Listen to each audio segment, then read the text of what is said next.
Alright, let's get going.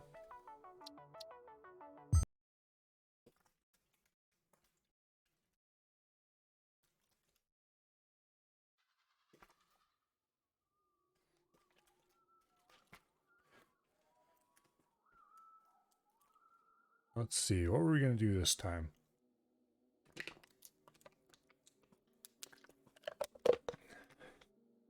We have a new coal plant to build at some point. And why am I over here?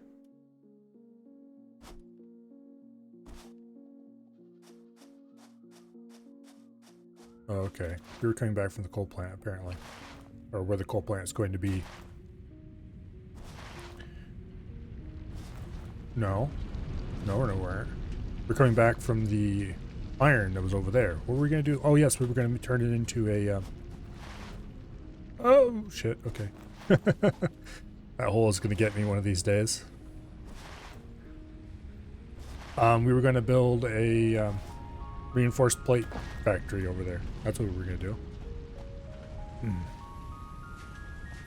Since we removed the old reinforced plate factory and when we redid the screw factory. Largely because it was just too slow. But anyway. Alright, these aren't backing up too much. Okay. Seems to be reasonable. Just because the numbers are ratio correct doesn't actually mean they're ratio correct. Oh shit. Okay, there we go. I think there might be some like rounding errors or something that makes things run a little quicker or slower and end up getting a little bit of backup. Okay, so for starters, we need the ability to build 2 iron mines, which means we need some manual miners. Or portable miners, I guess they are. 2 of them to be exact. And then we need to make sure that we have a reasonable supply of iron plate, iron rod, cables, a little bit of wire, screws I don't think we actually need any of, concrete, and we should probably go grab some of our remaining reinforced plates so that we have something to build tier 2 conveyors with.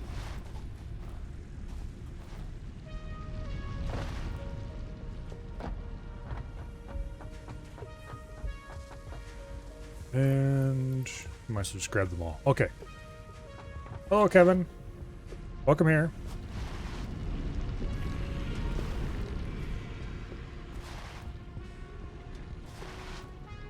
Alright, now if I remember correctly, the iron patches we're going to use are right over here. Oh, hey, lizard dog. Let me pet you. Hey, get back here. Oh, well. He seems a little bit untrusting of us at the moment.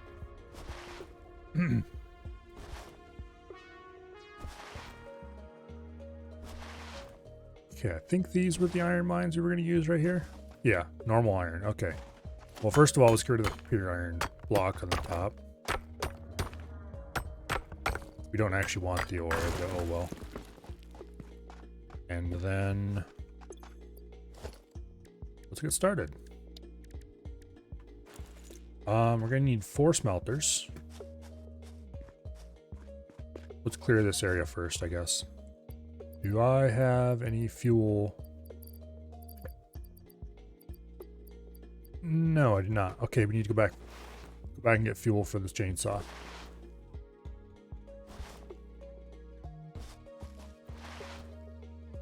Then we can clear that area out. And I think we're, instead of doing, well, no, we'll do it the way I always do it, which is individual smelters for the individual miners. That just feels a little bit more, I don't know, we can combine the outputs later if we want them combined. Okay. Might as well go ahead. Oh. We can just craft all the solid biomass we need right here. There's no reason to go grab it from the container.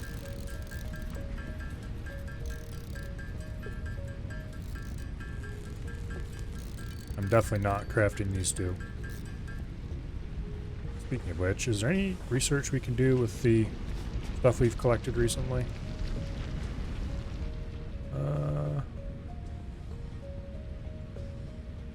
We'll see if we have enough cable to do that. We should, not cable, wire. Why don't you connect all the biomass burners to one big power net? They are now, actually. But they're actually all turned off at the moment. Because we have coal way over there that's powering everything. Now, currently all the biomass burners have their fuel removed or just flat out of fuel because I've deliberately defueled them. We're just making some biomass so we have some chainsaw fuel. Okay, what was I? Oh yes, the man.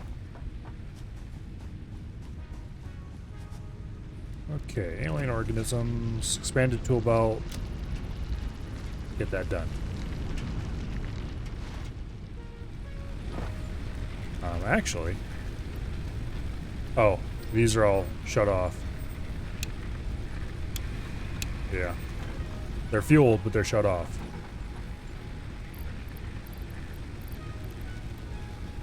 Go ahead and make sure we have all the leaves and wood out of our inventory. The first one is leaves. There's some sulfur. We need more of that. Yeah, I don't see any more leaves in our inventory. There's a little bit of wood. This is the wood one, right? Yeah. Okay. All right. Back where we were, so we can do a little bit of chainsaw clearing.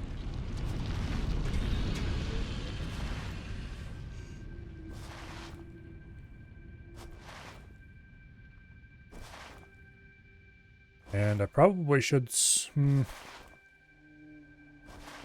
I don't really want to delay anymore. I was about to say I probably should go check on the manual miner we put on the sulfur patch earlier. But I don't really want to do that right now. I want to get this done. Yeah, chainsaw!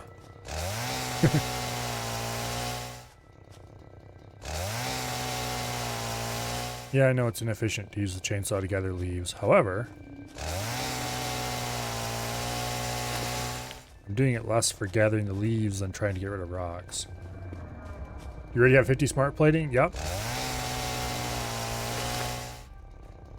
We have completed phase 1. We'll leave that one alone for now. These, however, need to go.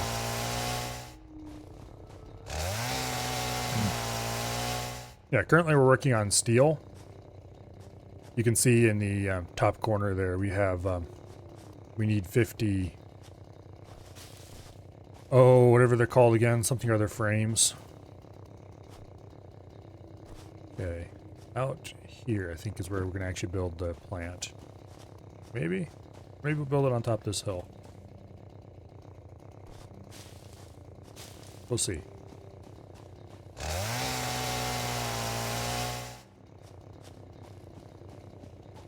Okay, coal. Right over there is where the initial coal plant is. We only have enough water there, even with a bit of overclocking. We only have water there to supply, or I should say, to consume half the coal. So the other half of the coal, 60 a minute worth, is being rerouted down to where I have another couple of iron mines placed. And that'll be used eventually for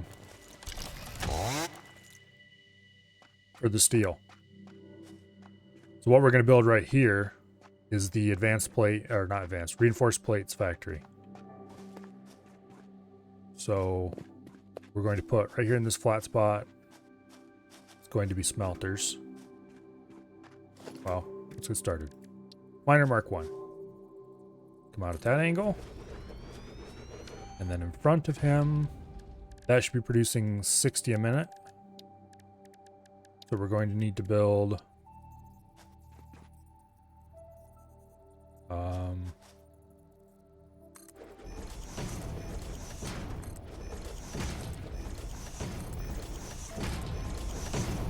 we're going to need to build 2 smelters.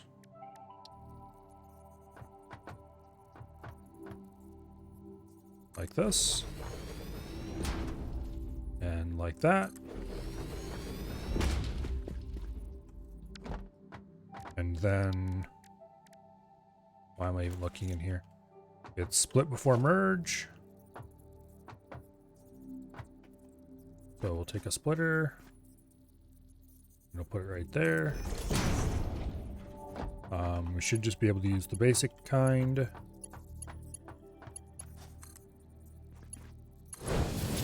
Since it should be outputting 60 a minute exactly.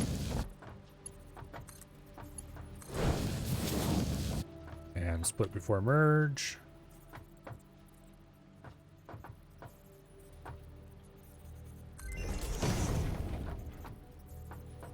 Okay.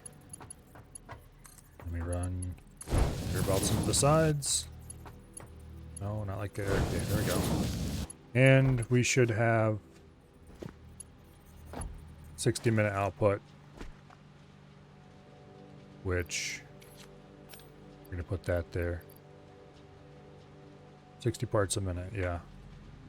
Okay, so we'll prime the system using the iron we picked up already just to get it out of our inventory. Now, build the second one, which would be the same basic thing, but right here instead. So, miner mark 1, like that. And then, what time is it for me right now? It is 11:43 a.m.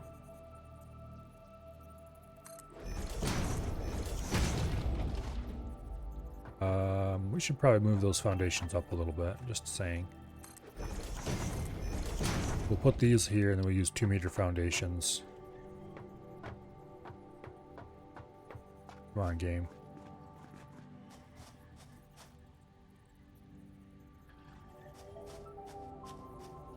I want to snap, but I don't want to snap there.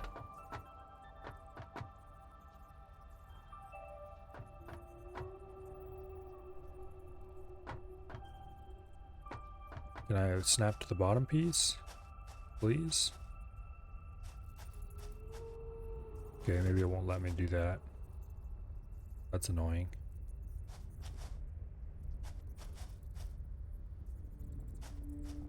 Oh,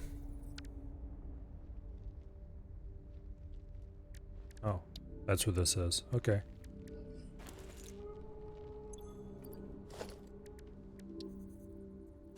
Oh, that's annoying. Go ahead and build our foundation as close as we can without it actually being there.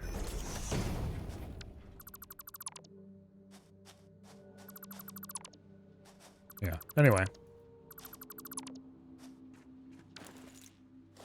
Go ahead and use a 4-meter foundation and stick it here. We use a 4 there as well. Delete this. It doesn't matter what kind of foundation we use because they all cost the same.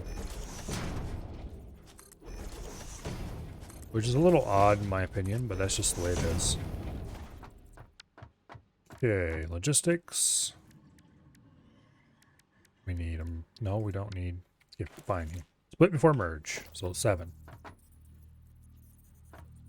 Let me go put this there. And production, smelter, like that. And like that should do it. And then split before merge.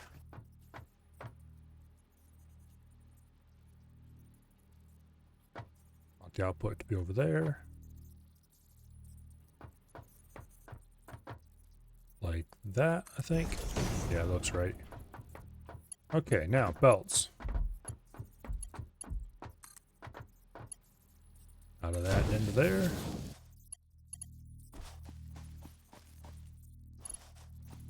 And then off here and into there. Off here and into there. There to there. And there to there. Okay, good deal. Smelting is done but not wired up, which we're going to do right now. Where are the wiring points for these things? There? Okay. So this corner would be the best place to put the pole. And the same for this one. Yeah. We're going to wire these, but we're not actually going to wire them to the main power system yet. They'll be wired together though. And we can't run a line between those two. We'll add a tap line or whatever I want to call it here. This will be where the system gets wired into the rest of the area. Okay. So, these are all ready to go. Now, we have 120 iron per minute. From that, we need to make... I'm just going to place some machines here so I can look at recipes.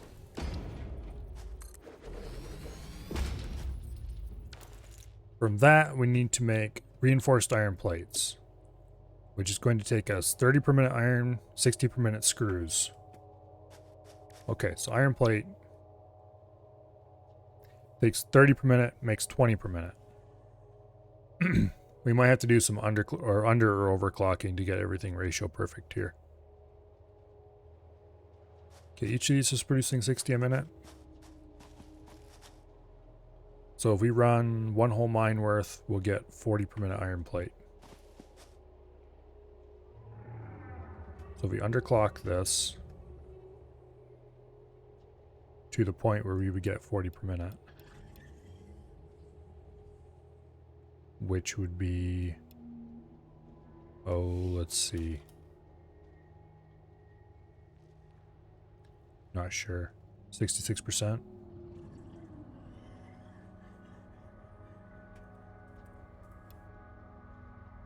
Something like that. Please update your amounts. It's not going to.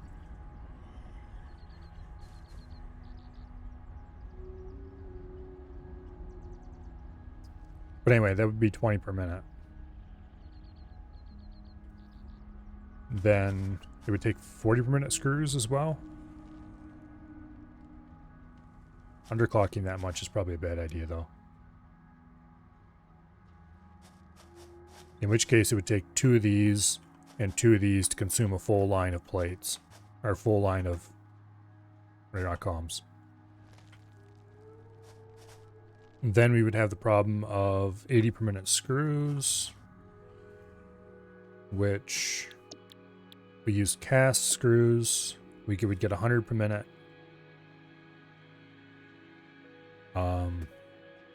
Yeah, this is going to be tricky to get these ratios perfect.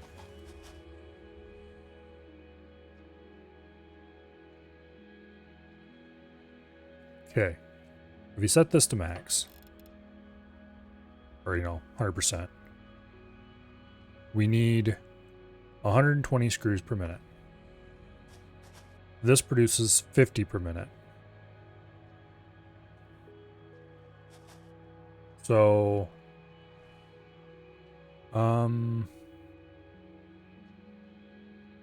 yeah, we would need 5 of these to get an even number of screws per minute, which is definitely suboptimal. How much under... Actually, I wonder if I connect this... If I connect this to power...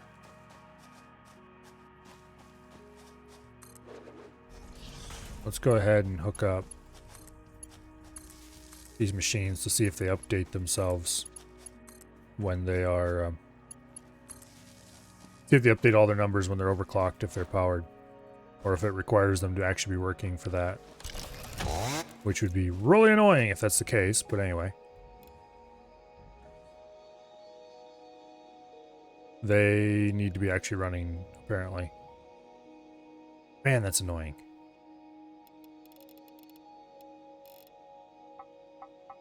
There's no button I can click to make them update.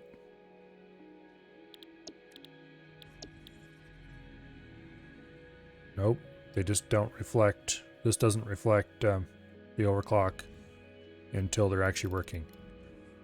That's super annoying. Okay.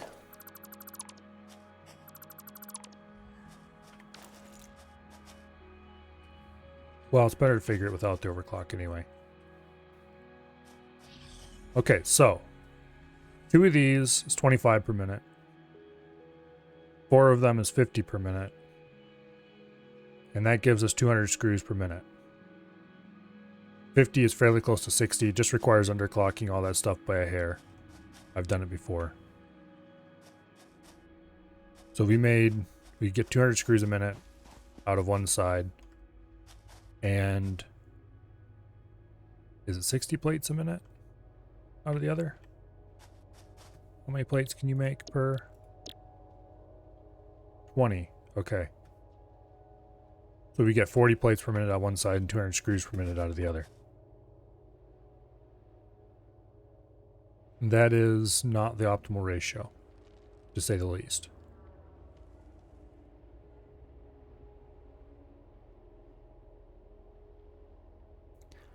We could get 240 screws per minute out if we underclocked the machines very slightly. So they all consumed, instead of consuming 12.5, they all consumed 10. Then they would produce 40 a minute, I think. Then we would need 6 machines. Otherwise, we could do it with 5, but it would be more, the even ratios would be a little bit better, in my opinion. I would happily run an extra machine just to have the ratios come out evenly. And that would give us 240 screws per minute from one line. But then we would need to add another line of iron. Is there any more iron around here? Because we can run another line of iron in here. Okay, there's those 2 over there that are earmarked for other tasks. If you overclock the iron mines, how much can we get out of this? We could get 200% out of a mine. Or we could overclock both of them to get effectively 200% out of one, which would be 180 iron per minute.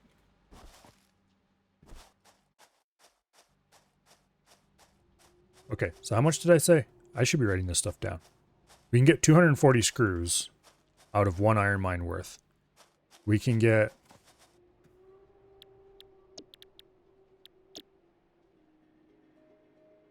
40 plates, so it'd be 80 plates out of 2 iron mines worth.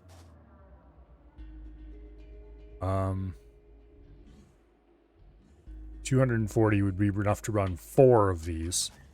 So we need to get 120 plates, not 40 plates.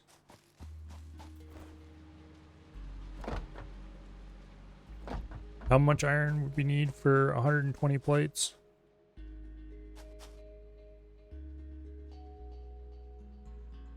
A lot. That's how much. Because it would be 6 machines making iron plates to supply that much. Which would be 360. Which we're not going to get out of this thing. There's like no way we can get 360 out of it. So we're going to have to reduce the ratio some.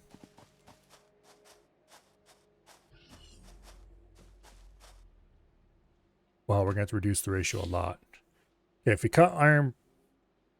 cut screw production in half and only run 3 machines and then run the other half to something else. Okay, if we run 3 screw machines producing 40 a minute instead of the standard 50, we would get 120 screws per minute. 120 screws per minute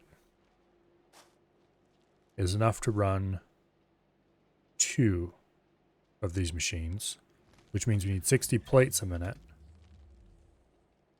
which would require 3 of these machines, or 120 iron per minute. So that would be 180.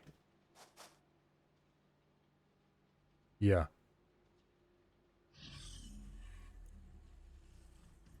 I better write this down before I forget it. We need... Okay, let's see. I got Discord here open. I need 3 plates,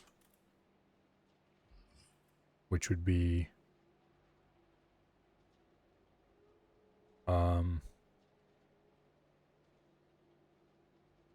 the 90 actually.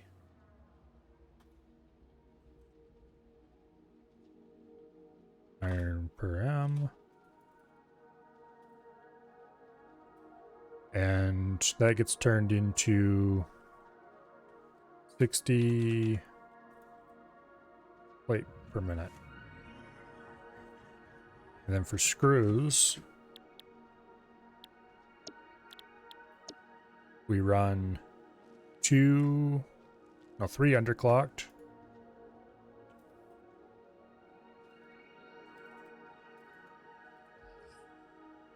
Three underclocked screws, which means 30 iron per minute for a total of 120 screws per minute.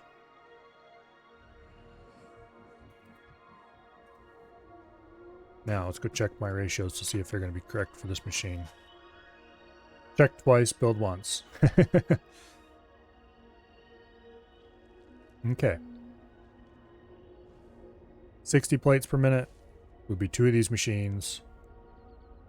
120 screws per minute would be 2 of these machines. Alright. And all of that would be 120 iron per minute, which is actually 2 standard clocked machines. Why did I think it was going to be more than that? This is correct, right? Target production rate is 40 per minute. That's 80% clock speed. Let's go over here and double check since it's not going to show us the actual production ratios on those. Let's go check the machines I already underclocked over here to see, because I have those running at exactly 100 to produce exactly 100 screws a minute. Something like that. Actually, did I underclock the screws? I think I just underclocked the mines and running the screws at full blast. In which case, this isn't going to help me at all. I suppose I could slow a machine down for a little bit to see how it runs. Okay. Let's actually set this to 40. To see what this changes to.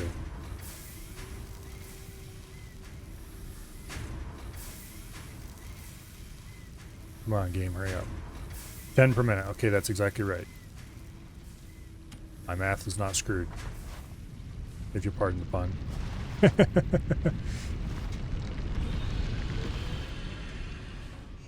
So. Oh, shit. Oh, I almost went in the pit again. Come on. So. We need to do 3 plate machines.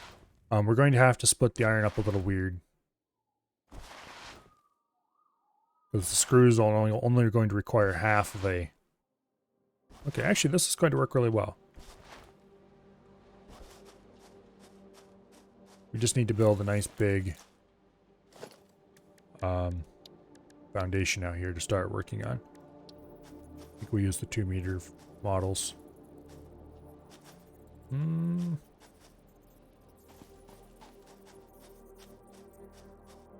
about we use the 1-meter foundations starting in this corner. And then use 2 meters from there.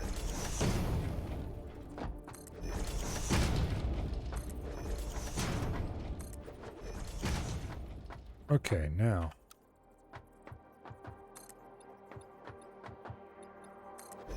Let's go ahead and delete these machines because we don't need them there anymore. And continue to construct the platform. We need to host 6 machines, 8 machines total on this platform.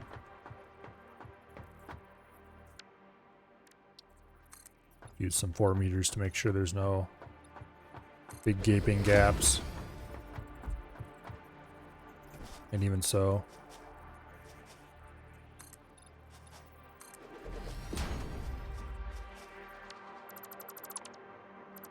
Okay.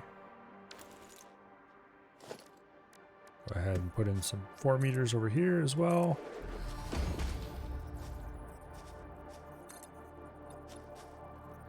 Like that. Okay. Now, oops. Search boxes can sometimes be annoying.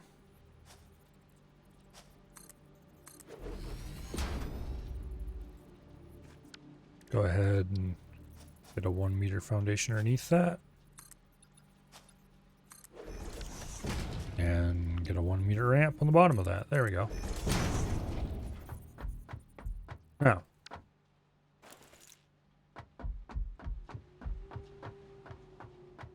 We need to split one of these in half. So split before merge.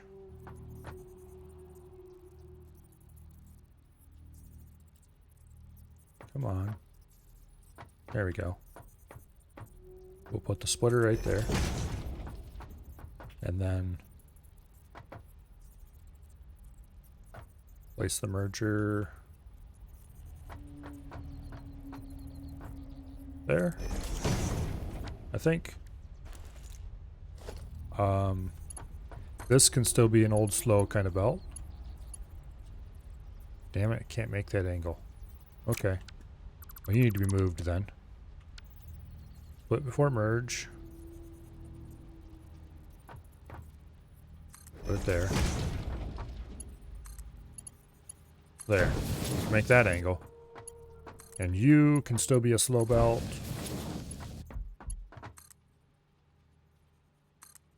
You can obviously be a slow belt.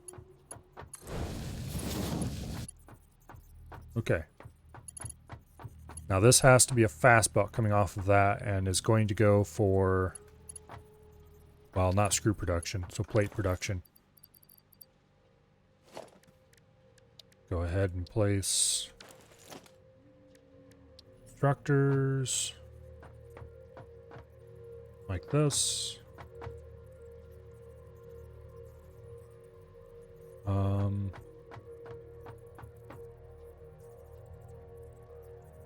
That should be enough room. I hope. Need 3 of these. And then over here on the other side, we're gonna have to extend this that way big time. Well, here first, let's get this one all rigged up first. We need a split before merge.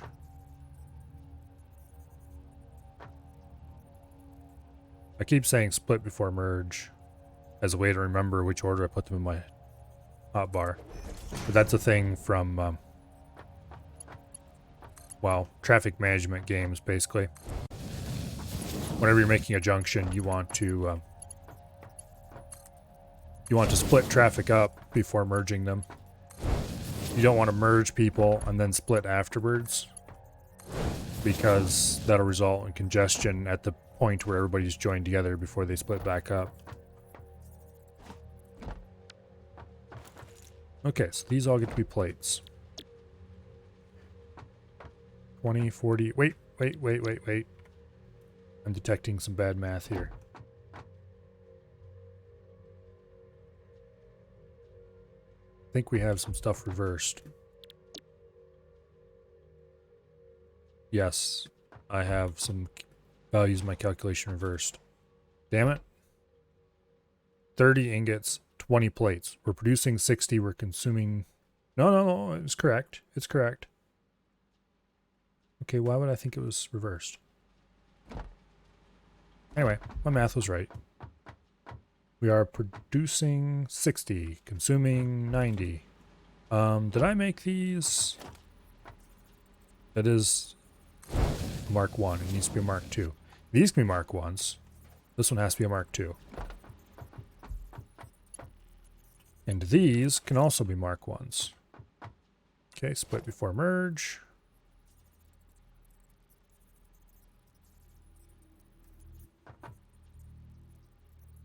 Like this. Okay.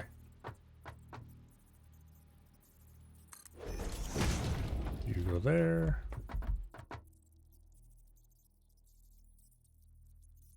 And you go there.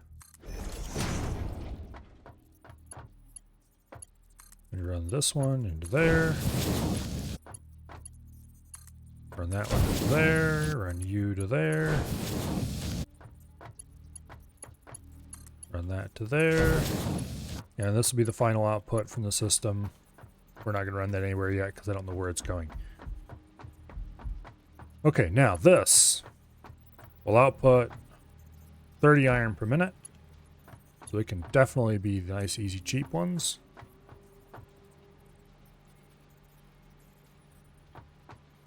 And we will run its belt here, I think. For now. That's actually the wrong spot.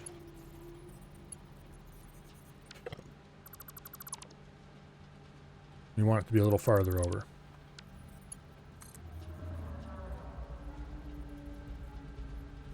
Right there looks good. Okay, now. This is going to be the baseline to decide where the next group of machines should go. Constructors. Facing that way. And I think we'll run them right here. 1, 2, and 3. These will all be the screw production. Now, once again, there's a 3-way split. Damn it, they're too close together. I failed to account for the fact that I was going to put a splitter in here. Okay. We should probably go ahead and make the splitter first then. Split before merge. Thankfully, we can line these up on the previous splitters and stuff.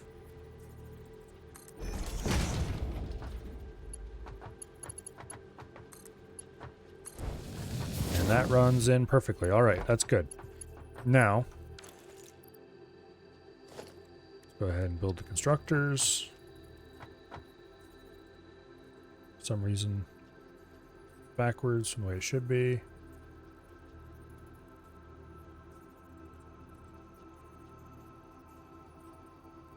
That looks about right. Wait a second.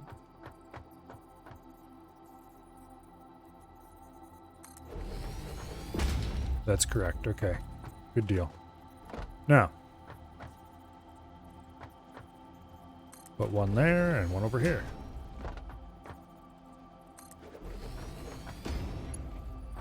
Then we run the belts. These all need to be underclocked to produce a Okay, cast screws. They'll need to be underclocked to produce 40 a minute instead of 50. Which means they'll consume exactly 10 per.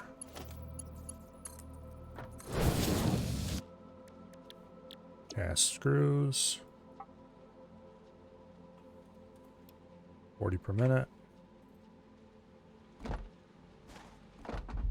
I'm glad we didn't have to do any underclocking for the mines. Or overclocking for the mines, for that matter. That would have been a little weird. Okay, let's put 2 poles here.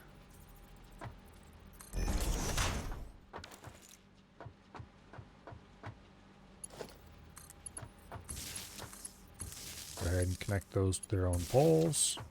We can't connect the 2 poles together because of connection limits. But we'll have to add like a central pole somewhere that we can connect everything to later. Okay, so now we have, if we feed these this way, coming out here we'll have 2 belts, one with the plates, one with the screws required to feed 2 assemblers. So we just need to build a platform for 2 assemblers somewhere. Probably not actually attached to this platform, but nearby. Split before merge. Looks like that's correct.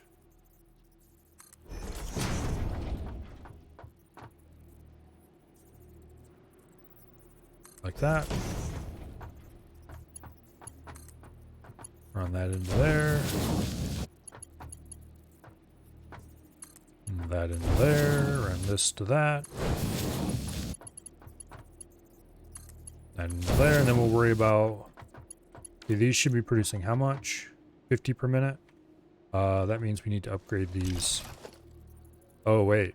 That's going to be a problem, isn't it? Because we're getting 150 out of here. Mark IIs can only carry 120. Okay, we're going to have to do this very differently. We're going to have to run 2 belts of 100 each, I think, is the proper solution here. So that means the center one is going to have to be split in 2. Yeah. We're going to split the center one in 2. And run it left and right. And then we'll put mergers on each side like this. The center one will run right and left evenly. Okay, so we can run a slow belt into here. We can run a slow belt into there. We can hook all these together with slow belts, but they need to be... It needs to be fast belts from these outward. Okay, now, assemblers. How big of an area are we going to need for a pair of assemblers? And where should I put them? Out here is tempting. Over there is even more tempting, because that's flatter and is more oriented toward the... Yeah, we could do that. Put them like here and here. You have to use 4-meter foundations to get above the rocks. All right, let's go over there and continue building that platform.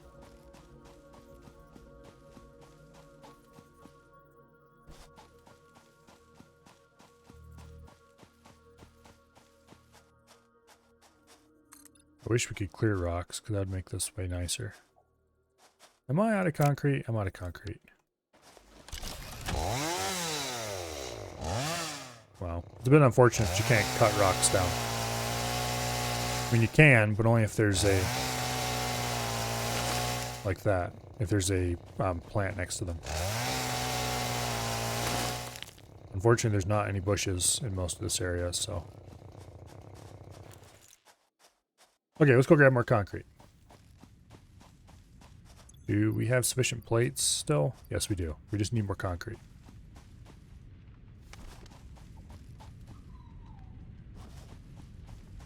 then we'll use some amount of the new reinforced plates to make reinforced frames.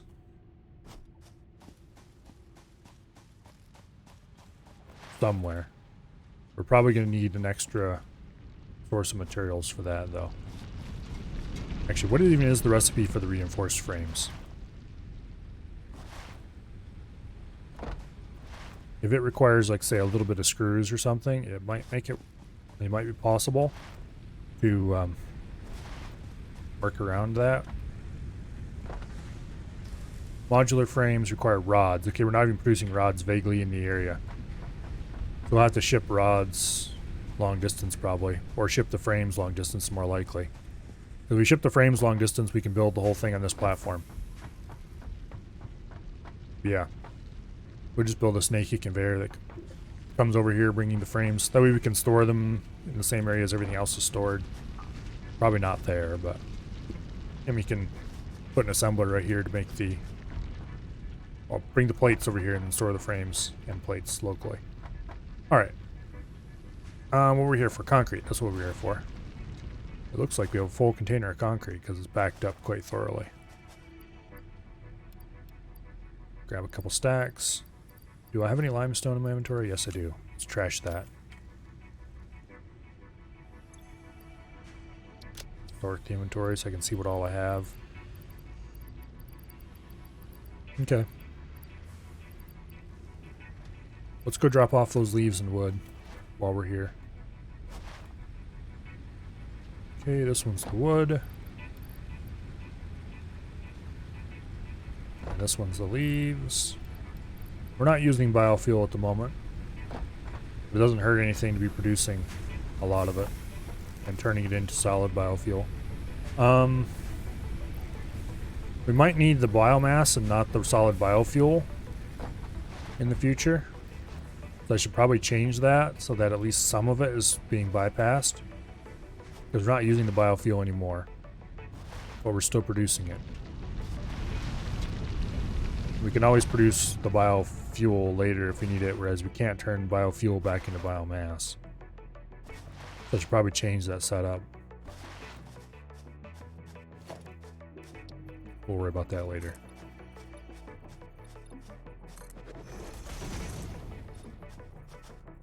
Okay. Not sure how much floor space we're going to need. How wide did I make this? 4? Let's make it 4x4 for now. Then we will see. We need to host 2 assembly machines on this floor.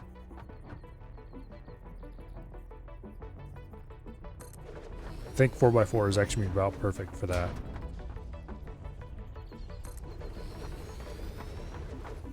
Okay, now we need to run 2 lines from there and then 1 line from over there. I would like to stack them just because it visually look cool and not for any actual effective reason.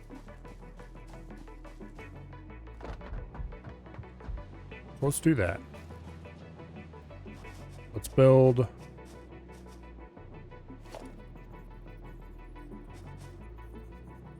a conveyor pole right there. And then we build a stackable pole on top of it.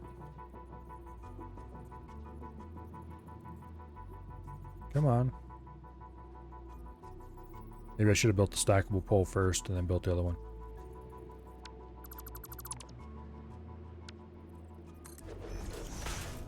Okay. Actually, better idea. We'll just build 3 stackable poles and run them through there. Okay, now. This one produces 120 per, I think. No. It produces 60 per exactly, so we can just use the slow conveyors for this.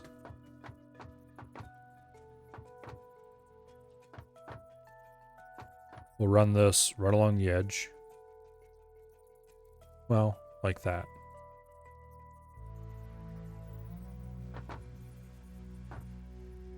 Right like that.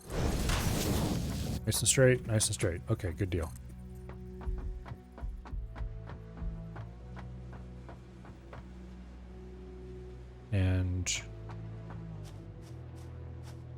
like this. And you will go out on the lowest level, the stackable pole. Now, these are 100 each, and so they need to run out on high-speed conveyors.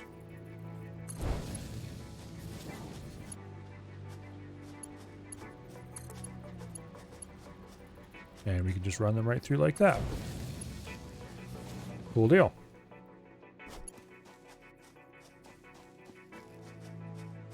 I should probably wire this whole thing together before I get too much farther. Okay, those two poles only have one free connection each. That pole still has 2 free connections, so we'll build a pole right here and wire each of these to this intermediate pole. We'll wire this intermediate pole to that intermediate pole, and this will be the pole that connects to the outside world, probably through this one over here. I don't want to connect it up yet because I don't know what that's going to do to my power line. Maximum consumption, 50 megawatts. Can we even support 50 megawatts? Go find a pole that I can actually reach over here that's on the main line and find out.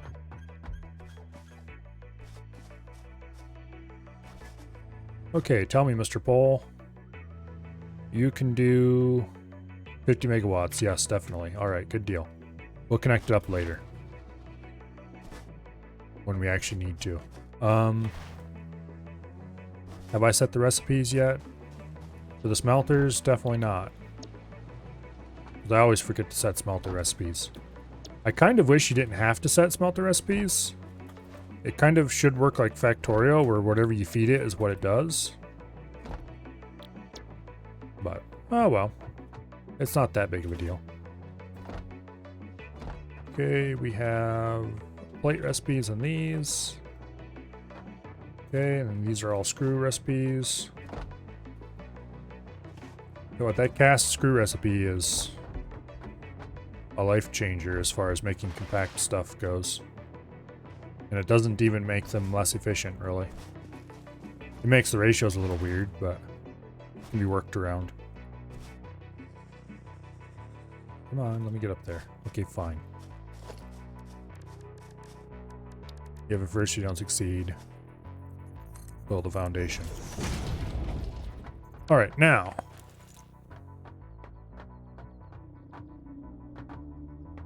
I'm going to just go ahead and place 2 stackables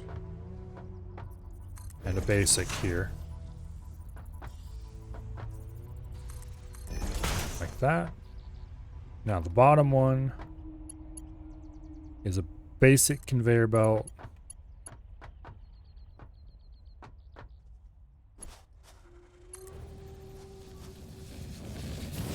Hauling plates. The next one is a Mark II belt of screws. And the top one is another Mark II belt of screws.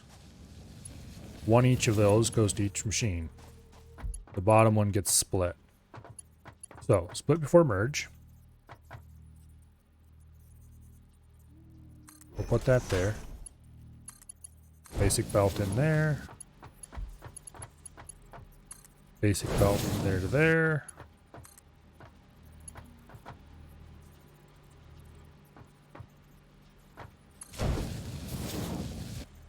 Okay. Now, we can just run from these directly to where they need to go. Well, sort of.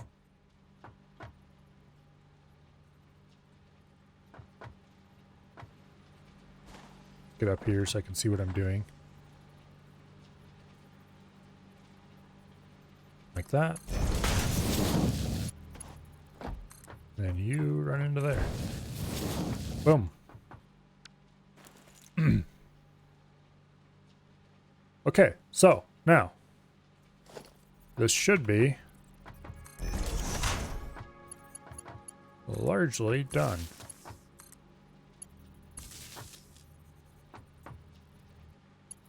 I I think we can probably run long enough to reach there. Yes, we can. And then from there, we connect to that. Boom, the whole system's on. Everything has yellow or green. Yellow or green, good.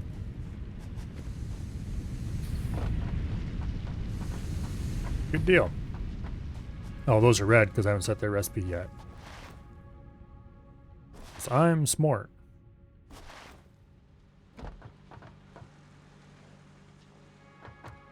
These need to be reinforced iron plates. How many are we producing per second?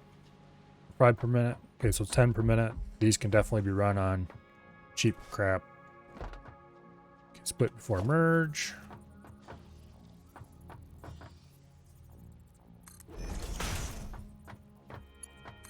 Let me just, oops. That's definitely wrong. Run these right together. And now we need to run about halfway across the universe to over there somewhere.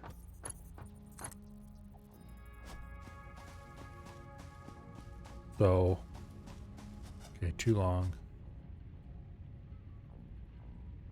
There we go. We'll run it up in the air.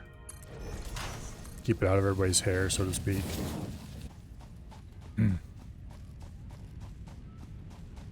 Okay, we get a too long air.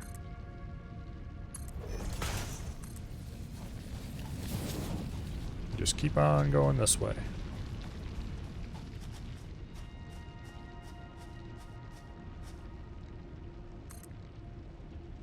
There we go. We don't want to run into that pit, because who knows what kinds of fun and exciting things we would find down there. Can't afford? We're short on plates, okay.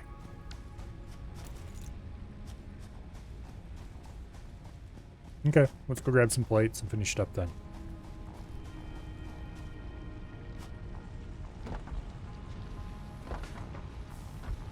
Actually, how many rods are we using per minute out of this system? We're using 40. Okay. Build another assembler. Face him the other way.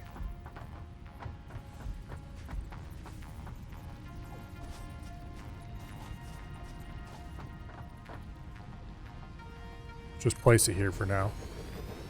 You might want to move it later, but we'll see. Modular frames. This consumes 12 rods per minute. So it'll be 52 rods per minute. I think we're producing 60 per minute. Yeah. So we're going to consume almost all the rods we're producing. That's probably okay. We'll need to build a splitter like right in here. And then run a second line out here. Anyway, first we need plates.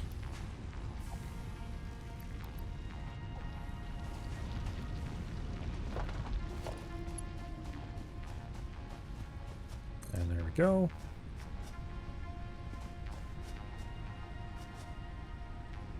About there seems like a good spot.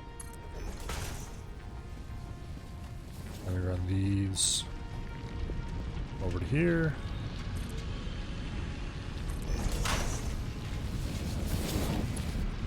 Okay, now not all of these are going to go into production. Actually, wait. How many does this consume? 3 per minute. So let's go back here and find out how many we're producing per minute total. So we know how many ways to split it. Because I don't want to back the machine up, which would be the easy way of doing it.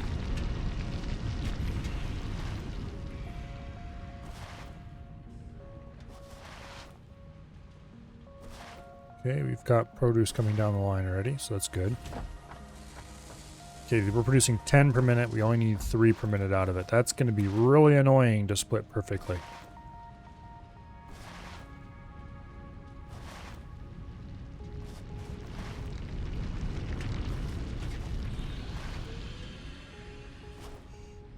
Can't really split it perfectly. What would be the easy way to get 3 per minute off the line? It's running at 10 per minute. If we split it in half, we get 5 and 5. We split that in half, we get 2.5. You split it in thirds, that doesn't split evenly. Yeah, we split in thirds, we're getting uneven right off the start. There really isn't a good way to do that, is there? So screw it, we're going to do it the lazy way. Split before merge.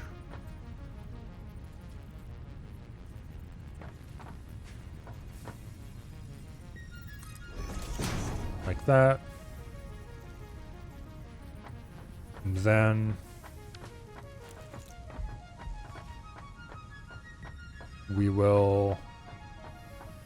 wish this was built over farther. I guess we can build another one beside it.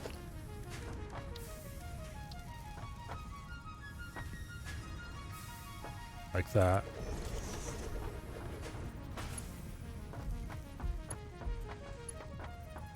Okay. Congratulations. You're the new plate storage.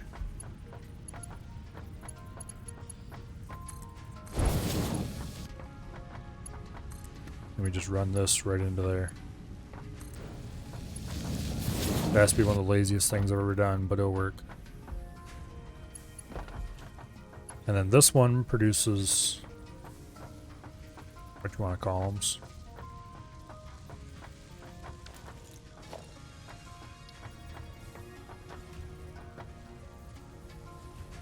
Special thingamajiggers, whatever. Frames.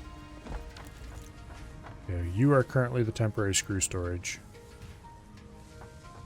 Since we're not producing screws anywhere that we're actually storing them.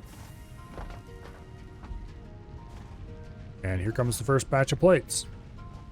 They will be split 50-50 until this machine is full, and then the rest will just go there. Which, that's going to be a lot of plates sitting there doing nothing, but that's just the way it has to be, I guess.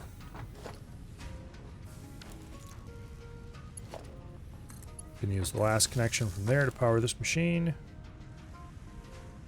And we should be getting 2 modular frames per minute as soon as we hook up the... as soon as we hook up the rods. Okay, split before merge.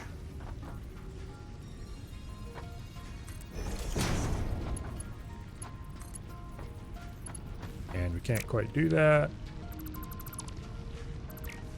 So this needs to go away.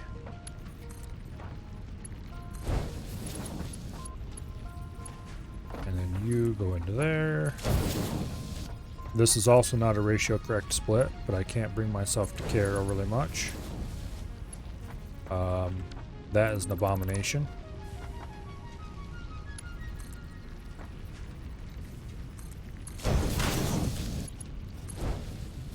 Okay, and then from here, we can run right into there. Alright, there's definitely nothing ratio correct about this, but then you can't really, because we're pulling out of a storage and we're only pulling a small amount. And you could, I guess, do a ratio correct where you're pulling from the storage and then splitting it a bunch of ways and feeding most of the things back into the storage and just letting a little bit continue out. But that would be really stupid. Just saying. In any case, this is going to start up in a second here. How are we doing on power? We are maximum consumption 339, capacity 320. That is not a good number.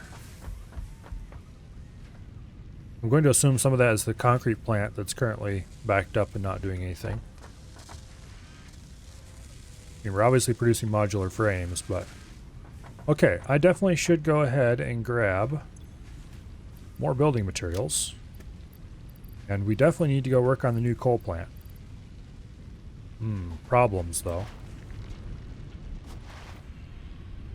If you go work on the new coal plant at the long ways away,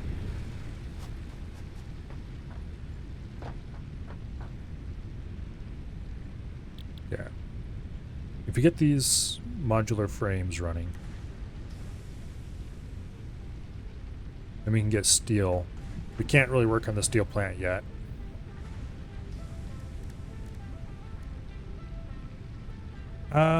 Okay.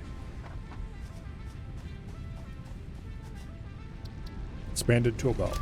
Nice. Tool belt has been expanded. Object scanner improvements. We can't build most of those things. This. I have no idea what this is. Mycelia. Apparently it's not something from this area. Modular frames, we don't have anywhere near that many. And I'm not excited about medicinal hair layer anyway. Okay, so we're done with that more or less for now. This requires things we don't have yet. That requires different kind of slug. That is something we're going to want eventually, but we don't have anywhere near enough crystal for that. Same here. Sulfur, we need... Let's go harvest our sulfur machine while we wait for things to happen. We do have a sulfur miner out here that's been beavering away for who knows how long. It should have a full load of 100 sulfur. Combine that with some locally sourced coal and we should be good to go.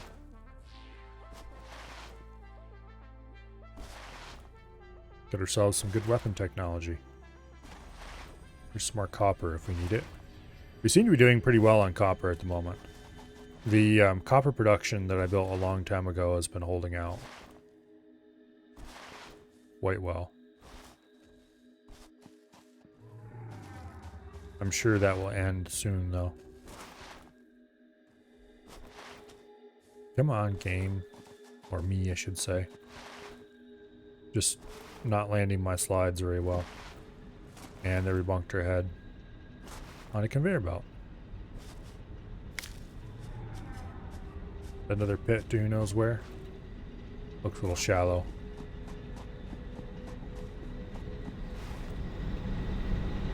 Here's the current power plant, which is nowhere near large enough, but it functions. And over here, just beyond the power plant, is the sulfur mine.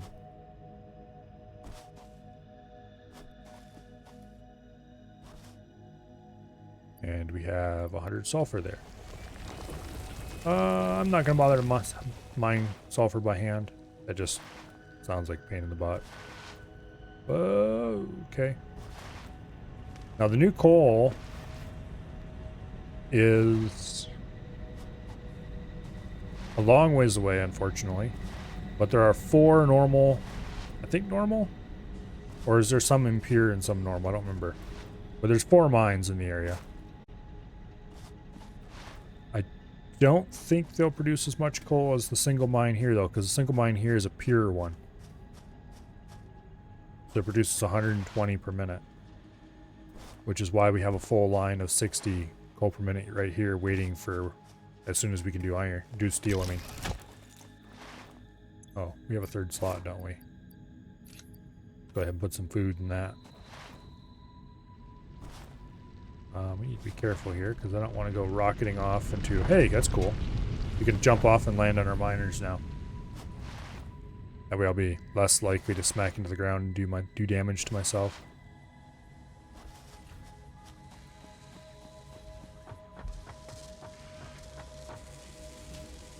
Why was there a gap in the screws? Oh, okay, I see.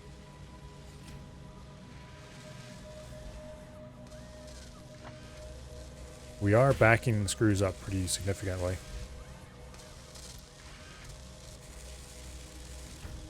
Wait. 60 per minute? Why was I thinking it'd take 100? Damn it. Okay, these are all kinds of screwed up. If you'll pardon the pun. I messed up the ratios big time. Why was I thinking it was 100? Probably because that's what the rotors are, but why did I get that stuck in my head, even when I had the stupid machine right there to check anytime I wanted? Damn it. Let's see. We're producing an extra 40 screws per minute. That's really unfortunate. 30 plates per minute. That's correct. It's just the screws are wrong. Is that why it only took 120 instead of 180 iron like I was originally calculating? Because I was going to have to produce more plates to keep up with the screw production? Yeah, I bet you it was. Because I was thinking 120 screws instead of what I'm producing 200 right now anyway. Okay, well we're 20. Okay, we're overproducing screws by 20 per minute. Assuming we could combine and split again until we had... Okay, damn it, this is a problem. Pretty sizable problem, actually. Okay, let's go shut the system down before it backs up too much more. Specifically, I'm going to shut the screws down. The rest we'll let continue running.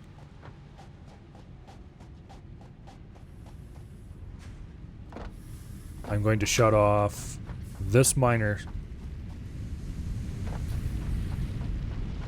That will reduce plate production, but more importantly, it'll stop screw production. And we need to refigure these ratios and get them correct this time instead of whatever weirdness was running through my brain. Okay, so we need... I even have the number here correct. Wait. Wait. That's producing 40. That's producing 60. Okay, we're not actually feeding 180 out. We're feeding 60 out. Why do I have Mark II belts then? Because somewhere in between doing the calculations and actually doing the thing, my brain shut off. Okay. Well, let's turn this back on then.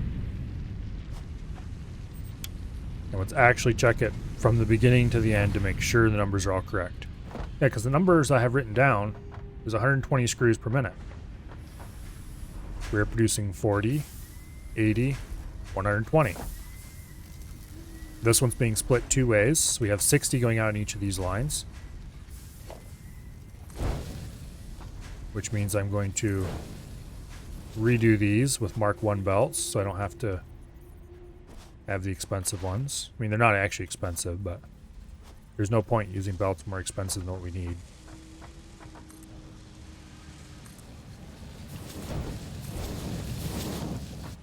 Okay, that was a Mark I belt already. Alright. Or did I replace it already? Doesn't matter. No, it's a Mark II belt. What?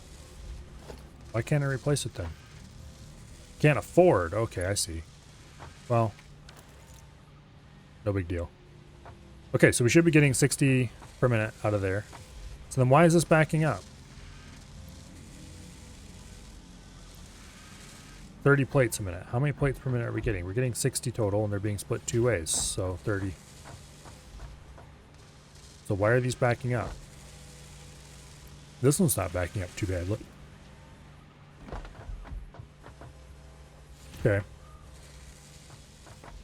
They seem to have settled down a little bit since I cut off their screw amount. But yeah, my math was correct.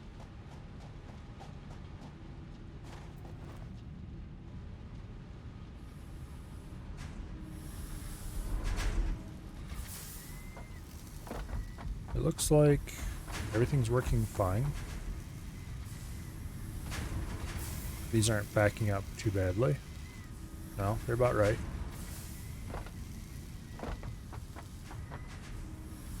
Yeah, okay. I mean, this is... It annoys me that machines can stack so much inside them. Factorial, when you're automatically feeding a machine, it'll only stack like double the cost of the recipe or something in a machine. These, it doesn't matter. It'll stack to the max stack, which is annoying. I wish it didn't do that. Because if it backed up a little bit, that would backfeed to the whole system and help self-regulate it. Instead, you have to wait until you get way too much piled up. For example, 500 screws before it starts to self-regulate. Even though they are in theory ratio perfect, they're actually not. Because thank you, floating point. I love you too.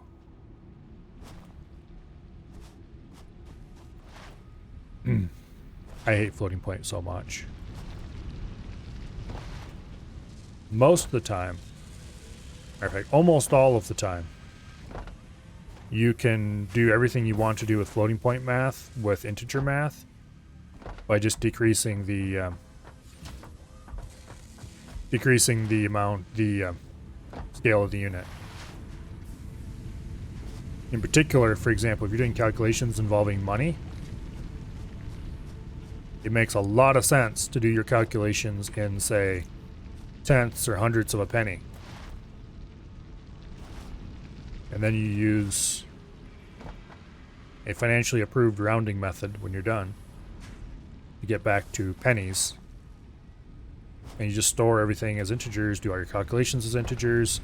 You definitely never, ever, ever use floating point for money calculations. And that's not my opinion either. That's a established. You don't do that kind of thing. What am I doing? I'm wandering around when I should be crafting gunpowder.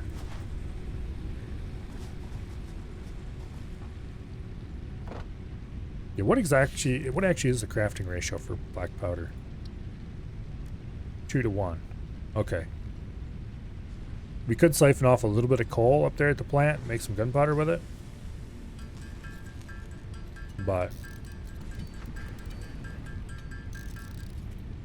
I don't think that's really a reasonable thing to do at this point. If we need like an insane amount of gunpowder, then maybe it'd be worth it.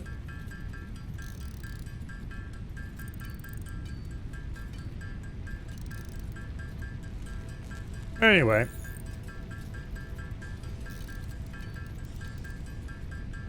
Long story short, if you want your math to come out the same way, you know, accurate every time, the last thing you want to do is use floating point.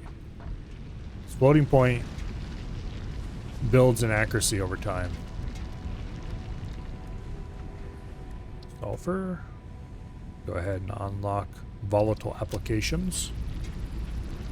I wonder what we get out of this. We can get explosives, a detonator, a rifle, which uses components we aren't even close to having yet, and rifle cartridges, which also uses components we aren't even close to having yet. Okay. None of this is stuff that we can use any reasonable time in the future, near future. So I'm going to go store all the involved stuff here in this chest, together with a bunch of other stuff. Flowers, sure, why not? We'll keep the biofuel because we're going to need that in a minute. Circuit boards, I don't even know what they're for yet. We can't make them. I just found them as loot somewhere. Sulfur, quartz, coal, all stuff that we don't need yet. Okay. That frees up a lot of inventory space to carry the materials we're going to need to build the power plant. Which is the next thing we should be working on. Okay, we'll grab a stack of copper. We will grab a couple stacks of cables.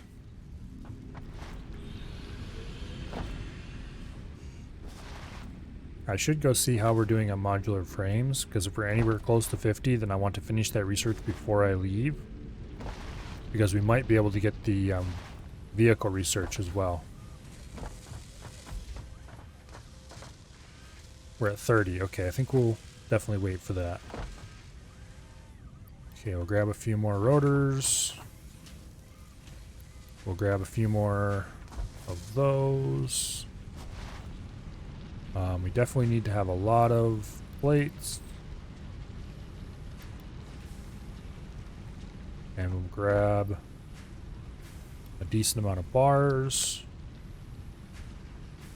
Grab more concrete because we're going to need a bunch of that.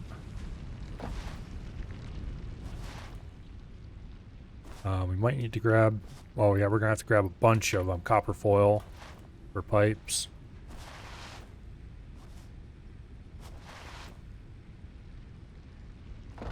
Not really a huge amount, but some.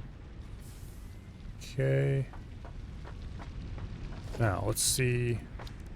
Coal generators require rotors. We're going to need more rotors than what we have. That's for sure. Basically, I need to go through the list of everything we need to build out there and see how close we are. You know, how much, not how close we are, how much we have in our inventory that can be used to make those things. Okay. Coal generators. We can build 25 of them at this point. Except we can't because we don't have enough heavy plates for that. So we could build 10 of them. Except we can't because we're definitely going to be using some of those plates for other things as well. So we need more plates before we leave. Miners. We need 4 manual miner dealies. Because we don't have any of those right now. That would have been great if we ran all the way out there and then realized we couldn't even build any miners. That's why we check these things. Okay, 1, 2, 3, 4. Okay, that's how many of those we needed. Now, we don't need smelters. These just require plates and water extractors. They require rotors, advanced plates, which we definitely need more of. Coal generators, we need more advanced plates. Conveyor belts, we have all the stuff we need for that easily. Pipelines are just copper foil, which we have plenty of, and rotors for the pumps, which I don't think we're going to need any pumps.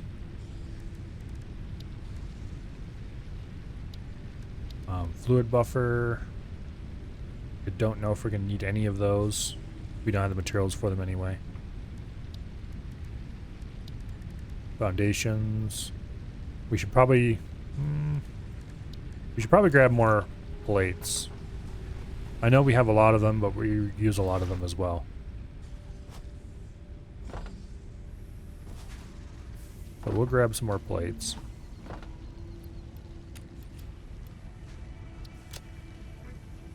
Then we just need more reinforced plates and we're ready to go.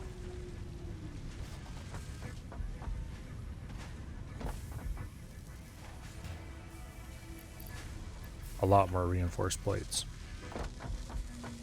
Okay, we're at 38 of these. It'll be a few more minutes. I think we're producing 2 a minute. Yeah. So go ahead and take those for now. I think we can handcraft these as well, which is probably a good idea to get the last few so we can get out of here. But then that'll consume some of our reinforced plates, so yeah, we'll handcraft a few of these. To get the 50, we need to unlock the tech to see how much it's going to cost for a vehicle. Because if we can get a vehicle and load that down with stuff to take out there, building materials, that'll greatly reduce the chances that we have to come back before the thing is completed.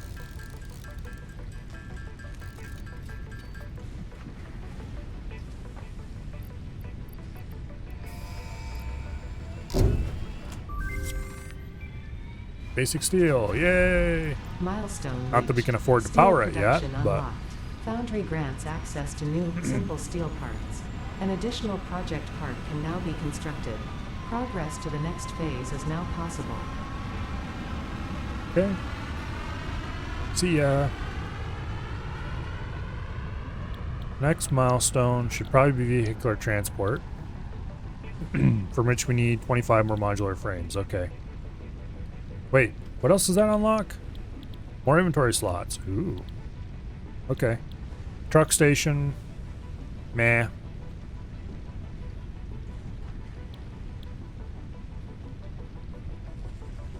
We would need probably to, well, yeah.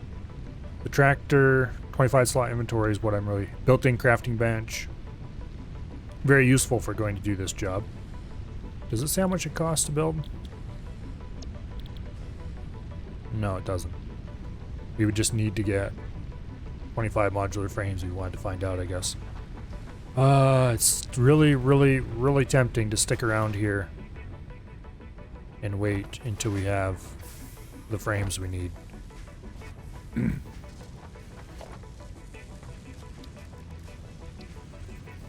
Foundry costs 10 frames. Okay. That's a solid 5 minutes of waiting for this machine.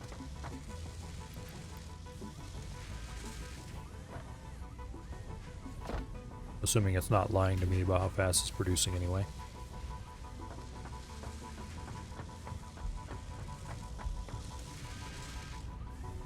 Oh yeah, we're not getting any plates in. At least not at a reasonable rate. Because they need to fill this stupid machine before it'll send all the plates this way.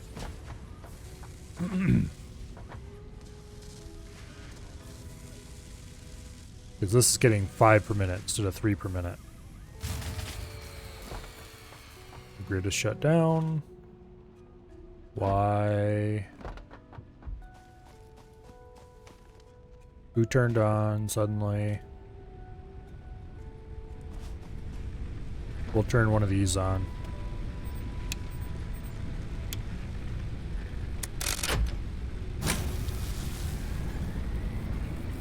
Yeah, we've been skirting the edge of running out for a while.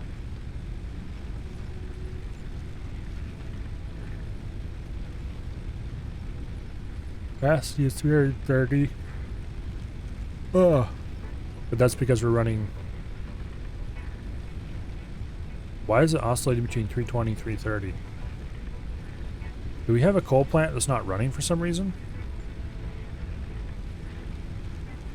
Oh, it's because it's showing where I'm hovering over. Why is it 330? This should be producing 30.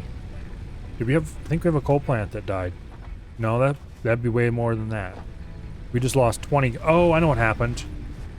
We finally ran out of fuel on one of these. This one had a little bit of fuel left in it. And that was giving us our extra 20. The 300 is from the coal plant. The extra 20 was coming from there. So we're consuming usually below 300, but occasionally bump over it by a tiny little bit. And so that was the problem here. Okay. So we definitely need to get this coal plant going so we can turn that back off.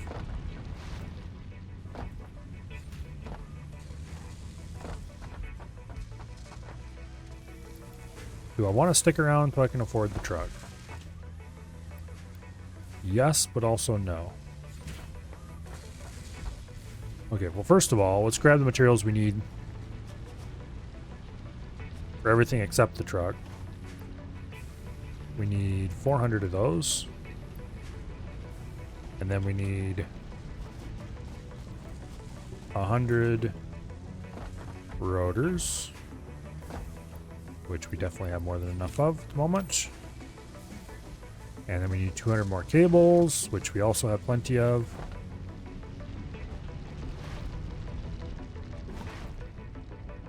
Right over there. I'm surprised how long this copper build has worked. 200 cables. We can't grab those because our inventory is full.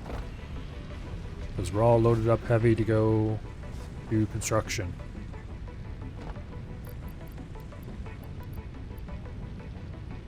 Oh, it's not back yet, so we can't fill.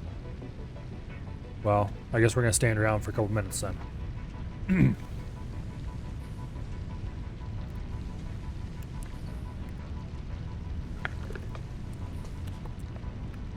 I should look around and see what's backing up. So I can start sinking some resources.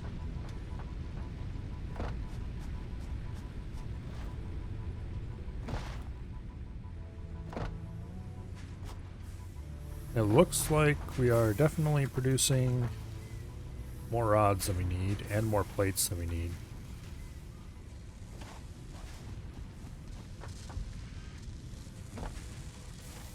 I wish there was an overflow like Mindustry has.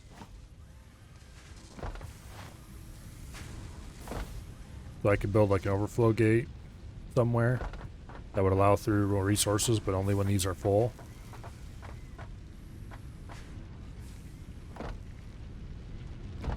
We can definitely start sinking concrete, but we don't have the power to do that yet. That's unfortunate.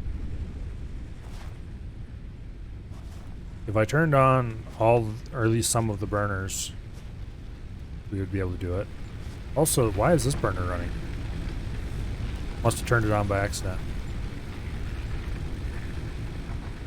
And I can't grab a stack of biofuel because my inventory is too full. Come on. Hurry up and get back here. I need to empty my inventory.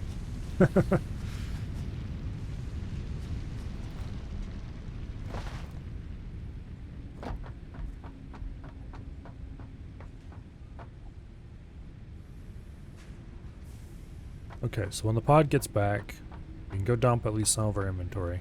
How much of these do we have? 10? We need 15 more.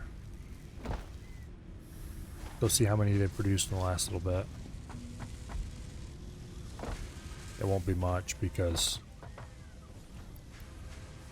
okay, we're at 16. We can produce some more manually to get the truck. I'm not sure how many of those the truck will take to produce for that matter, so we might... Oh. Here comes the fly bot thingy.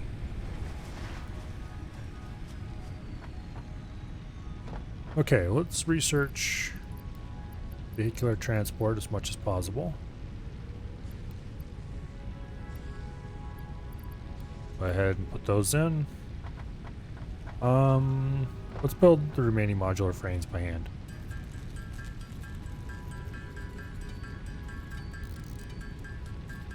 Okay. That's 20. Need to build 3 more.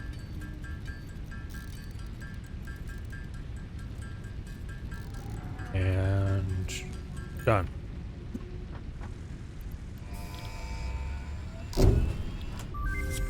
Okay, we have more inventory space as well. Milestone reached.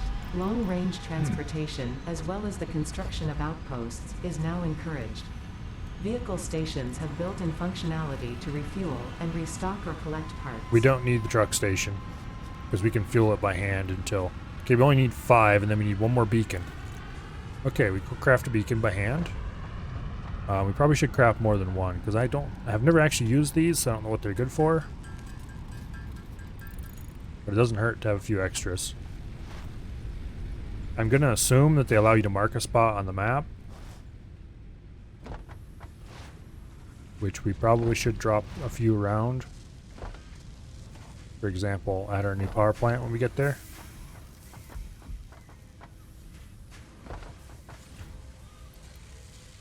Alright. We should have enough to build the tractor now.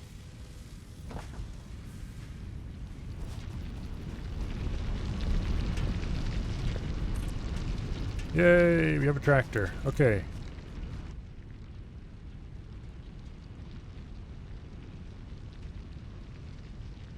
Okay, so that's how you do that.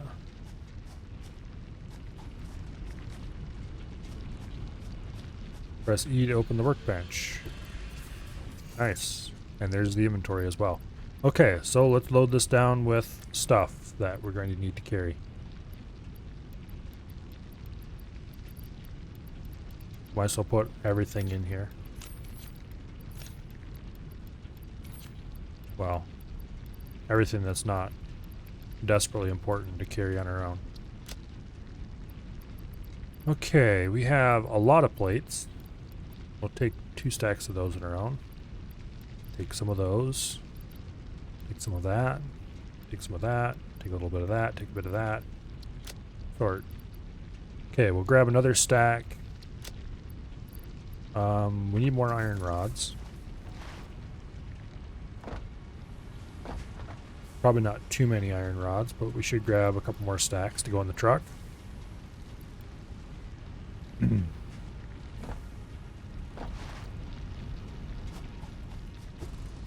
Okay, a couple stacks in the truck. Sort.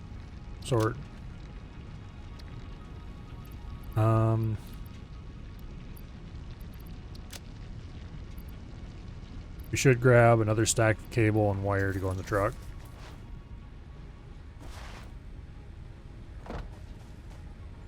We definitely should grab some biofuel to go in the truck. Another stack of cable. Another stack of wire.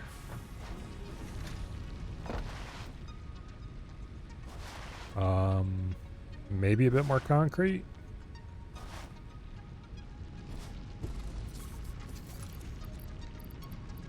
Okay, stack of cable, stack of wire, sort.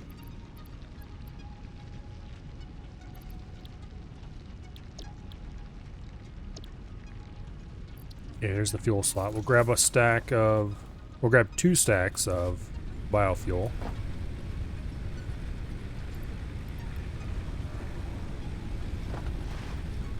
We'll put 1 in the truck and 1 in, well, the truck's fuel.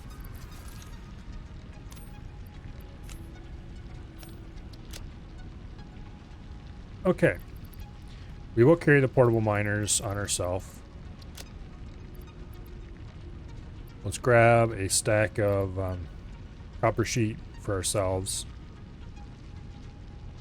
And then I think we'll leave.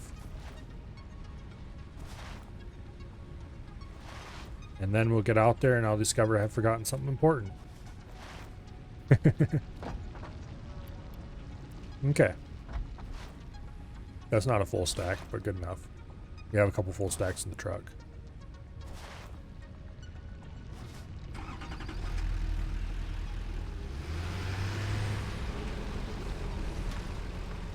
Okay. We can't drive underneath that, I don't think. Nope. Bonk. So, if you can't go underneath, go around.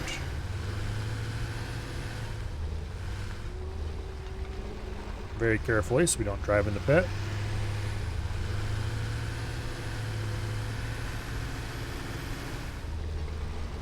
And we can't ping for resources while we're driving, so we'll just have to try to hope we remember where we're going.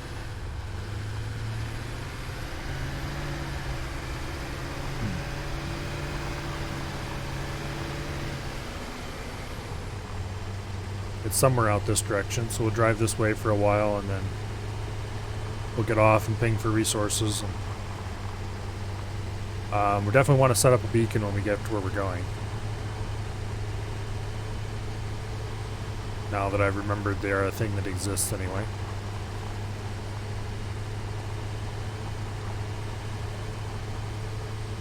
Okay, around this hill we want to go a bit right.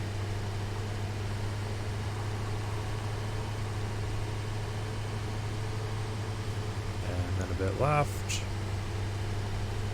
up the slope. This is definitely faster than running, so that's good.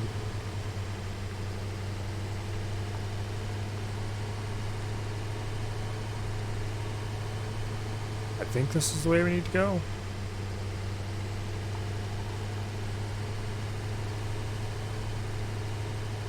I probably should get out and ping.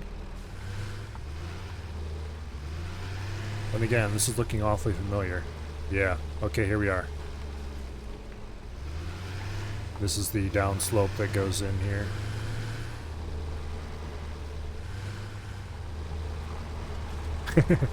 Run them right over. Okay, this way. Oh, nice thing is we don't have to deal with hazardous animals either. Now, in theory, we could probably record and set up a truck route. Smoosh.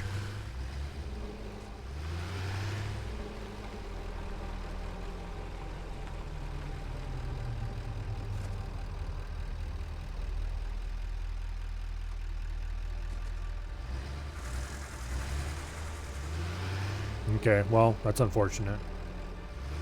It'd be much nicer if we just run the damn things over. Okay, there are several iron deposits in the area. Not iron, coal. There's one. There's a couple out here in the middle somewhere. Let's go back down to the beach. There's one inside that. Not sure if that big rock has to be blown up first, or if it can be somehow removed.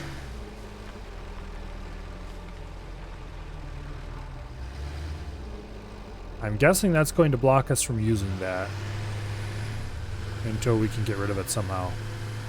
We'll have to figure out how to remove it. We might have to overclock the miners to get maximum coal.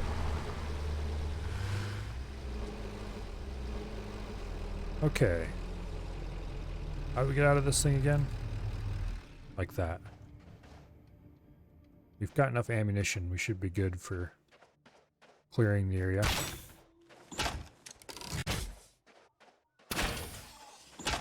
Takes 3 shots to kill these things.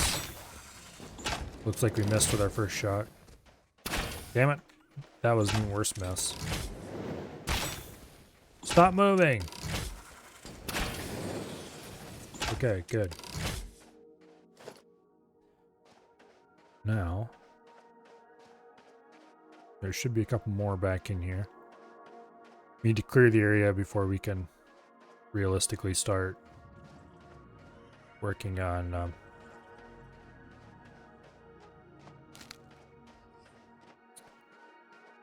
we're not call it. I know there's more of you assholes in here.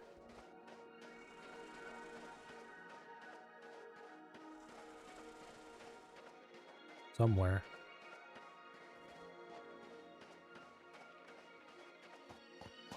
Well, anyway. Scan for coal. There should be like 3 or 4 in here.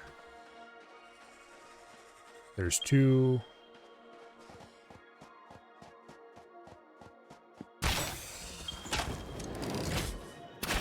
Damn it, that was a mess. That was also a mess, with less excuse. That wasn't a mess.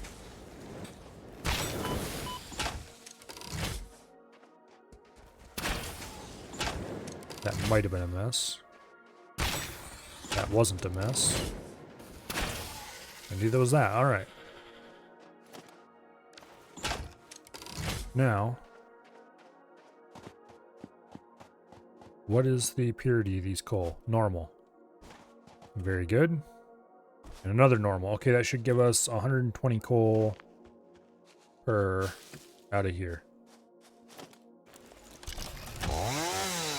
Do a little bit of ground clearing quick. Yeah, that cleared a little more ground than I really wanted to clear, but oh well. Mycelia. Okay, so that's how we got that. Mycelia within this fungus suggests strong molecular bonding features frequently observed in adhesives and medicine, both beneficial for field research. A new research tree can now be accessed in the MAM. Okay, won't complain about that.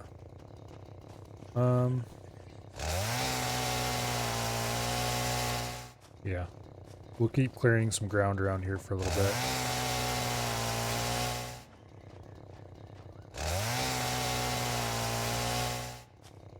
I don't really want to clear the whole area or anything, but the area right around the coal is worth clearing.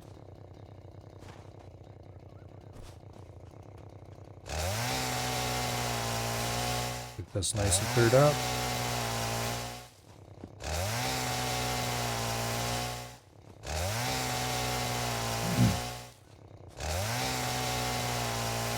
That's probably as far back as we want to clear that.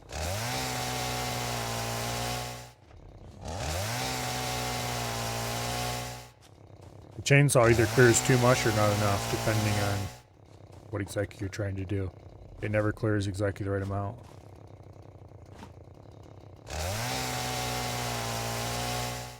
I'm kind of curious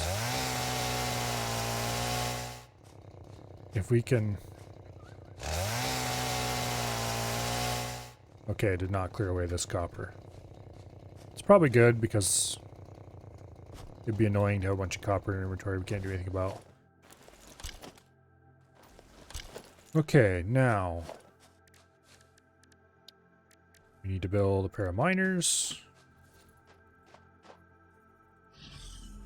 facing this way, roughly. Split before merge.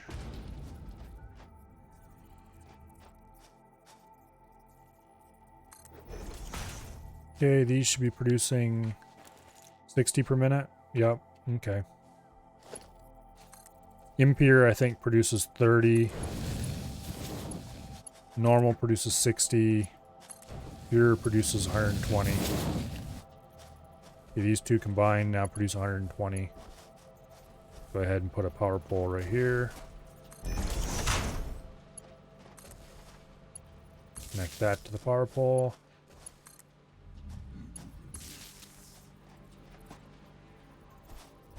And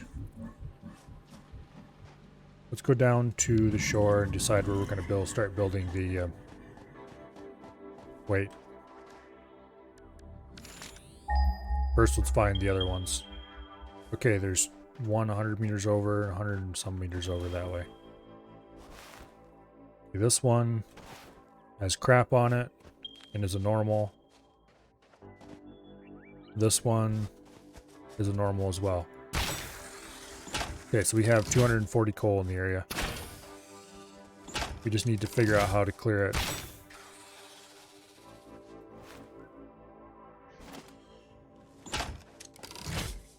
I wonder if this doesn't need explosives to clear.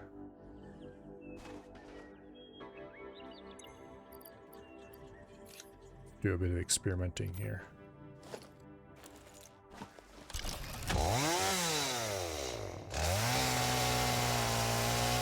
Oh, chainsaw doesn't get it. I didn't expect it would, but it was worth a try.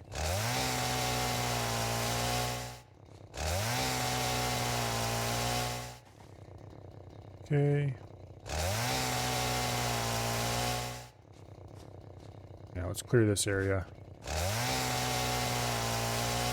Gonna want to chop this down because it's got cool stuff in it.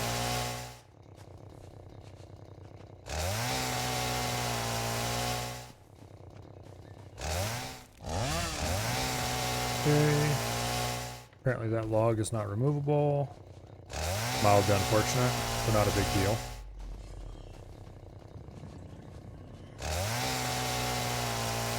I don't want to cut these back all the way. We'll cut them back some.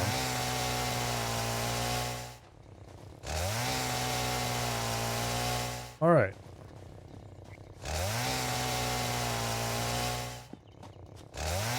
A little more.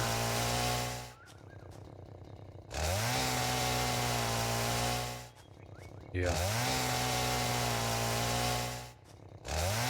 And I think that's good enough for now.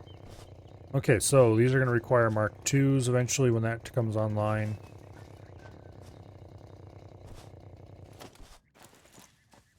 Go down to the shore and see what that area is like.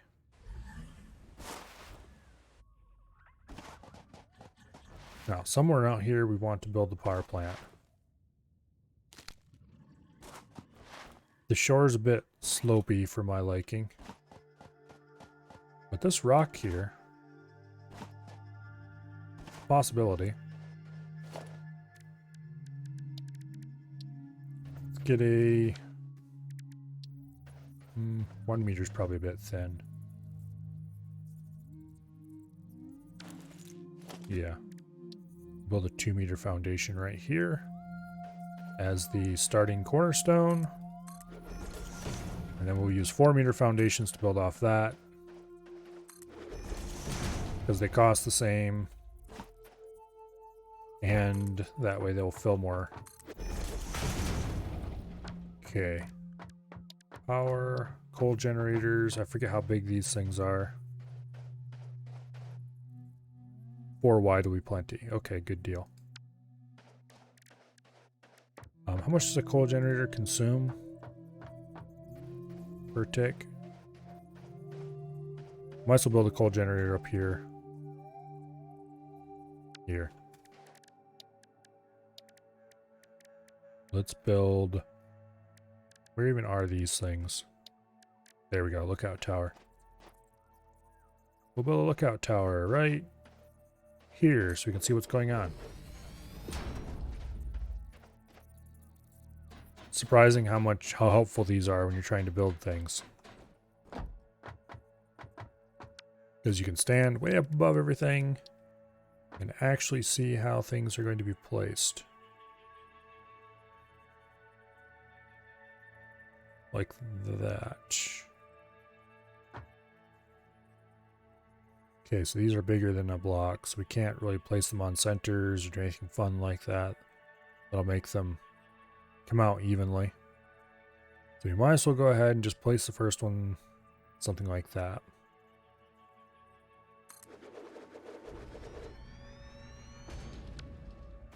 Okay, so go back down to the ground. These are just tall enough you take fall damage if you jump off. Okay, it doesn't say how much fuel it consumes maximum. And I don't have any coal in my inventory to find out.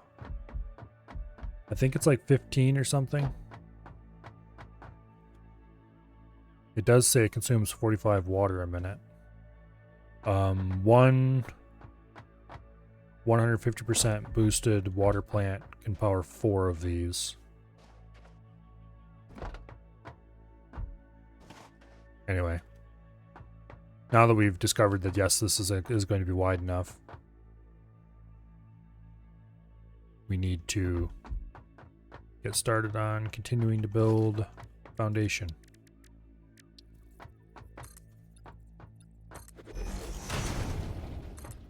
Oops, that's not what I want to do.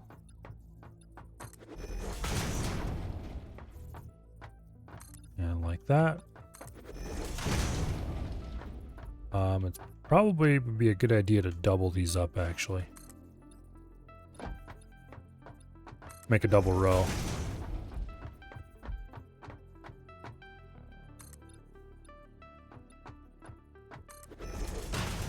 There's one. Now we gotta move the truck.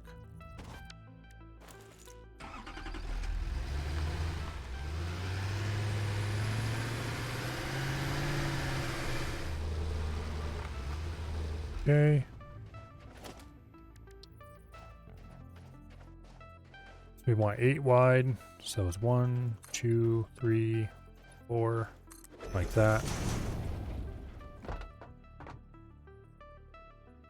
We're going to have to go out there and build double thickness.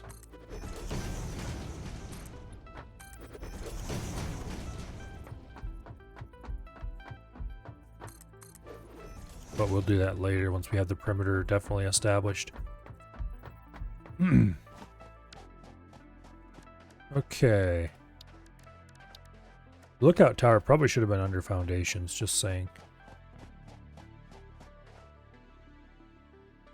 We're going to build one up here on the very edge of this rock for maximum height and for maximum ease of just jumping into the water when you're done using it.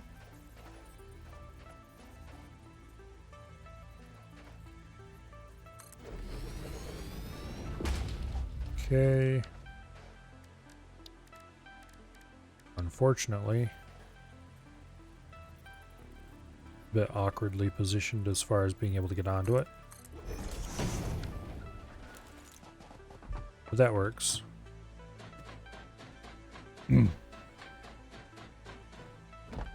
Alrighty. Coal generator. Can't afford because we didn't put enough stuff into our inventory.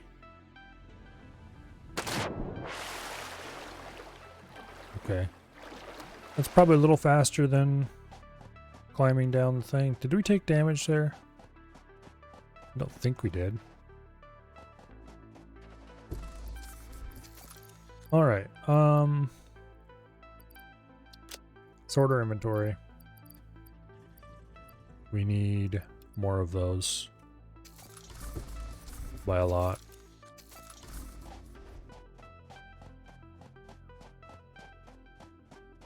Go build some of these. Let's see. We have 120 coal piped up right now. So we'll build enough. We'll build the power plant size for the first 2 mines. With the option to expand. Yeah, I think that's the right positioning. It looks like the right positioning.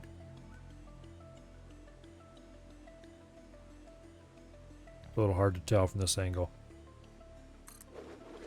They're lined up, but they're not, what do I call it? Okay, so that'd be 30 coal. Be 60 coal. So we need to build 8 of these. Okay, we have 30 coal on this side, 60 coal on this side, and we are out of materials again.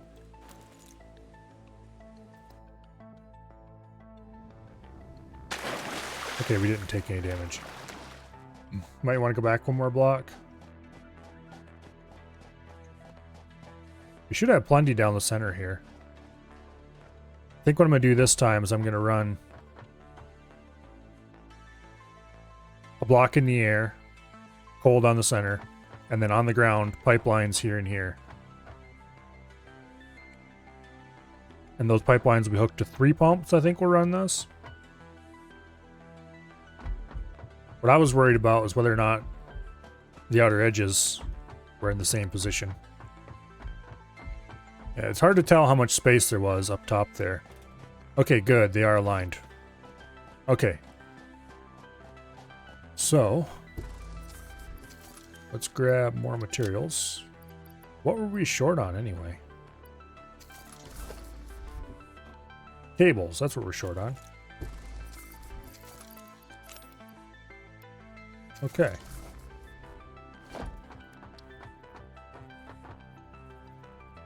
We're gonna have 8 generators, I think. That should take 120 coal per minute, which is what we're currently producing.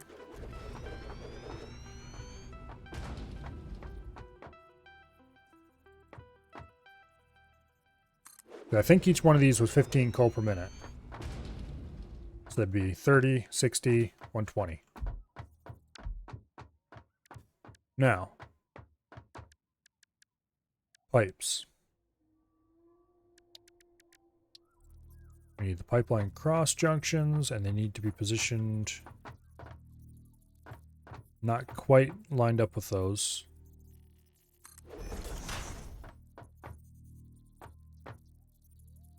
Like, here, 1, 2. Looks like it'll leave enough. Well, it doesn't. Wait, no, that's wrong. We don't need to do that at all. We just run it right down the middle.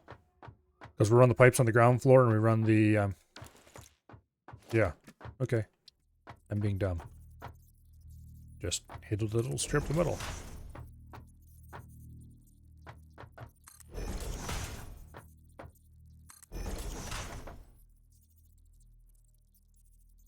What? I say, what are you complaining about?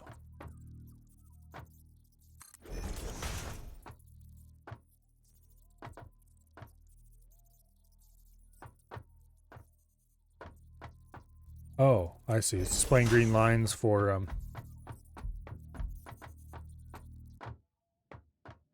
okay. Yeah.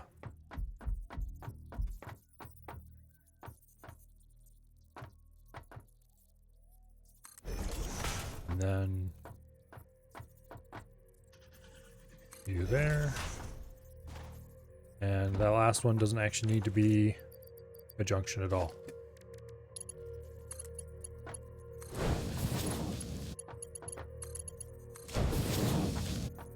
I probably shouldn't have built those yet.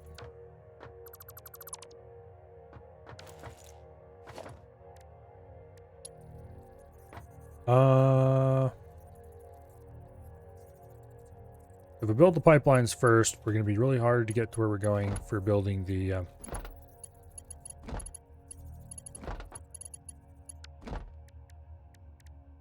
okay, split before merge. Building these up in the air is going to be a pain in the ass. How to do that? The game won't even let me do that. I know it's possible though. So,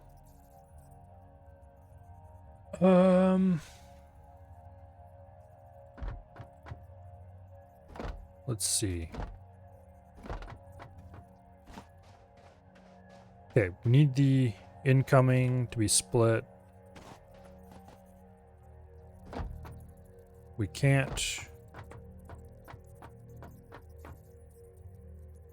do it the linear way because they wouldn't. Okay, the conveyors wouldn't go steep enough to get over the belt, to get over the, not belts, over the water. If I split out here and then run conveyors in, let me think about this for a minute. My initial plan of just running them over the center, I don't think it's going to work because you can't place these on top of the pipe junctions. That said, I think these can be attached up in the air to conveyor lines. Maybe? Well, there's an easy way to find out.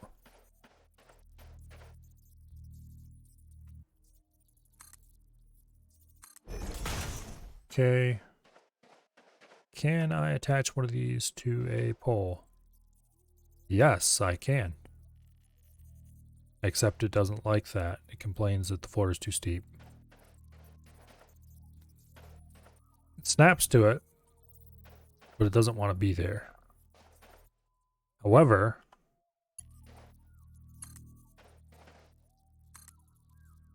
if I do this, will it go with it then? No, it won't. What if I remove the pole? It snaps to it, but it doesn't. It refuses to be placeable. Okay. That's important information. That means we can't do aerial fun and games. Run a straight belt all the way through and then connect the splitters to that. Yeah.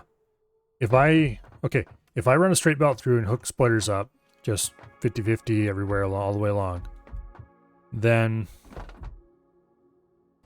that means the first ones are going to fill up with coal, and the next ones will fill up with coal, and the next ones will fill up with coal before the final one finally gets its full capacity. And then it will fill up with coal eventually because they won't actually be consuming coal at their full capacity anyway. If I split and then send in individual lines, which would kind of be annoying actually, then they would all receive coal in equal amounts, but it's not really going to matter either. Because 120 coal a minute is 120 coal a minute. They'll get it eventually. Okay. Thing we need to decide. Can I build a cross junction on top of a splitter? No, I can't. Well, that's annoying as all heck.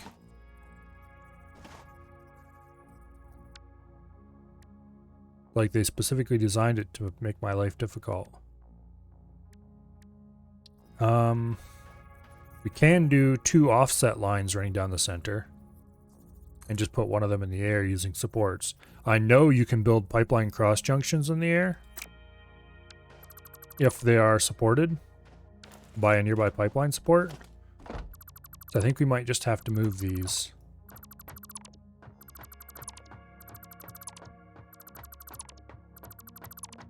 And go ahead and do the straight belt with the splitters on it thing. Unfortunately, there's no way to mirror the ports. So we could do a splitter for each and every machine, or we could do a splitter halfway between the machine, halfway between the ports, and just curve it a little bit. I think that's what we'll do. Wait a second. Here, give me the lines. Boom, halfway between the two. Onward to the next one. Halfway in between. Boom. And then for here. Halfway in between. And halfway in between. Alright. Now, these are going to be receiving 120 per minute, so they need to be Mark IIs down the middle. They're only going to be consuming 15 a minute. Actually, only the first one really has to be a Mark II, but we're doing them all anyway. They're only going to be consuming 15 a minute, so we can just connect them up like this.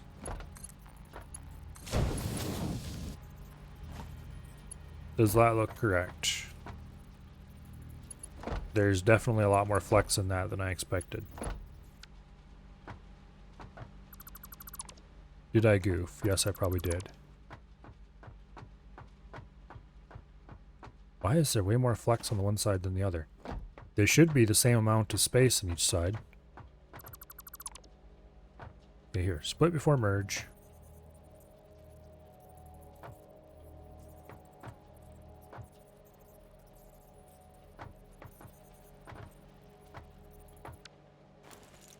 Need to remove this too. Okay, split before merge. That should be straight lined up with that. That should be straight lined up with him. Oh, wait. Did I position this one way off for some reason? That should be dead center between them.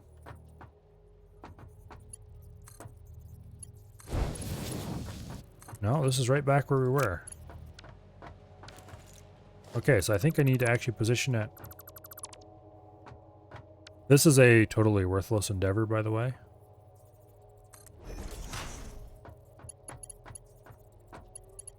Okay. Oh, that line's not for lining up on here. It's for lining up in the center of the machine. So that's actually right where we want it. Yeah, that makes sense. That makes sense. Okay. Some of these, we'll deconstruct all of them and make sure they're repositioned properly. Some of them might already be in position, but I'm not going to waste the time trying to figure out which ones are and which ones aren't, when I can just deconstruct them and rebuild them. Okay, split before merge. We want to position these on that double line. On the double line. Alright, good deal. Now, double speed down the middle. Oops. Double speed down the middle. There we go. Then you to there. You to there. You to there. You to there. Now that I'm thinking about it, back when I oh, who was that playing when I watched it years ago? It was Ivan, and I think it was Ivan and Rename, actually. Anyway, they did it offset so that the machines were half a step off from each other in two rows. So that this one's port was even with that one's port. And then they'd have just did a straight line. I don't remember how they hooked up the power though. The water, I mean. Probably a much simpler method than what I'm going to use. You know, I just had a sudden thought.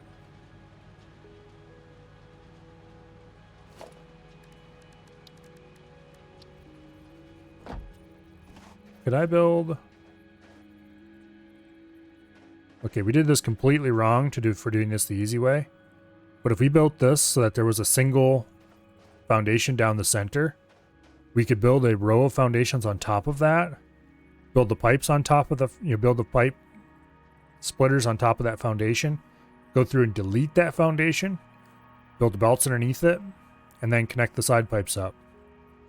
That would have been the smart thing to do. Unfortunately, that would require rebuilding the whole thing. Pardon me for a second here.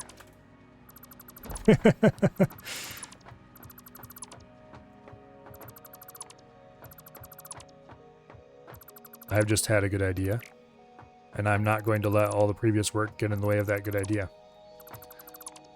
Because getting the pipes hooked up on this is going to be a bit of a pain in the ass, and for A, and B, if I build it the right way the first time, then when I come back to build a second power plant for the next two coal patches later, I will already know how to do it because I'll have a pattern sitting right there. We're going to have to make this foundation a little differently sized.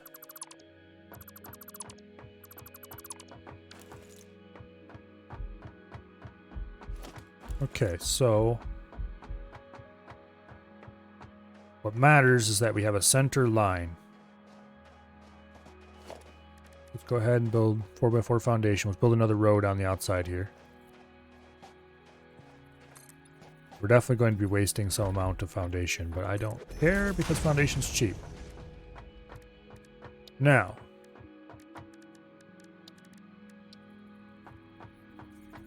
we want 4 on each side. So this will be the center line, I think. Boom.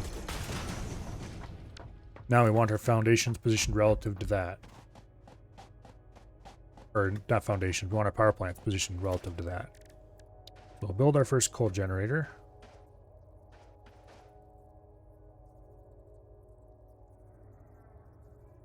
Positioned... Actually, position it here. We could delete the whole outer line. It wouldn't hang off much at all.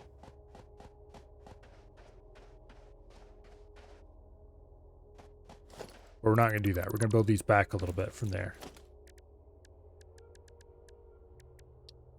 If we have the foundation, we might as well use the whole thing. So we'll position them like that. Yeah. And then we'll do the same thing over here.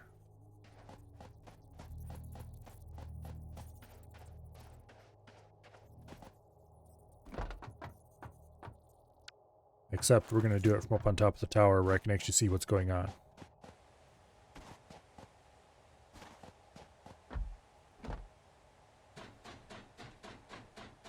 Okay, so... Coal generator. Boom, there's the center line. Right like that should be correct. Okay, now let's position 4 of them.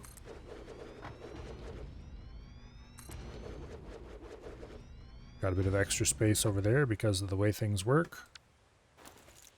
And whee into the water. I need to go around and place foundations underneath the edges of those. Let's get some ramp on the end here so I can climb up.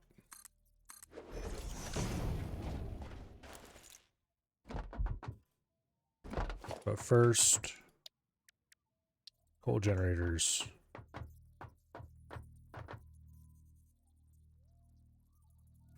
We're going to build from the center line so I can look down on it and see what's going on.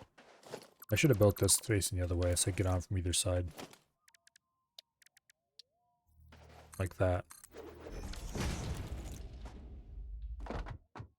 Okay, power, cold gen. This game can be a bit finicky with placement. Thankfully, we have the green lines to show us that things are lining up with each other. Otherwise, it would be much more annoying. Okay, now, water.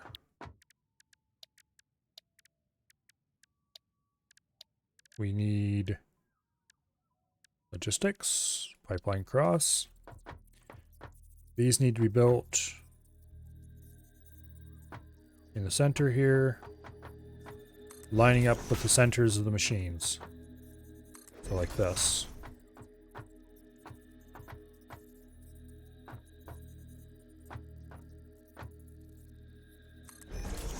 There we go. And like that. Is this one actually centered properly? No, it isn't.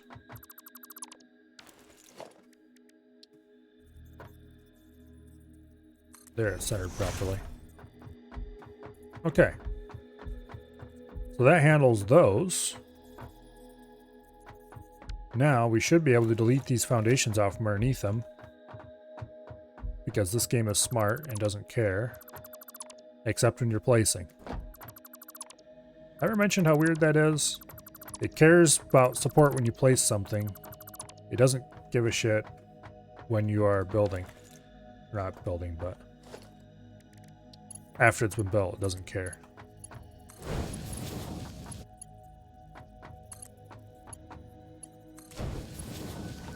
Yeah, that'll look cool. And then split before merge. We build these right down the middle as well.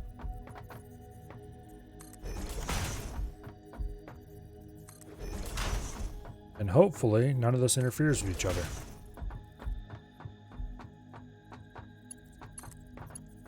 Doesn't.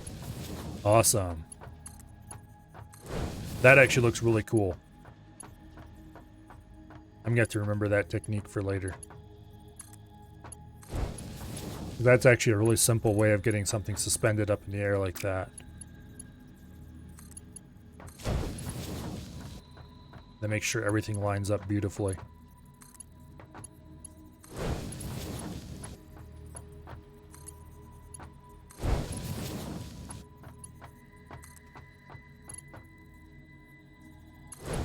Okay. I do have to say, I am quite proud of myself for this little... I'm not sure if I want to call it an innovation, but idea. I'm sure it's been used by many people before, but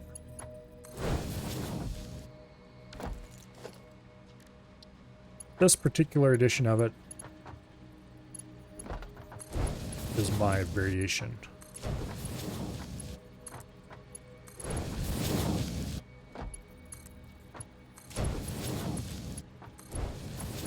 Get this all hooked up. We're going to be running power in, or not power, water in from out there. Actually, how much water can each of these carry? 300? This is 45 each. So it'd be 180. We're going to need to run more than one water pipe into this. 180? No. 90. 180.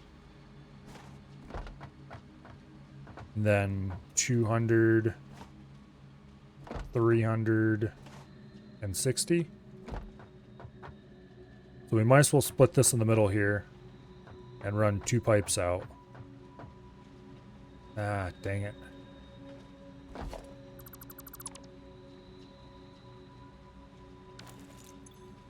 That's unfortunate.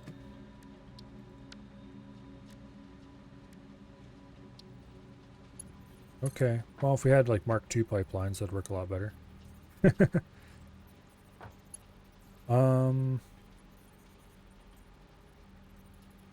We can't build it on top either. Not really. Actually we can. We just need to get up there so we can see.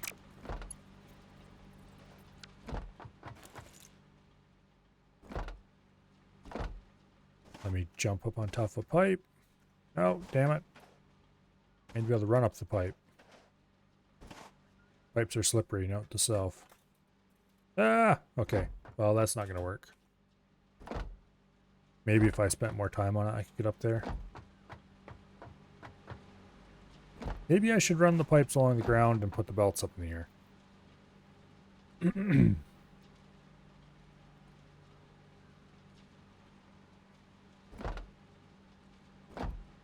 If we had Mark II pipes, this wouldn't be a problem, because we could just run a Mark II pipe down the middle.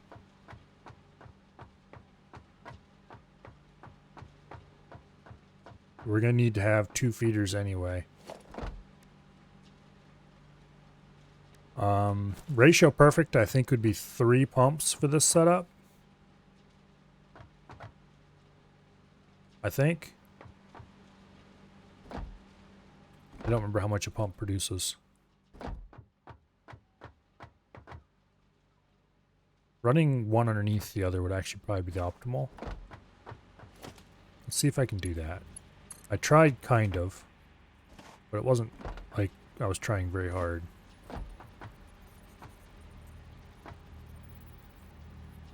Like right here would be the optimal place to put it. However, floor is too steep. Eh.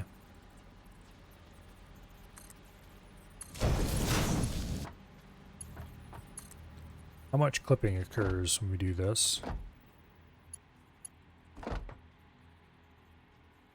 A lot of clipping occurs, that's how much. That said, do I care?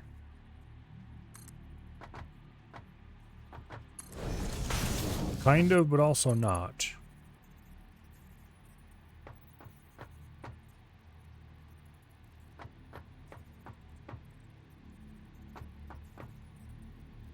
Mostly, but also not.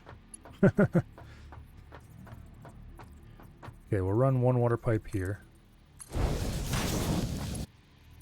And we'll run the other here. Let's see how that looks from a distance. A little bit wonky, but until we get Mark II pipes, that's the best we can do. Now,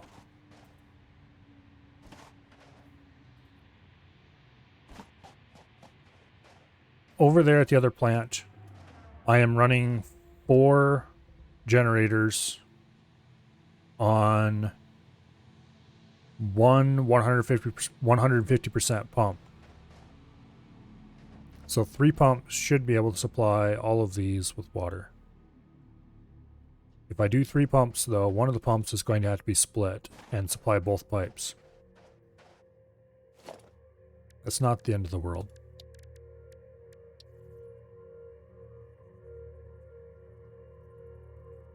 Anyway, let's build just 3 water extractors out here. I don't care overly much where they're positioned exactly.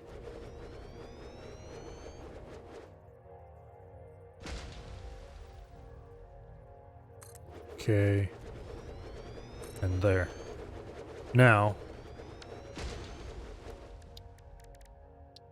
we need 2 junctions. One here. And one there. And we need a third one here in the middle. And then what we're going to do... Junctions aren't really splitters or anything, but... We'll run one into there. And we're out of copper sheet.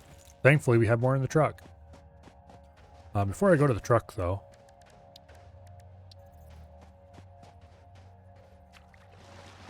Let's go ahead and fix up our foundation mess over here.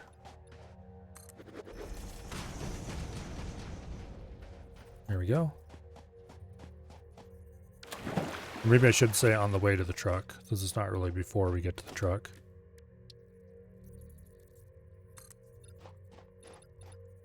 Come on. There we go. We still have the other side to fix up, but that's fine. Okay, a stack of copper sheet should be enough. We loaded way more into the truck than we needed, but that's a good thing, not a bad thing.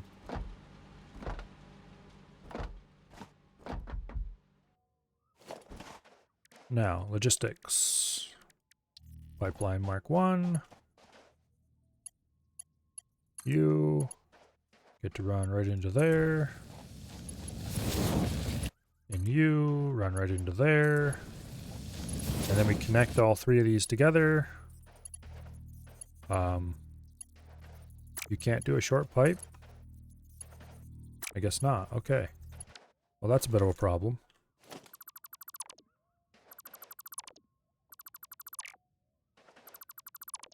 Okay, we just need to move these apart a little bit. Or a lot of bit.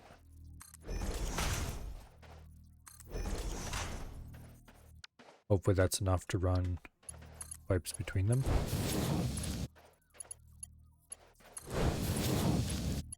And then from there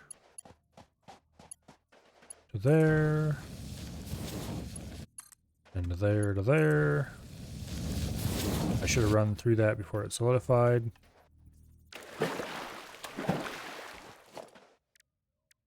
Now, this one will get connected to that.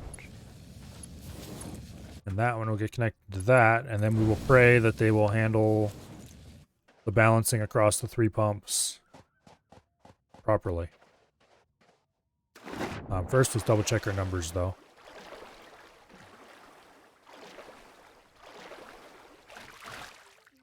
Okay, this produces 120 per minute.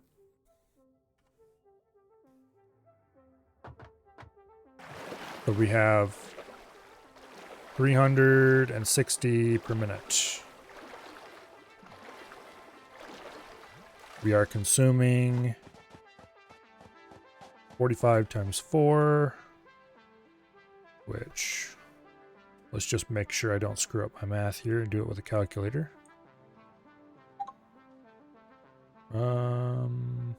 Where's the calculator? There it is.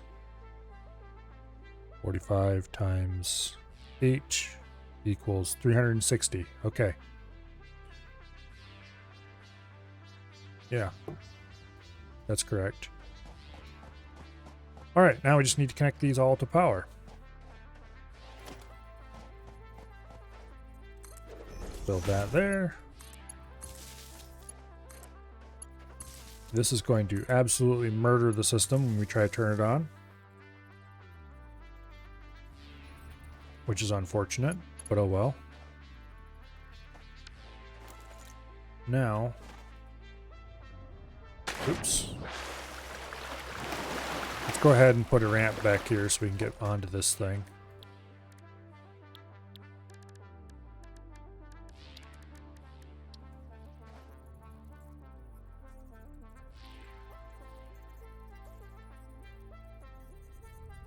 Come on, you piece of shit. Connect.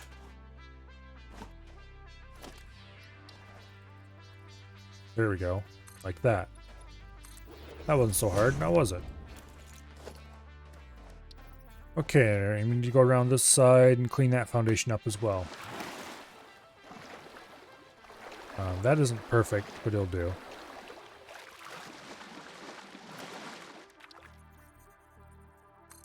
Go there. Like that. Alright.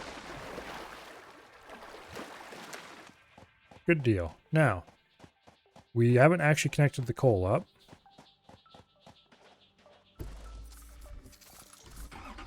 Let's get the tractor out of the way here.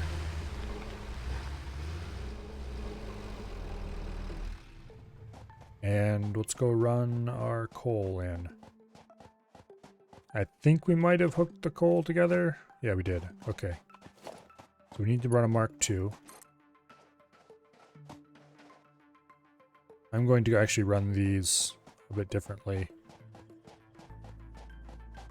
We're going to run a short distance. and put it up in the air 3. And then we'll do the long ones way up in the air. Can't afford. Ah, damn it. We're short on. Okay, well. We'll wire all this together. We'll run back, placing wire. Oh, that's going to be a problem as well, isn't it? Because we have the truck here. Well, I guess we're going to have to run back, placing wire. Yeah, you. I don't want you there.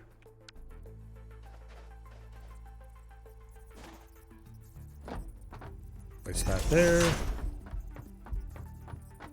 We'll run back, placing wire, and then we will return with the materials we need. We're gonna have to run both ways because of this placing wire thing. And then we can bring the truck back the next time. Which is a bit unfortunate.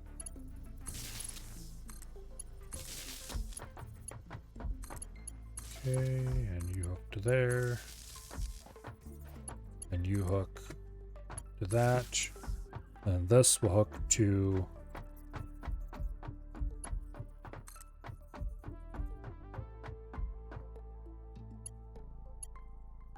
can I hook to that without clipping? No, I can't. Okay. We'll go ahead and build another one here.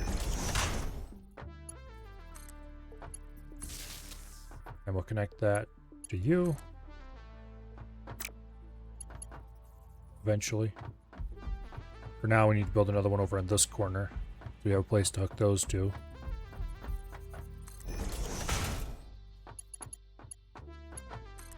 You to there, you to there, you to there, you to there, you to there, you to there.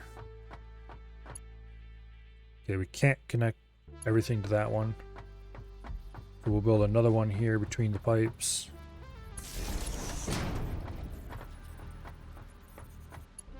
And he will connect to that. And he will connect to that. Now this is probably going to be the linchpin connector. Or maybe this one will. Yeah, this one will be the one that eventually runs out. But for now, we need to actually run a line over to the miner as well. So to that end, we're going to connect to this one, I think.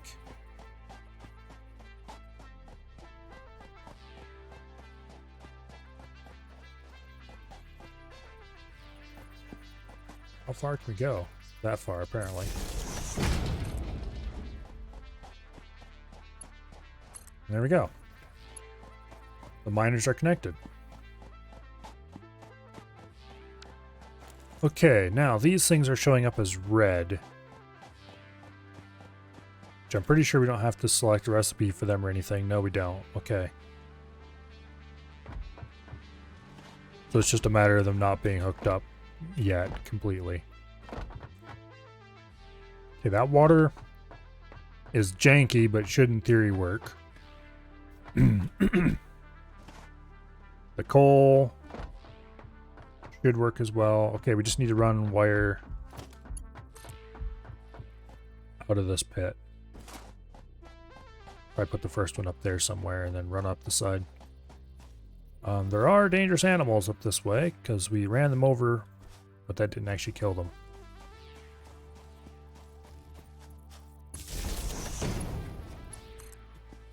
And we'll keep going this way.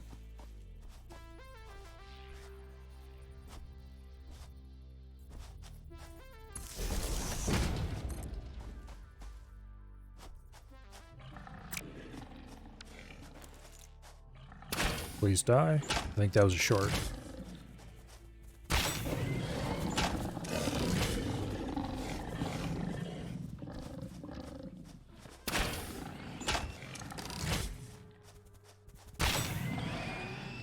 Okay, he's dead.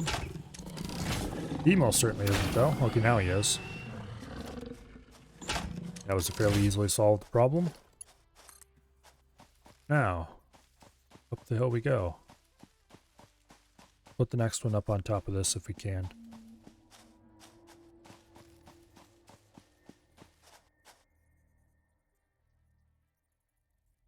Wire too long, floor too steep. Okay.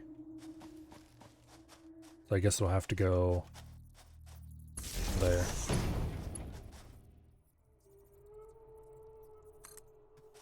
And then we can go up here eventually. Or over to here.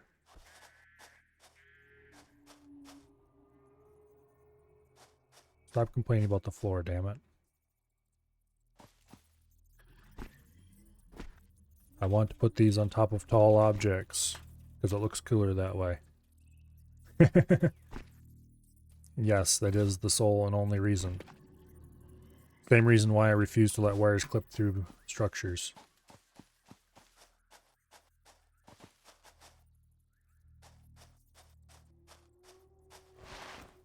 Which is honestly not a very smart reason, but oh well.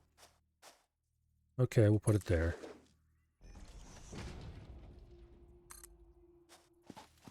Alright, and then at least we have a nice big object off in the distance to aim for.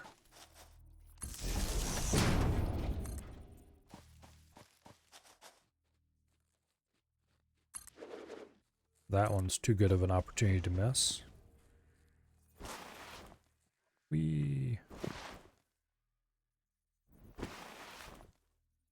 Okay, somewhere over here on this hill will be the next one. Wire too long. Okay, so I guess that means there.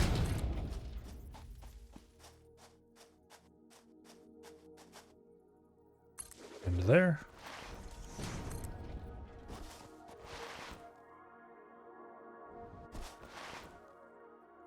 And right over here somewhere. And the next one will probably go here on this ridge. And then over there on that hill.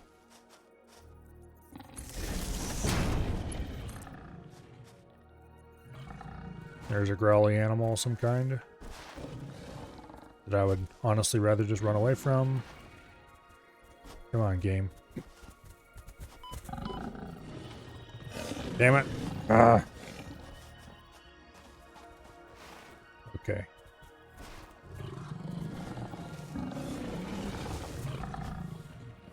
Let me place this where I want it.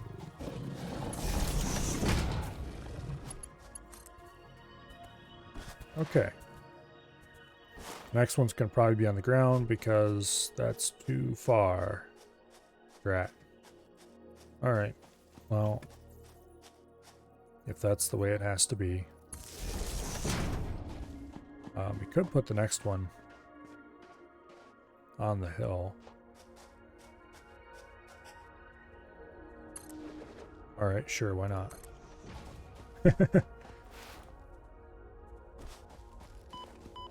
Oh, and here's where we can tie into the system then.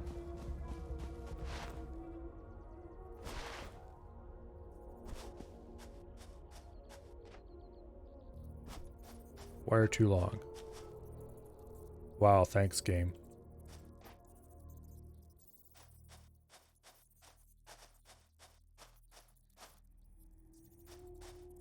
Just a bit too short to be able to stick it on top of that rock.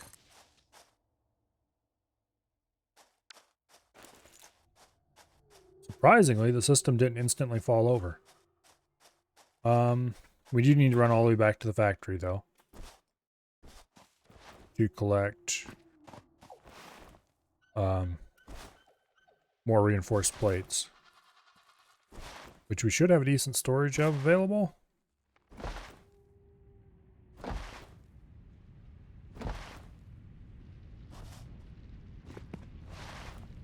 So, yeah.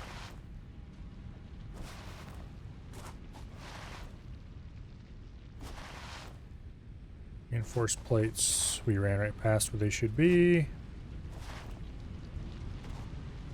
Because I'm smart, that's why. How much of this stuff do we have stored up? A lot, actually. Good. Finally. While we're here,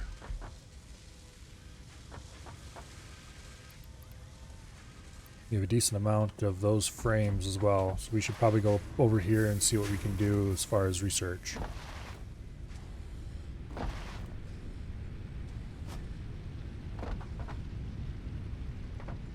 Okay, tier 4. Advanced melee combat, I don't care. Advanced steel production, I do kind of care. Ooh, miner mark 2. Okay. Logistics mark 3, which I very much care. Which of these do I care about more is the big question, though. This gets us stackable pipe support, but doesn't get us like Mark II pipes or anything. Miner Mark II is very tempting. It does give us a lot of stuff we need to start producing as well. Motors, straighters. We're definitely going to need to build bigger factories all the way around. Normal extraction rate is 120 per minute. So this doubles our production, basically, of everything.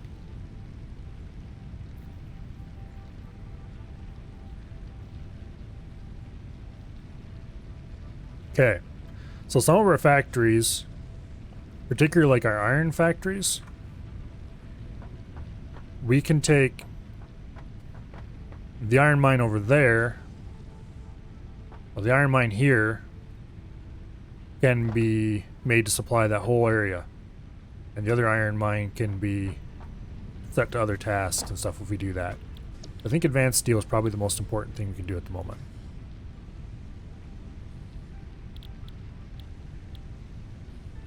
We need steel pipes, rotors.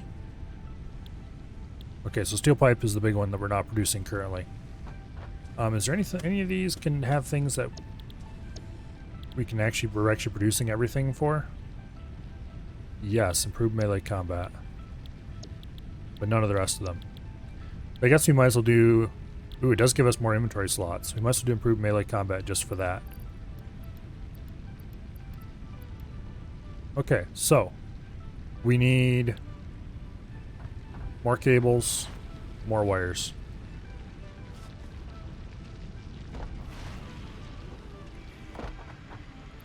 Grab a couple stacks of cables. And I think like 3 stacks of wire. And that should be all we need to complete this.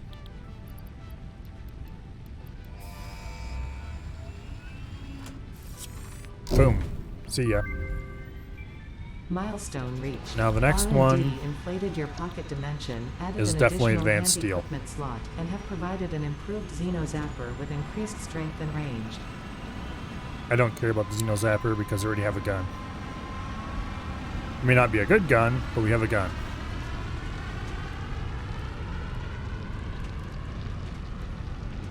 Okay. Can't do that yet. Mycelia, we might as well do this research, see what it unlocks.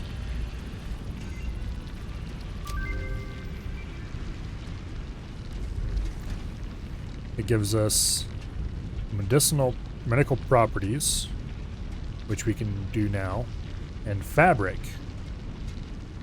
which we could also do now. We could also do this at this point, medical inhaler.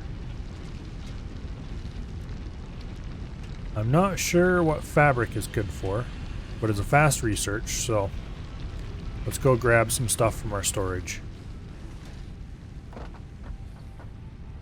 Okay, we need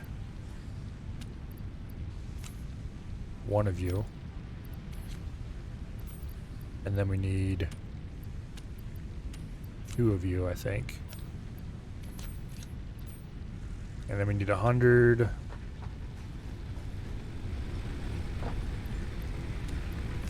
You. That should be everything we need for this.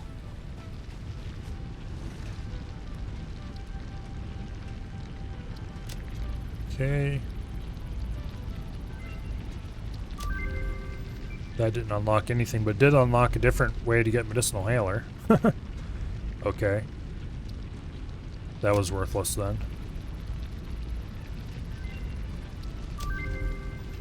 Parachute. Okay. That could be interesting. Requires 10 fabric. What do we need to make fabric?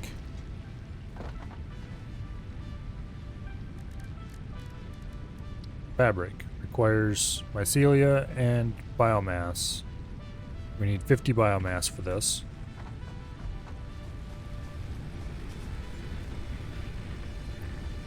Okay. Might as well, I guess. Assuming we have enough mycelia for that. Yeah, we can make 10 fabric.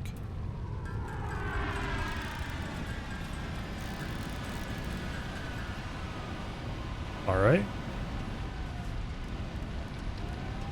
Give me that parachute. Medicinal inhaler. We should go grab more straters anyway. Or not straters, rotors. Grab more rotors. Come back, research that. Is it a different... Is it different from this one? Yes, it is. That's a 5-minute research. What about this one? 3-second research. Okay, so we'll do that one first. We'll grab a couple more stacks of rotors because we should have some in our inventory anyway. And then we'll get some medical inhaler researches going. Stack of rotors. Not quite a full stack, but close enough. I think we still have some aboard the truck too.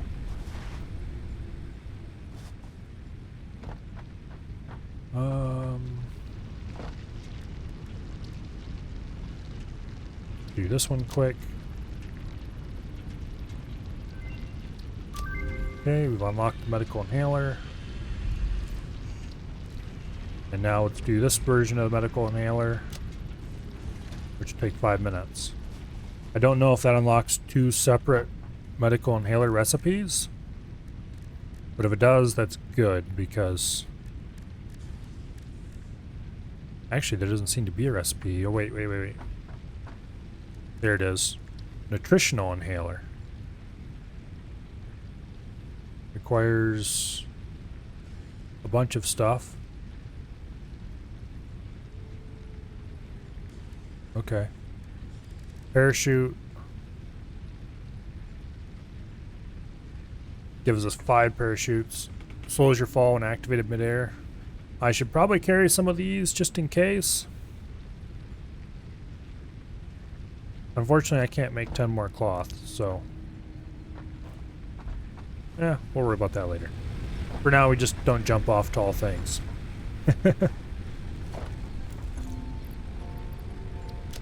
Okay, let's go dump some of this crap into our chest. Some of the stuff that we're just carrying around because who knows why.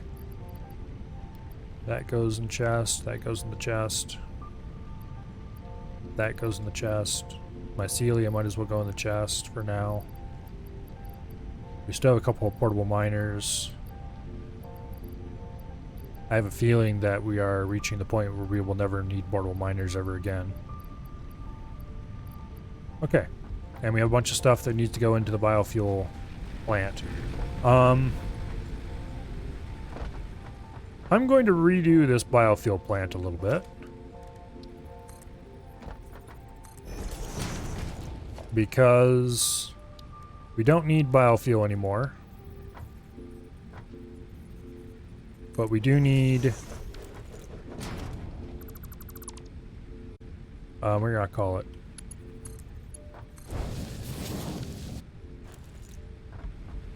We do need the plant stuff. That stuff. Okay, this one is wood. No, is this one leaves? Leaves. Okay, it's a good thing we didn't put wood in it, because that would have been annoying. And the next one's wood. Which we actually have quite a bit of. We'll get quite a bit of biomass stored up.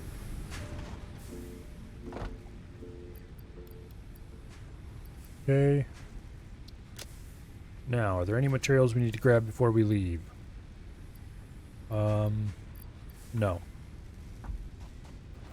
Alright, back to finish the power plant.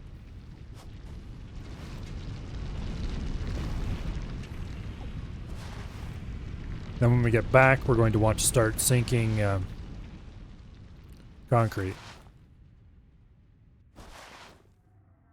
Because we're not using it for anything else. We may as well. That floating grass is going to bother me forever. Unfortunately, there's nothing to do about it, which annoys me greatly, but anyway. Oh well.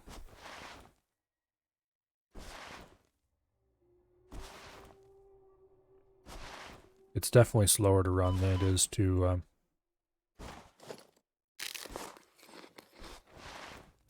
drive the truck. Kind of unfortunate that we didn't run cables out here on one of our trips before we had the truck.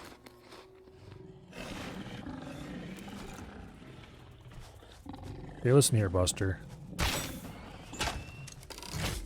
I'm not really interested in you. But if I have to kill you to make you leave me alone, then I'm not going to say no to more alien carapace.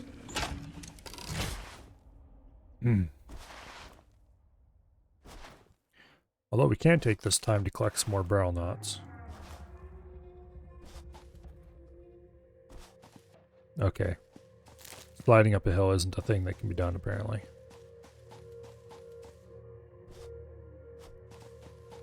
Which is unfortunate, because crouch jumping is definitely the way to travel.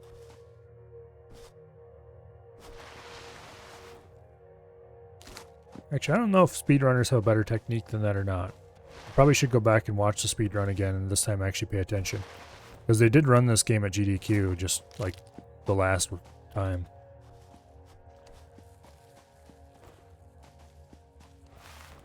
But then, am I really that interested in going fast? Kind of, but also kind of not. You can just drive the truck.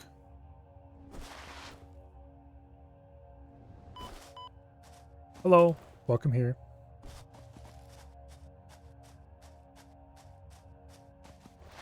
R.E. Goobers. That's very similar to a name I would recognize, but not quite.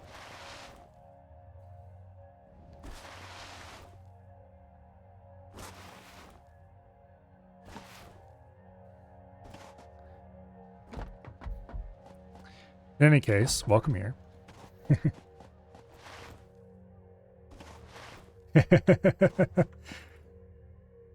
Did we forget to have two-factor?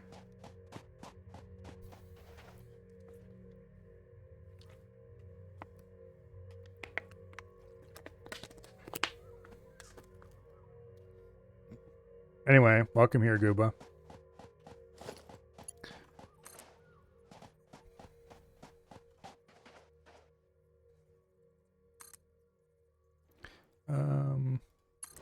I think I put it at 3 high. Yeah, looks about right. And put the next one there, roughly.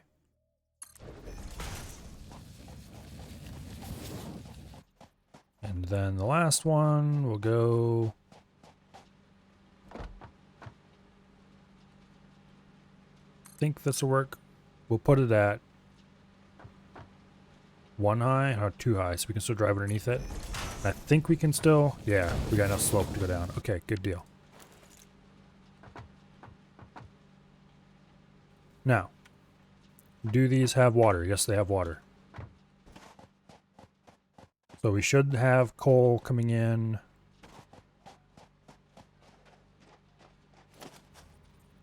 I did make these all conveyor belt Mark II, didn't I? Yes, I did. Okay, good deal. I see coal going over my head. So very shortly we will have a great increase to our power.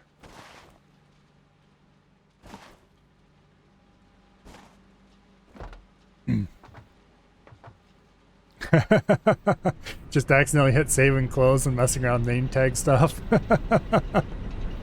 Okay. So now you need to wait a month to change your name back. I think it's 30 days. I don't remember what the name change limit is anymore. Okay.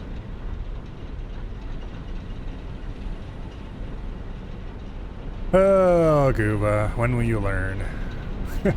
2 months, be like 45 or so now. So has Af had a chance to properly laugh at you yet?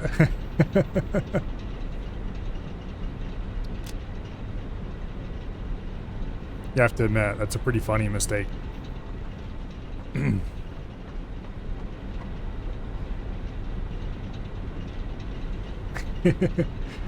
Okay, so it is 15 a minute. I was right about that.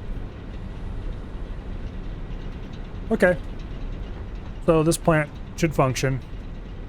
These are not obviously ratio correct splitters, so the first plant will have to fill up completely before the second plant will get a full supply and so on down the line, but that's not really going to be a problem in the long run. Just means we'll have a bigger buffer. And also this isn't going to be consuming the full 15 a minute anyway because we're not consuming the full amount of power. Unless these actually produce at full... I think these do produce at full capacity. Whereas the burners, the other burners don't. Okay, I don't mind because it's infinite resources, so that's probably why they did it that way. Alright, we can drive home now.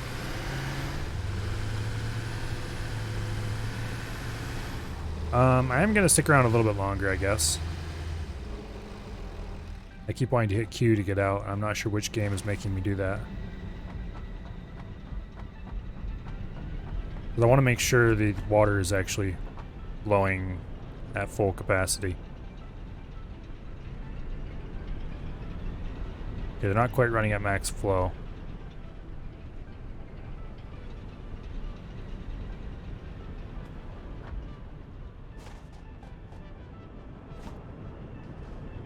This one definitely is not running at max flow. Okay. Oh, let's see.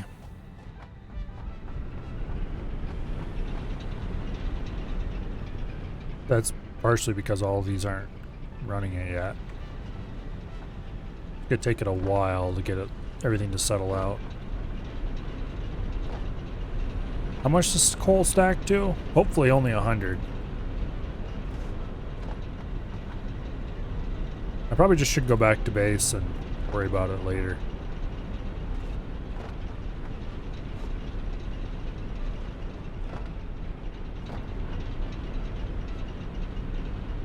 Burning at a pretty decent rate. So this is actually going to consume 15 a minute, which is going to make it take longer to settle out. Which is a bit unfortunate.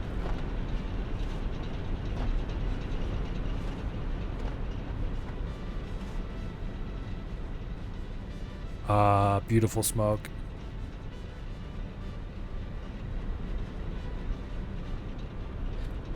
Improving the world one smog cloud at a time.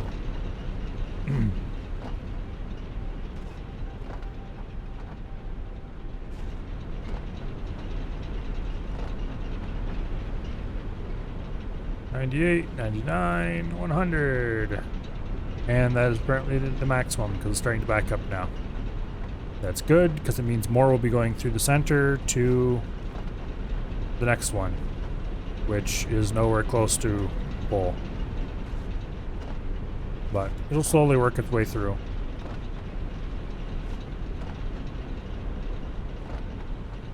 Yeah, I'm not going to hang around until it's all done. I'm just going to assume it's all going to work, and we'll come back later if it doesn't.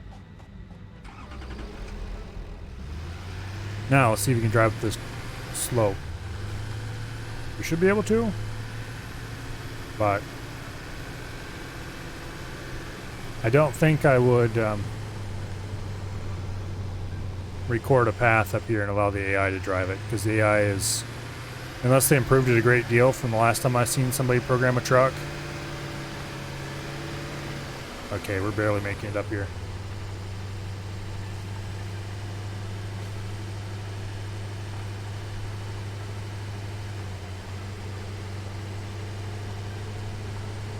Slowly but surely.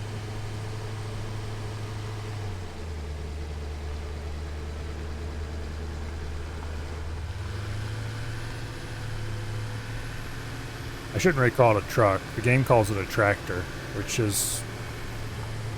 doesn't look like any tractor I know of. Also, pity the poor guy who has to stand on that platform while we're doing these maneuvers. I guess that's kind of tractor-like. Except generally you don't stand on a tractor.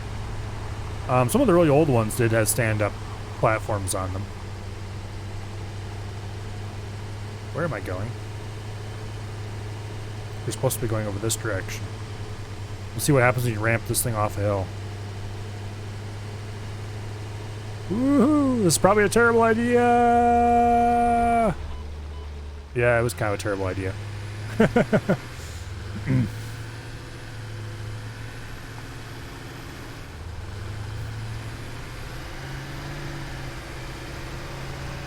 Okay, so, concrete. We're going to want to dump concrete into the sink as much as possible because we have a ton of it and we don't need that much. I think we're just going to go ahead and cut this line. But we'll do it up here in the main body of the factory itself.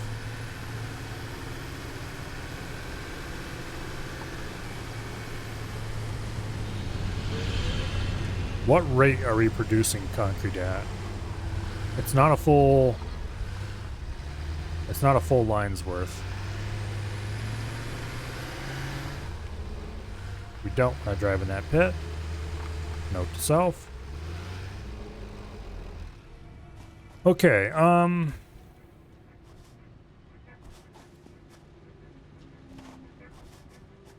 think I'm going to delete this section. And then we will install a splitter. And we will send half of it forward to the storage. And half of it will go into the sink. Which is somewhere around here. I think it's in special. Yeah, the awesome sink. Which we can't afford because we are, ironically, short of concrete. Easy way to fix that.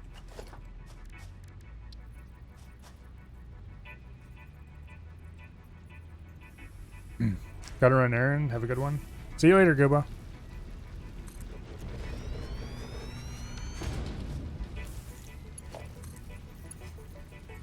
Alright, and into the sink we go. Now, this needs to be connected to power, which we can't connect to that line. We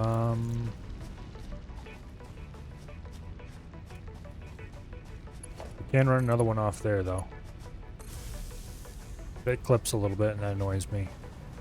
Oh well, this is a temporary thing.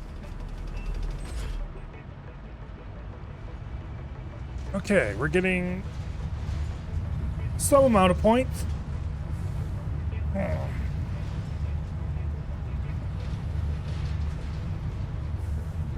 I guess we will let this run and come back later.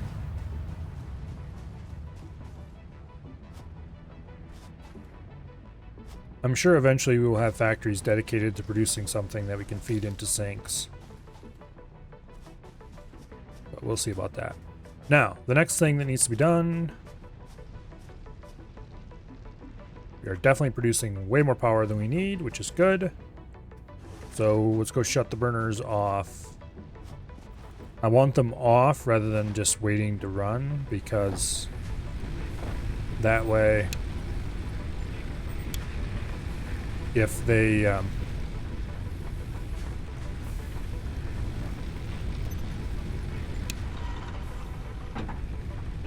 wait, I actually turned that one on. It was on standby.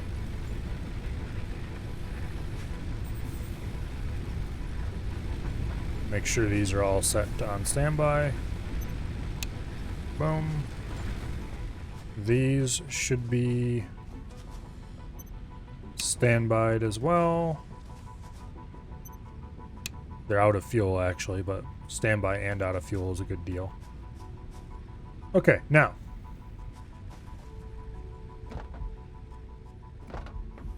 What to do next?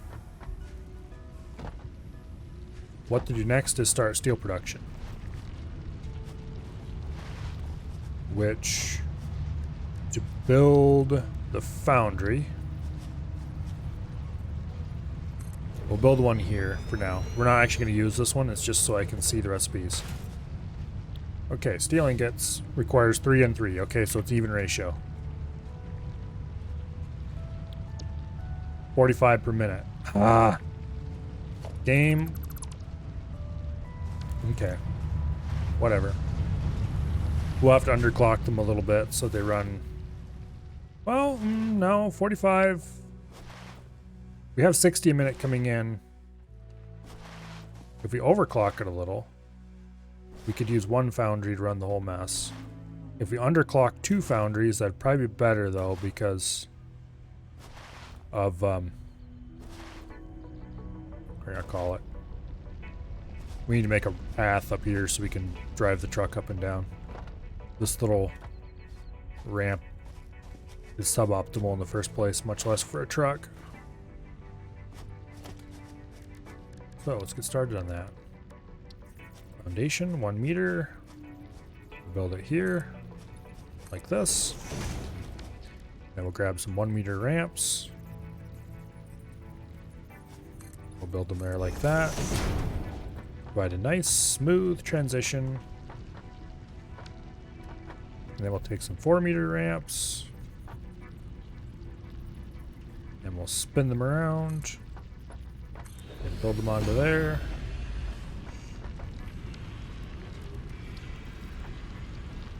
I wish I could build upside down ramps in the bottoms of these.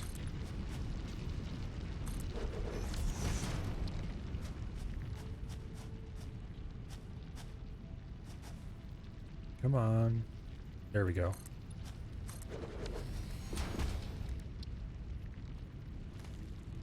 I'm sure there's probably upside down ramps as an option somewhere. It just might be something you have to get through the what do I call it? Get through the store or something. Okay.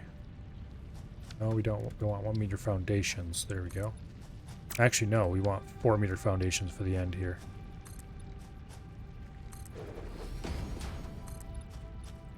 Because we need to extend this through the rock here.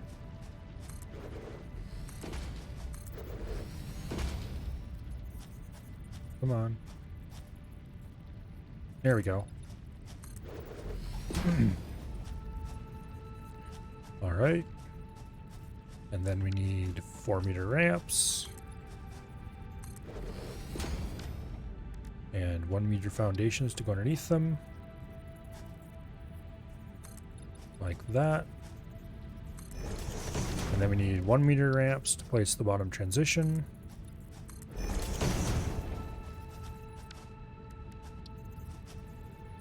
And there we go.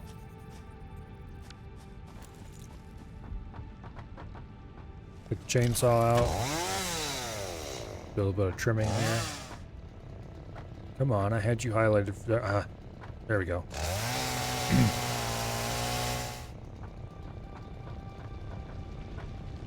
I should have cut these before building the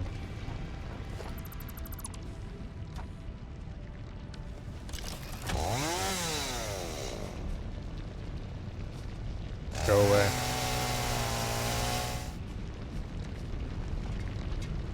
All right. 4 meter foundation. Right like that.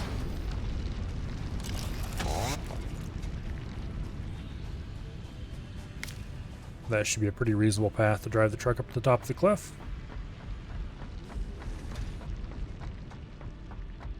Speaking of which, why aren't I driving the truck right now?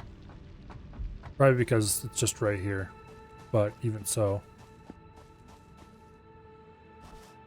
Okay, so we should have 60 and 60. This is providing 60 per minute. Okay, no, 120. 120 iron, 60 coal. Okay. 60 coal? Yeah, because we're mining 120 and we're sending half of it down here. So we have twice the iron we need. Alright. For some reason I figured they wouldn't use that much coal.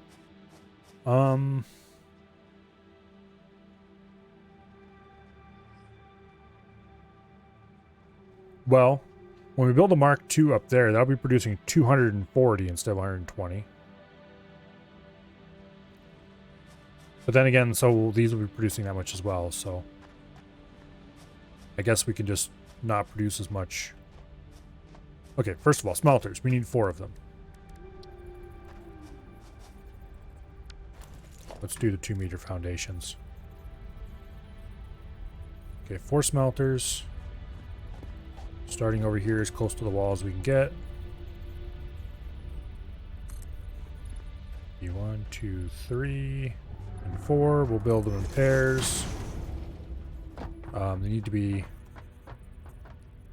well, first things first.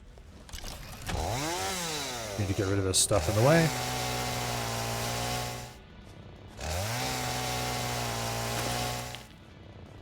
Do a little bit of ground clearing.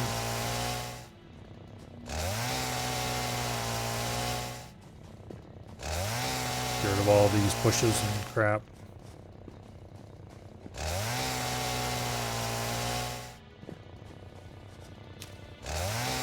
It does hurt me a little bit to cut down a paleberry bush, but it needs to be gone.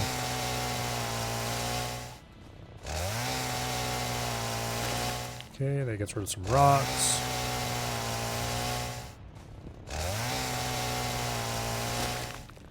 Alright, that should be plenty of ground cleared.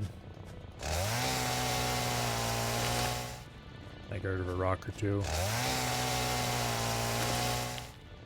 Okay. Now,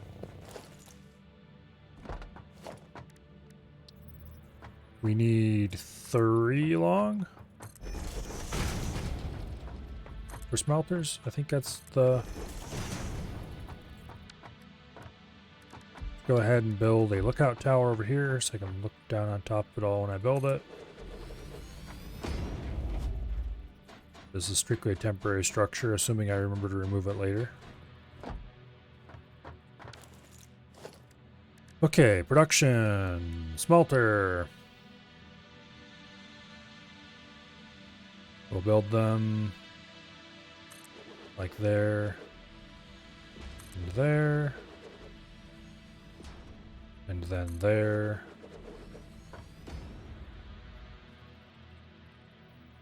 and there. Yeah, that looks about right. Okay.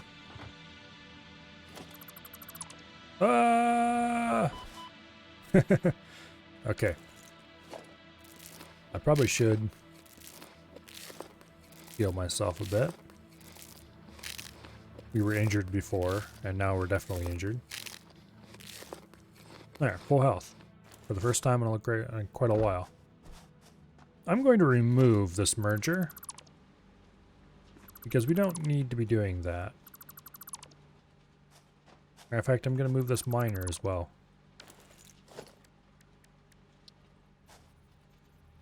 We can put that facing a much more useful direction. And same for you.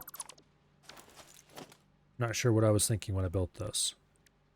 I should have built the smelters at the same time as I built the miners, like I always do. Okay, so split before merge. So we take this splitter and we put it on centers right there. Yeah, that looks about right. And this one also goes on centers right there. Is that lined up? I don't think it is. No, it isn't.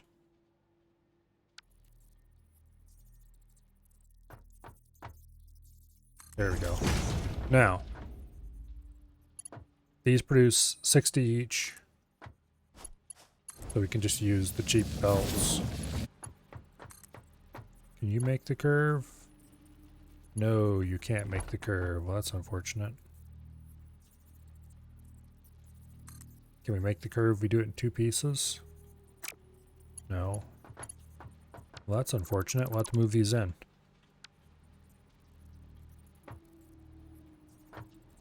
Two steps like that should be fine. Is it centered? No, it isn't. Now it is. Okay, you will remove because consistency.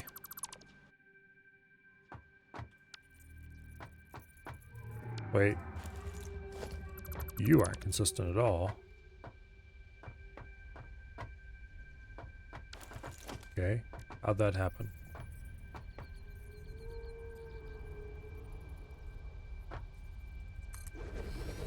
Alright, now...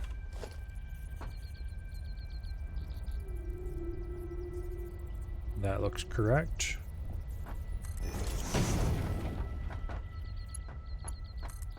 Run you into there. Ah, damn it, it's too close. No! Okay, well. Move it back one step. Okay, that'll work. Will this work? Yes, it will. Okay.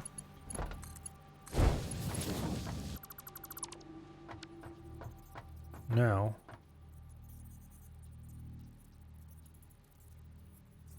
Boom. And run you in there, and run you in there. And run you into there, except we can't afford it because we don't have no plates. Damn it, I should have brought the truck. Okay, let's go ahead and place some power poles before we do anything else.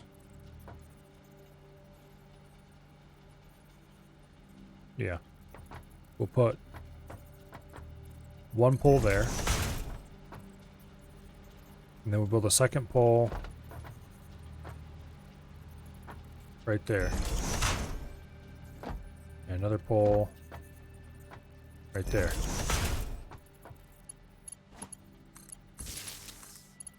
Like that. Run you to that pole.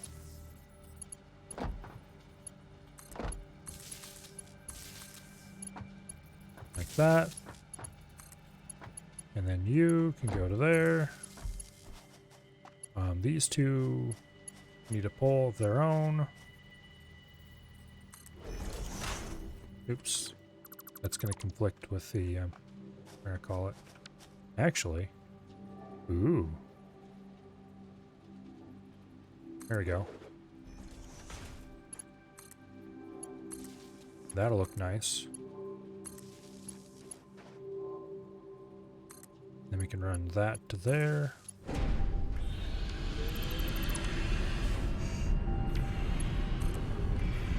Run that to there. And that'll improve the look of the whole area by a little bit.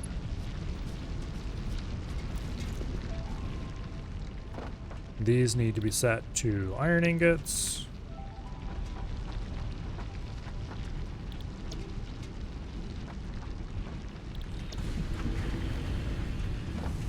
And there we go. We have iron production ready. Except that I am just a little bit short on being able to afford that. So you know what? We're going to use a Mark II.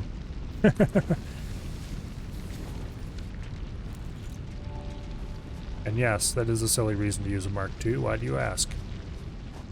Okay, let's go get the truck. I didn't make this road up here for nothing. Yeah.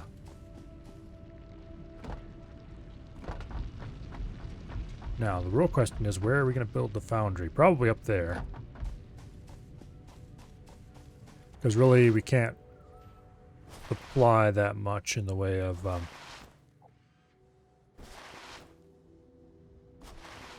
we can't supply very many foundries up there, so we'll just build one. Okay, don't jump on the pitch. And here's the truck.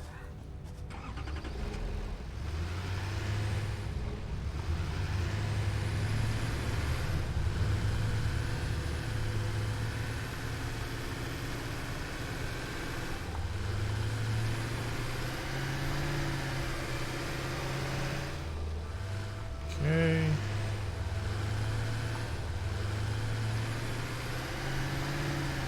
And let's go see how well we handle our little slope.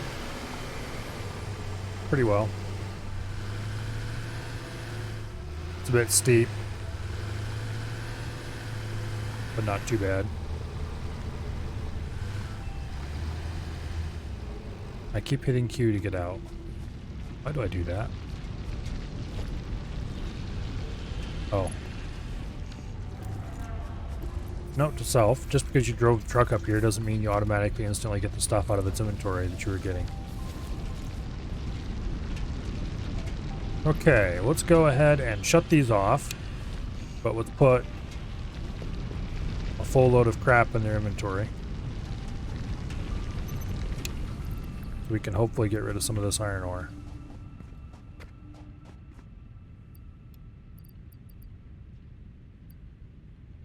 And boom.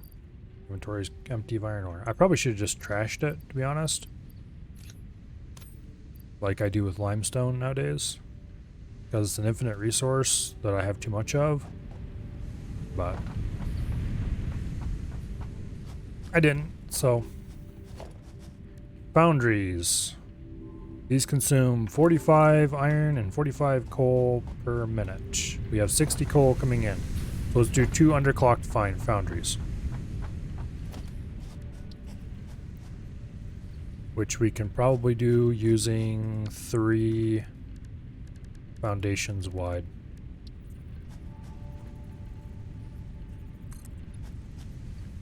Like that. And maybe 2 or so long. For now. We'll probably need to make it a little bigger.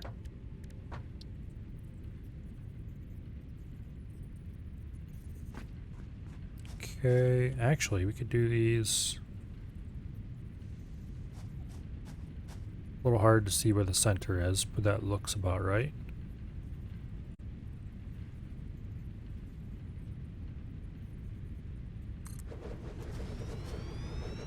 Put another one there.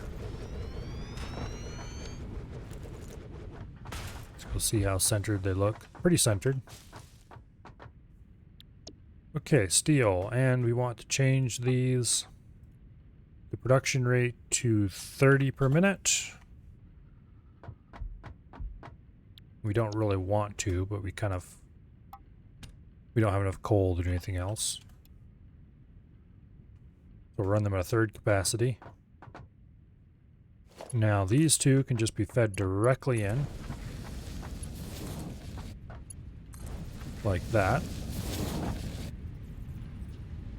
And then we can run the coal right down the middle here.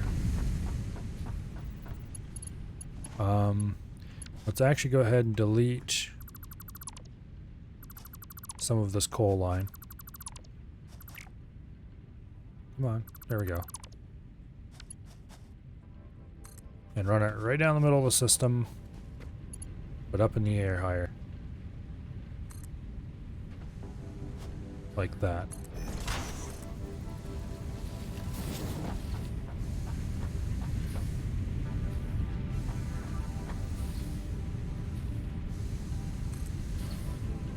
What? I didn't rotate it that way. Game?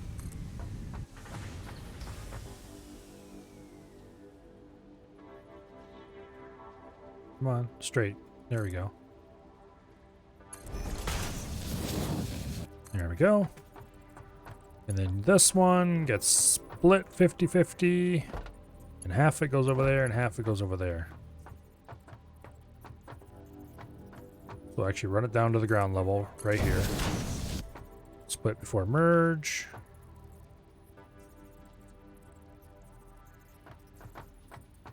We'll put it right there.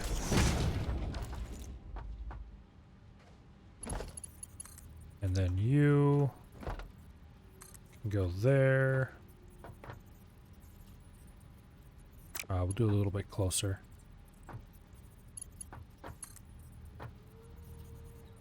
Like that.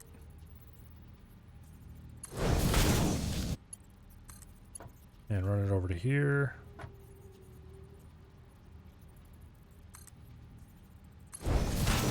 And straight into there.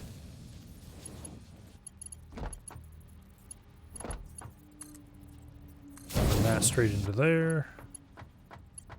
And run you straight into there. And that should supply everybody with 30 per minute. Exactly the same rate as the iron is coming in. I'm actually going to go shut the iron mine off for a bit now to let things catch up. Oh wait, the iron mine's still off. Okay, we'll leave it off. These need to be connected to power. So we'll go ahead and build a power line between them. There.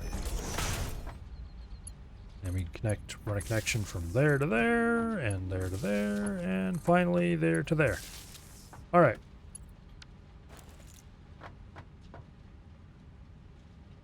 Oh, wait. These consume iron ore. I'm an idiot. I am an idiot. It is official. Yeah, okay. We can just remove 2 smelters. It's not a big deal.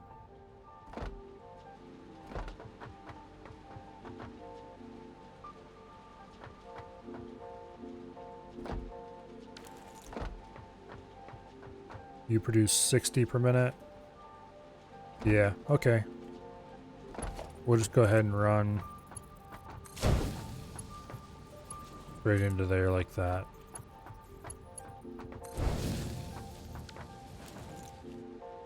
It's all set up to add smelters if you ever want to, I guess.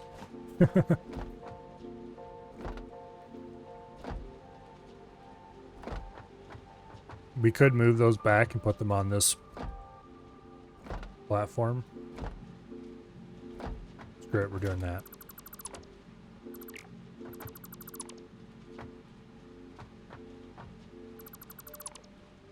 Oh, never do things half-assedly when you can do it full-assedly. I'm not sure if that's how that saying is supposed to go.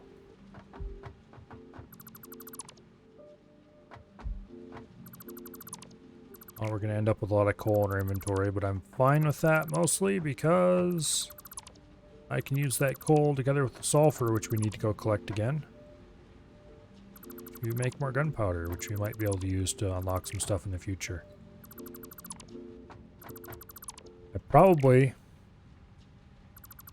what I should do is set this up. Yeah, let's remove these smelters completely. Go ahead and build this into a full up steel refinery, just with half the amount of coal it's supposed to have. Because eventually we can upgrade that coal mine to a tier 2. That's probably the highest priority, to make tier 2. And then we can take half the coal. Okay. A quarter of the coal to burn in the power plant. A quarter of the coal to go combine with sulfur to make gunpowder at a gunpowder plant that hasn't been built yet. And then half the coal to come over here to combine with these two, which we'll leave Mark 1 for now. Something like that. Okay. So this thing is 3 wide and holds 2. So we need to hold 4. So we need to make this 2 wide, more wider or whatever.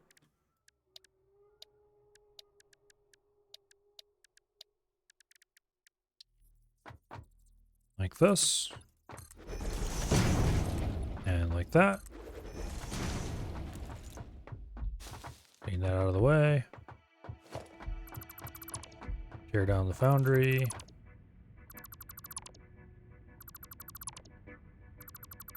Clean up that.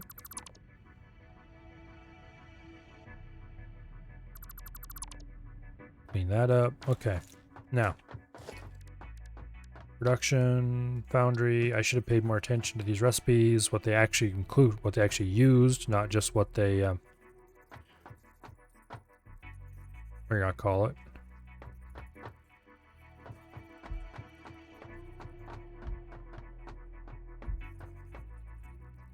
what they actually consume, not just the ratios.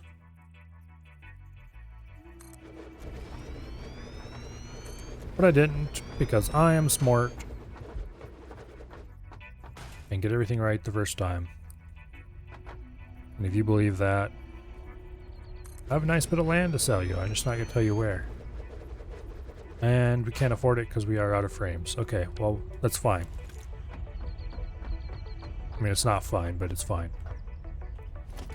Splitter. We'll put that centered between the machines. Close to them as possible, because we can do that. And this one.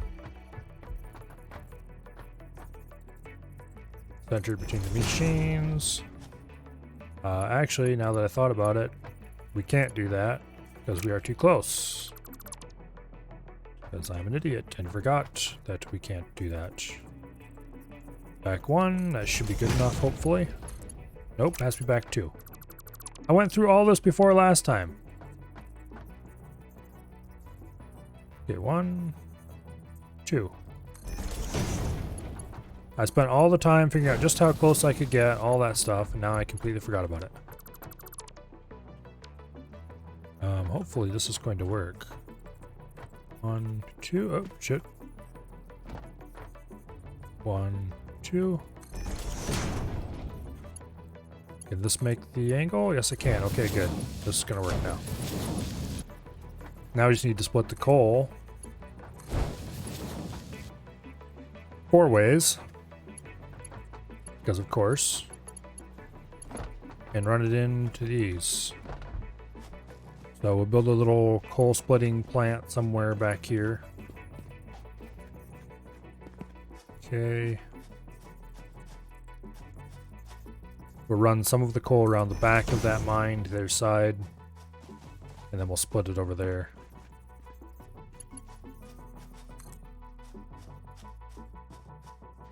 Yeah, like some of the coal will go to those two. That'll be dealt with later. For now, use Mark 3s because we're not actually producing enough to make that. Later we'll want to change all this. I should have left that to later. So I wouldn't actually have coal flowing through the system, but we can deal with that.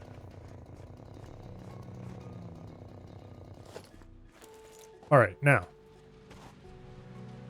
Coal. Some needs to go there, some needs to go here. We can put a splitter on top of another splitter. So that's actually kind of awesome.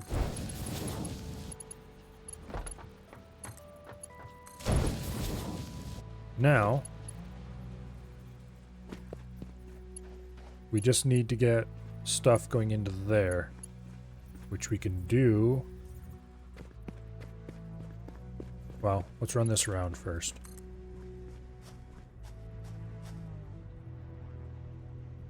We'll run it roughly like that.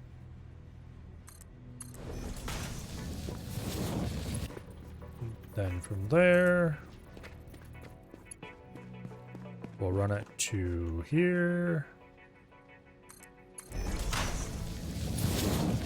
then from there, we can run it straight into there without it looking too stupid.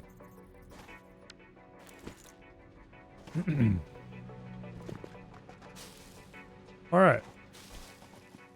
That is going to work. Now, do some quick power connections.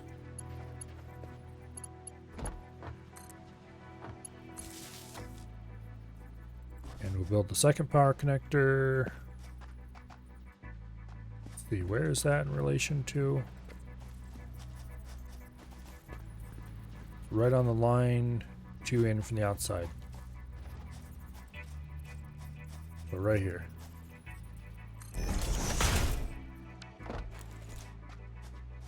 Okay. And we'll put the coal splitter on top. And run that in like that. Okay. Now. You are not running because I did not select the recipe, that's why.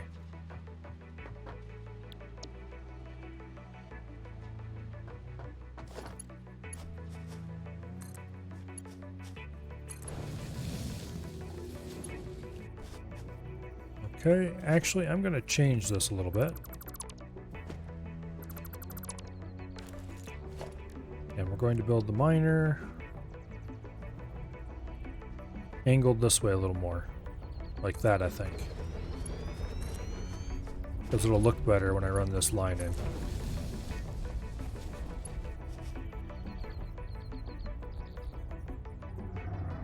And since I want it to be ratio correct, we're not going to run that line to there.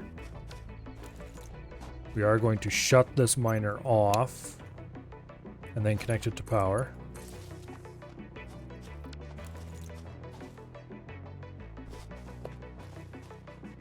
Okay, you are currently off as well. We'll feed ore in.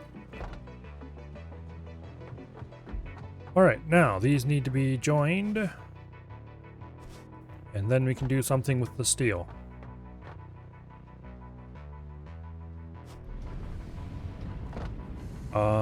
For now, I think the thing to do with the steel is just to stick it into a temporary storage container. Which I kind of hate to do, but we'll do it anyway. So, merger. I'm going to do the same kind of merger we did splitter on their side because I think that looks pretty. 1, 2. We could actually have done this probably a little closer because they don't actually come out in the middle or anything even similar. But anyway. Consistency in all things and all that.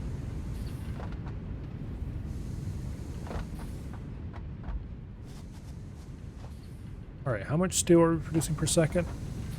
45 per minute. Oh, we need to actually upgrade these to Mark IIs.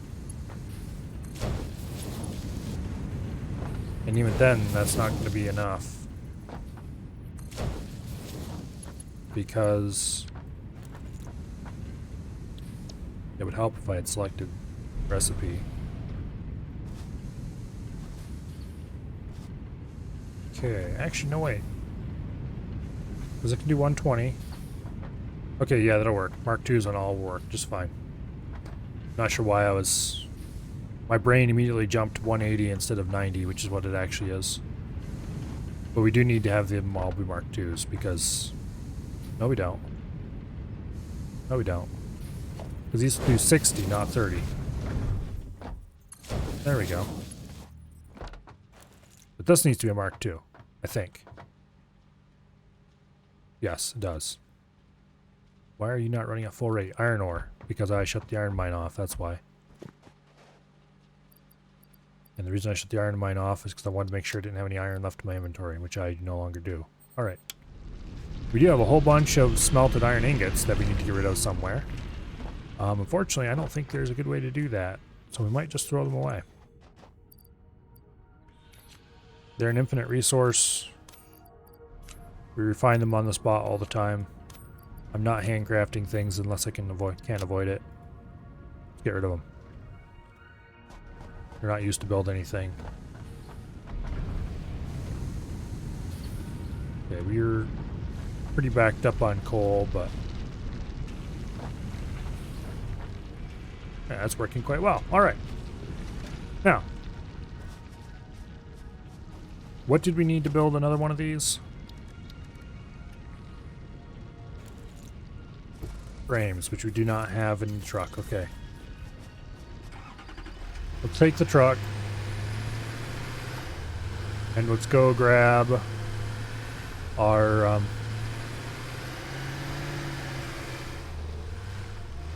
okay. Past me. Whoa! Clearly did not contemplate the need to drive the truck through places. Because that was a bit close.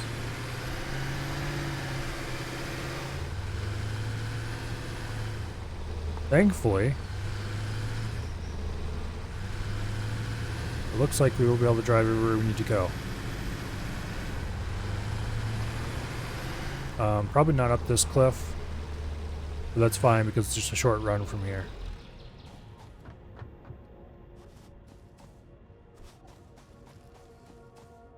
I definitely should set up a proper miner and start mining into a container. or something.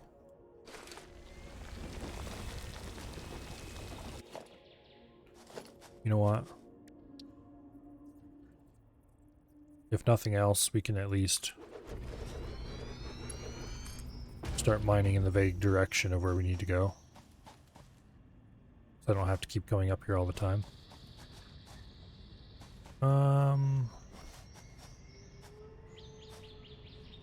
We'll build there. And then run this over here to the edge.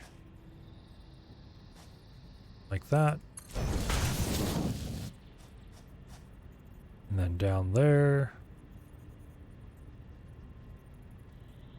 Like that. And we'll build a storage container. Right there. Like that. Okay. Now, for power, we can just stick one here on the cliff. And where's the nearest? We're on a power line from there and to there. Yay! Why you know mine?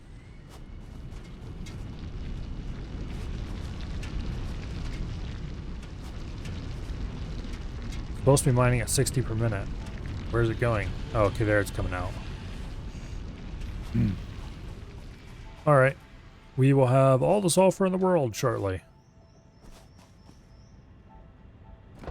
Certainly more than we can use for a long time to come.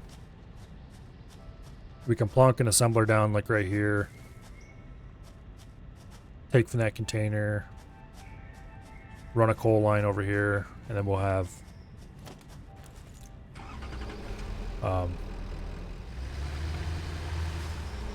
gunpowder production. For now, it's probably going to be a while before we can actually build a Mark II miner, so I don't know what resources they require and how much of them.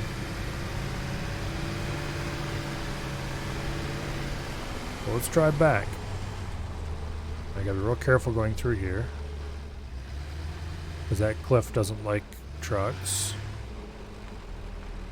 Okay, there we go.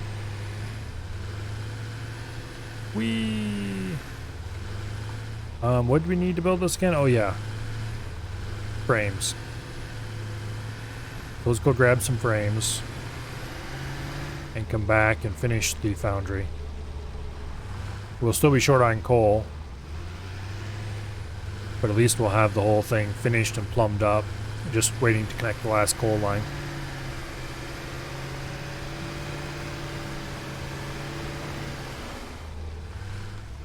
Around this way.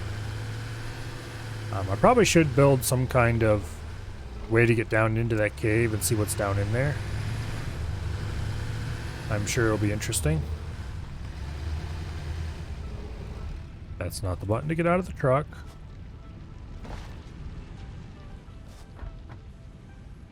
Should have plenty of those.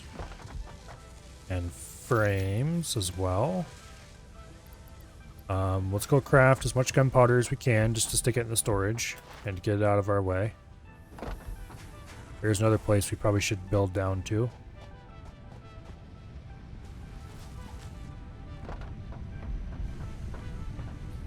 Okay, we have no tickets. We should stop by and see how many tickets we actually have. For now, though, let's go ahead and make black powder until we're out of resources.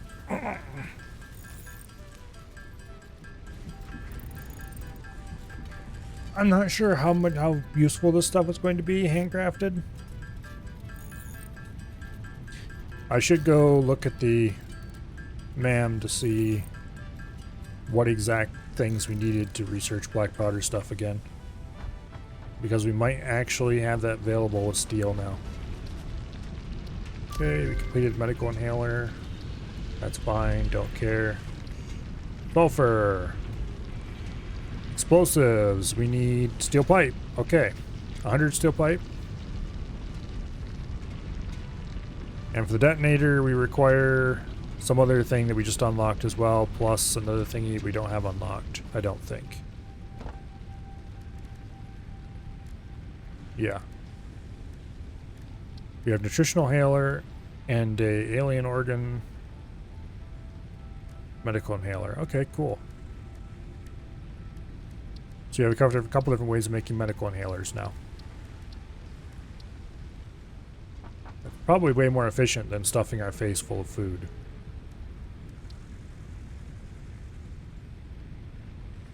Thing is, we're short on mycelia, so we should go collect some of those if we want to do it. Or use them. For now, we can just keep stuffing our face. Let's go dump some of this stuff in our storage, because we don't need all of it. Particularly the gunpowder isn't required at the moment. The alien body parts. Certain kinds of foods. Let's keep the coal on us. Let's keep the sulfur on us for now, because they're actual resources that we actually are using.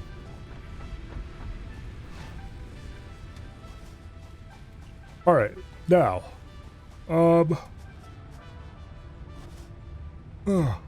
We probably shouldn't be storing sulfur over there. Okay, we have the frames we need. Let's go finish that thing.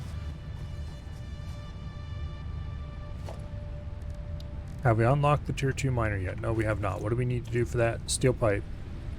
Rotors. Concrete. Okay, let's go grab rotors.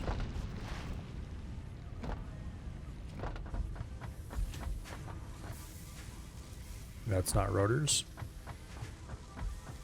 This is rotors. Okay, we need 200 of them. We need 200 steel pipe, which we're currently not producing. We need 300 concrete, which we are currently producing.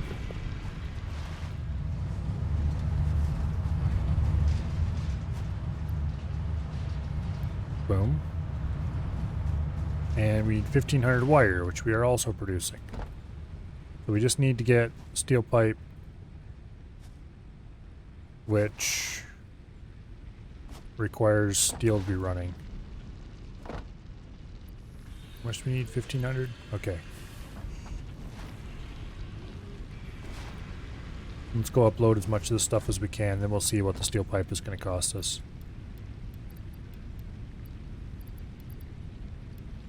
Okay. Now, steel pipe. How much does steel pipe cost to craft? 3 steel, 2 steel pipe.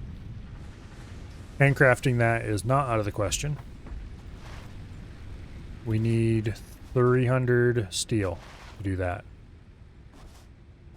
I'm just going to run over here instead, drive the truck.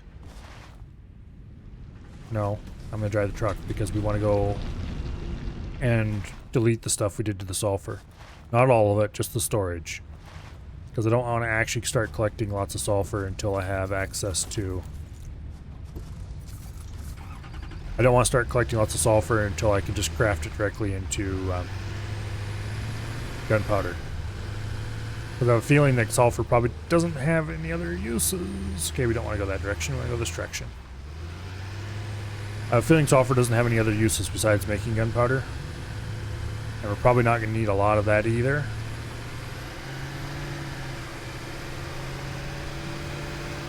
Guess we'll find out eventually, though.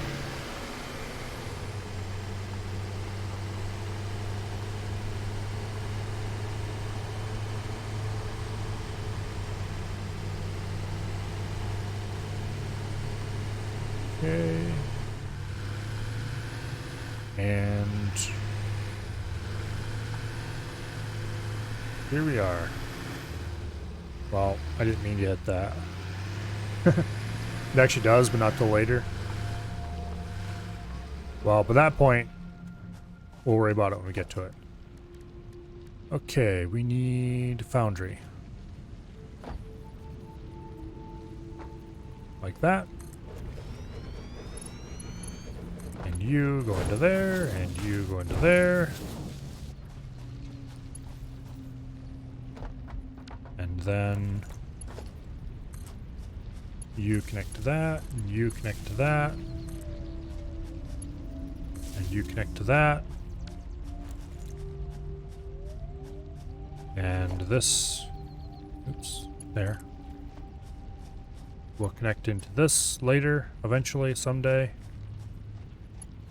For now, though,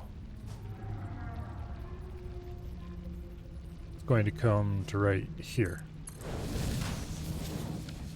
Because it needs to go have a little kink in it to miss that. Alright, let's go remove the sulfur storage.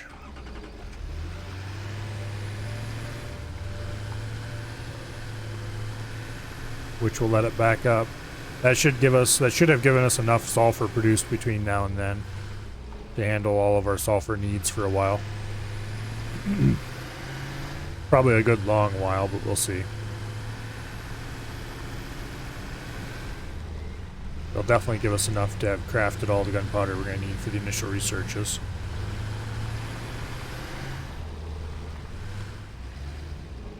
That's not the button to get out. Alright. We'll leave that alone for now. Eventually, someday, there will be some kind of production facility, probably down here on the beach or something, to make gunpowder.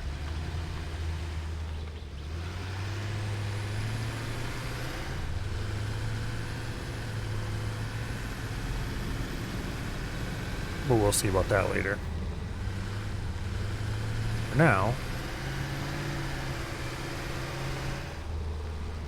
as long as we don't hit anything, that would take my head right off. Whee!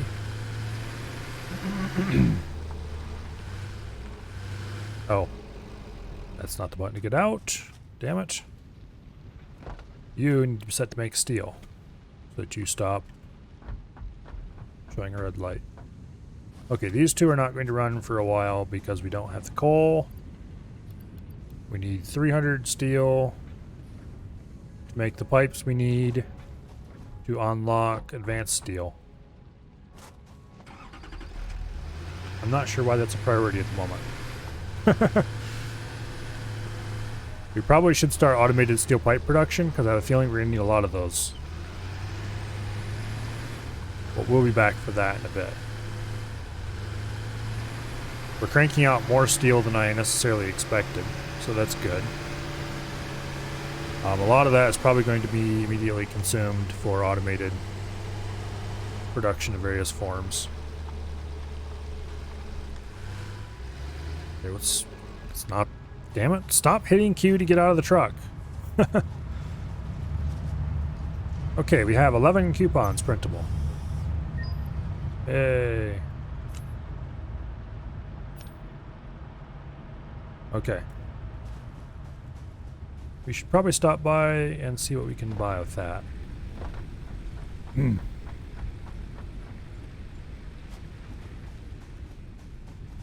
For now, were we doing any research in the MAM? It doesn't look like it. Were we going to be doing any research in the MAM? Yes, we were going to do explosives. Which requires 100 gunpowder. Which we don't actually have yet. But which we can get fairly easily now that we've got that much. Yeah. We'll just go ahead and craft a bunch of this gunpowder. Partially to get sulfur out of our inventory. And partially to get coal out of our inventory because we have a lot of both that are just clogging things up.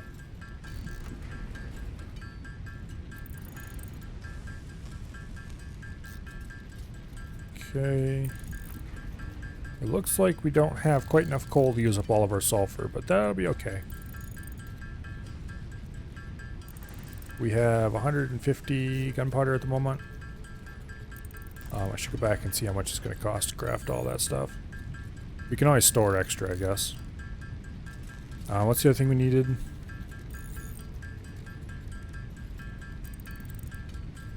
We should ditch the wood and leaves as well.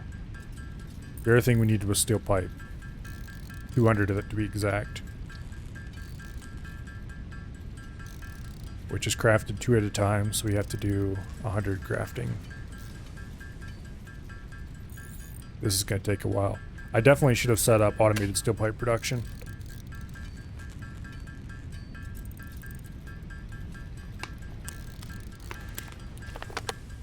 I want to have a better idea of exactly what all steel stuff we need to make, though, before I do that, because I want to set up a system kind of similar to the copper, where everything needed is being produced in one place.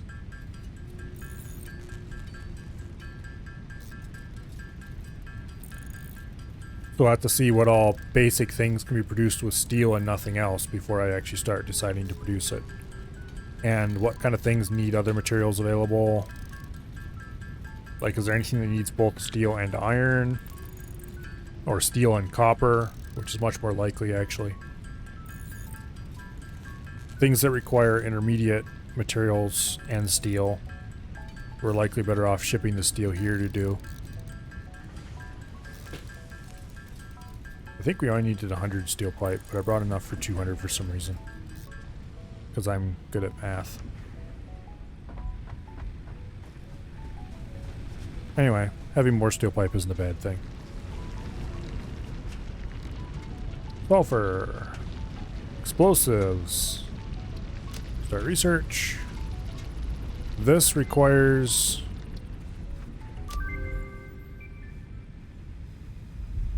Okay, this unlocks more pocket space. But we need 100 of something we don't have access to yet, I don't think. Okay, what exactly is this going to give us? Advanced steel. This is going to give us these encased industrial beams. And heavy modular frames, okay. Motors, automated wiring. Okay, that's a project part. We don't care about that. Not yet.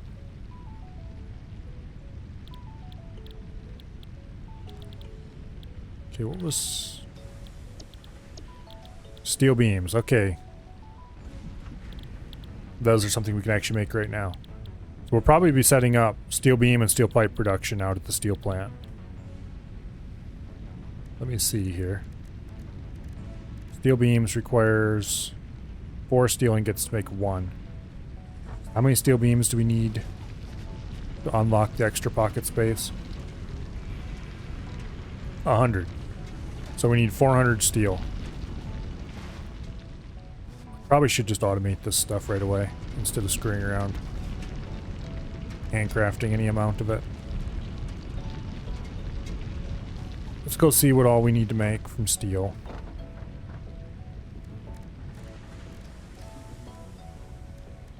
Okay. Everything here in standard parts is being produced except steel beam and steel pipe. And these require just raw steel. How much raw steel is the question? Let's build a constructor in the middle of nowhere.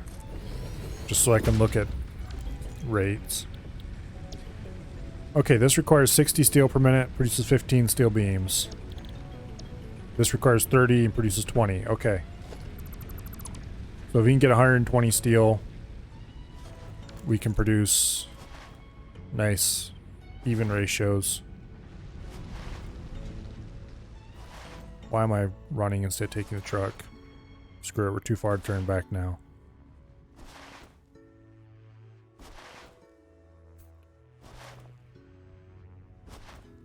I'd like to figure out how to chain jump pads reliably. If it's even possible. Oh, see you later, Dread.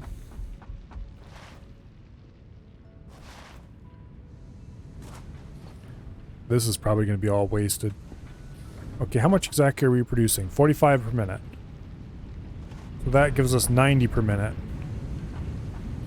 Which actually works out really well, if I remember correctly.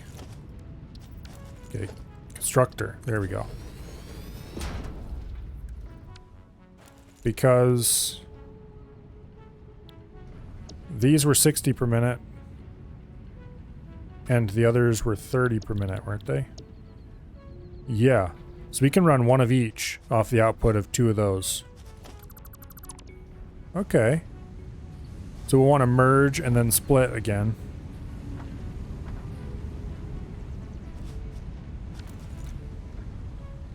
Yeah, we can fit that in our inventory for now.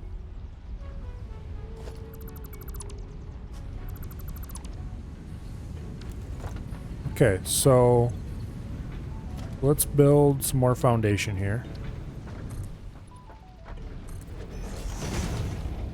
Go ahead and build like that, I think will be good enough. And then, not assembler, constructors. Want to position these more or less centered, like that, I think.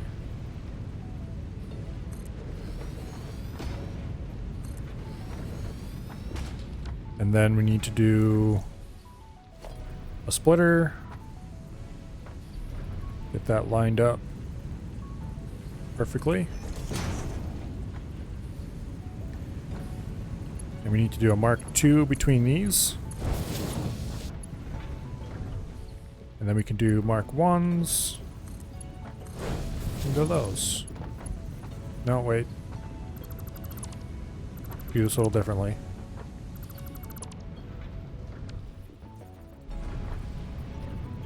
If we can have more space, I do want more space. Because that'll give us a little more space to see that everything is working right and all that fun stuff. Okay, you. I know we're splitting 50-50 and we don't actually want a 50-50 split. But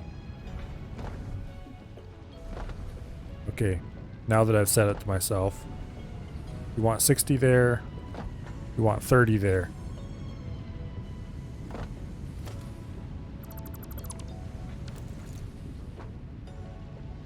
Okay.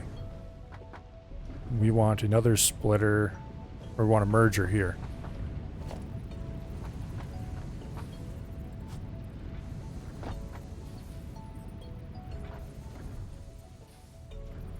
Like that. Can we hook this up? No, we can't. That is unfortunate.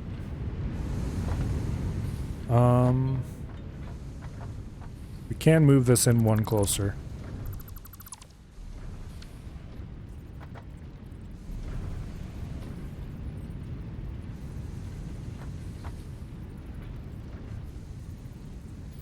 Yeah.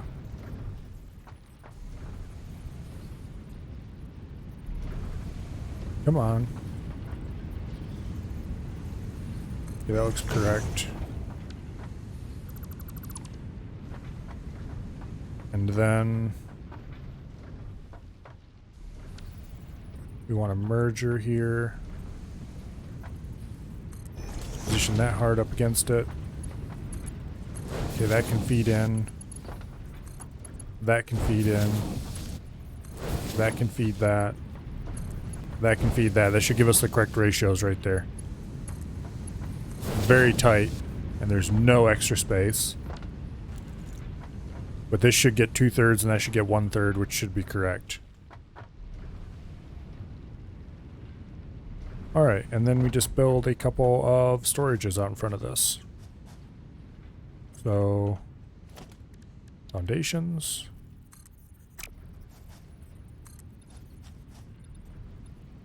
Like this. Like that. And then storage containers.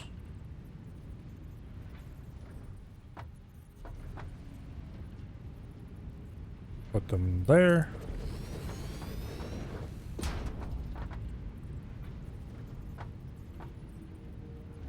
Like that, I think.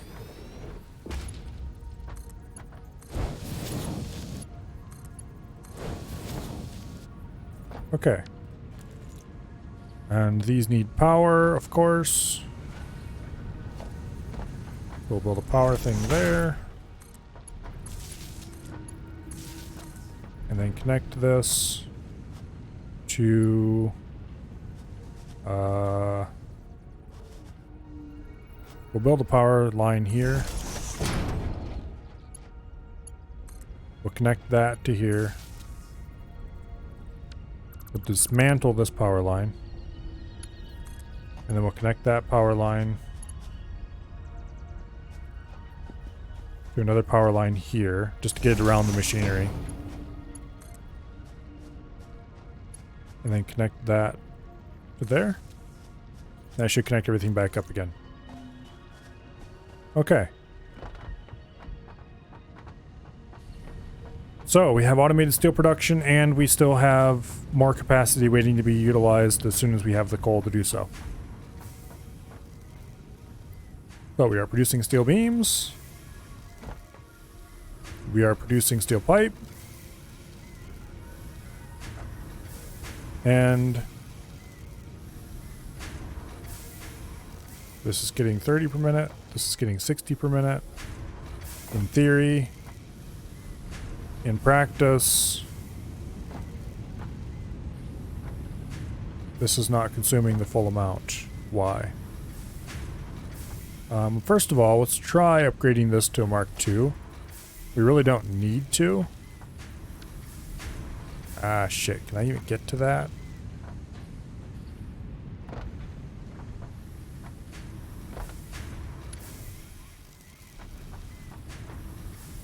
I don't think we can select that. That's annoying. Well, in theory, we don't need that to be a Mark II, but it looks like in practice it might work better if it was.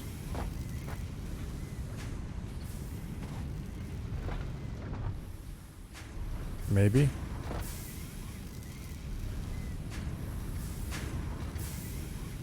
Okay, let's go ahead and remove this little setup. And replace it. Okay, it's a merger.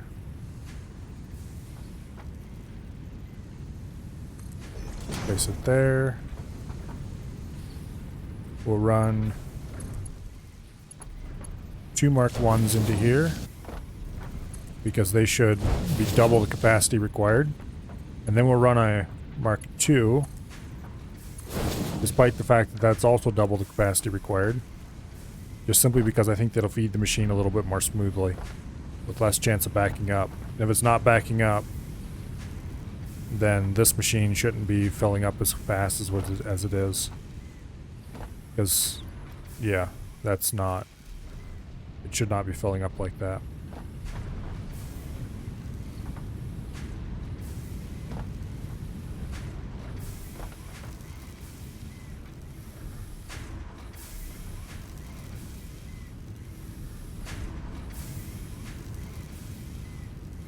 Supposedly it's consuming 30 a minute. It's not consuming 30 a minute. Not unless this is outputting more than 60. I mean... Okay. Not unless these are actually outputting more than they're supposedly actually outputting. Because they say 45. There's no way it's actually 45. That or something else screwy is going on. I did put a Mark II between these, right? Yeah. Because if I didn't, they'd be backed up way more than it already is. Now this one's filling up too fast. They're both filling up too fast. They should be consuming 90 between them. These should be outputting 90 between them. Why? Why are you backing up? Screw it, let's overclock them. I just did a little bit.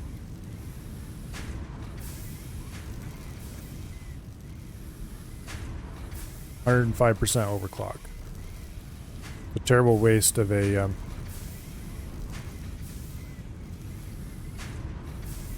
terrible waste of a power cell, but I want to see if that'll correct the problem.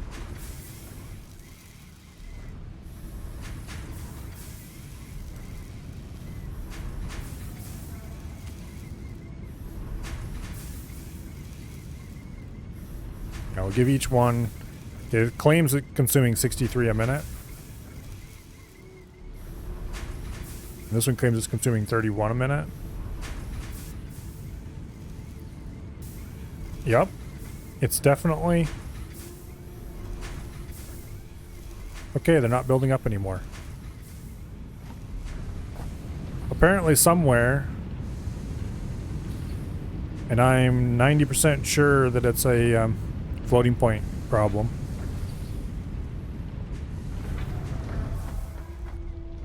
Well, here. For now, let's run these at max overclock that I can afford, 200%, just to get rid of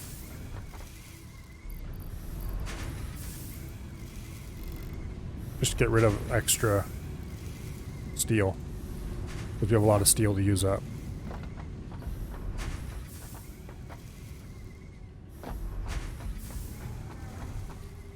But apparently, yeah, ratios that they display are not exact, which is super annoying.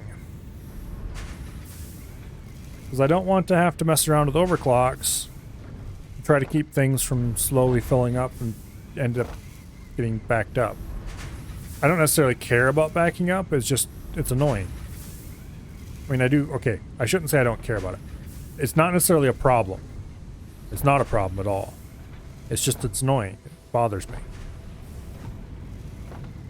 It's supposed to be perfect. I spent a lot of time messing about making sure it was perfect, and then it's not perfect.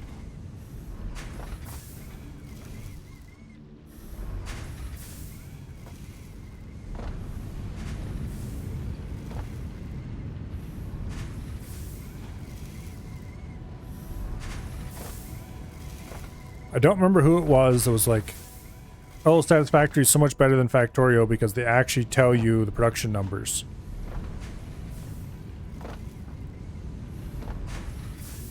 Yes, they tell you the production numbers. They also lie about their production numbers.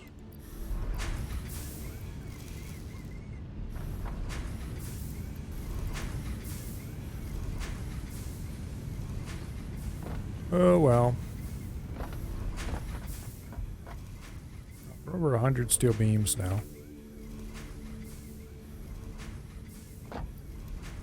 Okay, let's go ahead and take some of this stuff and head back and see what we can do in the MAM.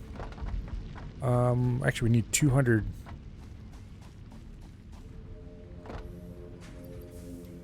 Okay, we do have 200 pipes already. Okay, good. So we can go ahead and go straight to advanced steel production.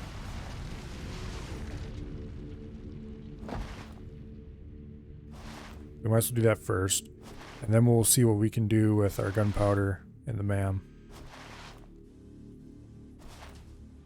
I really am curious how much the Mark II miners are going to cost. Hopefully they're not too extreme. I have a feeling they kind of will be. Also, I should check to see how much power we have at the moment. Okay, you, for starters, get out of here. Milestone reached.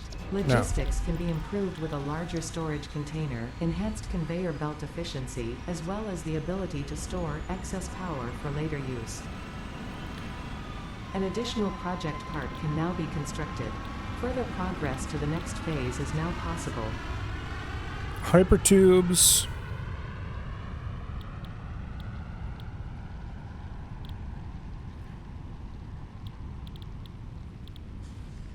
I think they're low priority at the moment. Much higher priority is Logistics Mark III.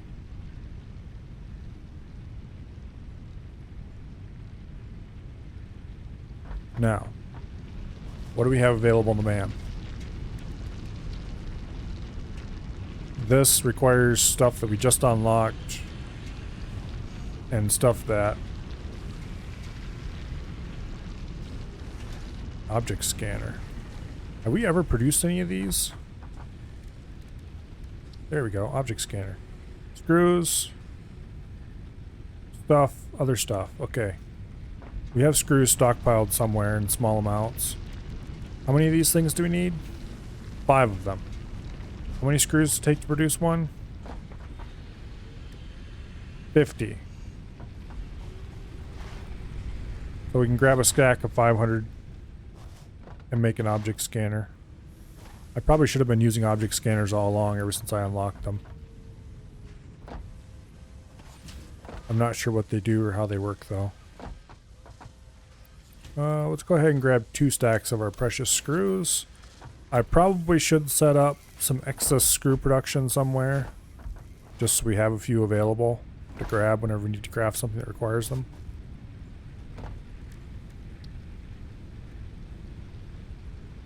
Okay, we need beacons. They're cheap and craft fast. Assuming we have the wire available for them, which we don't.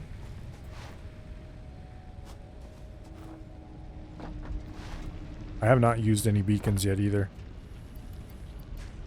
Okay, our inventory is full, full, full.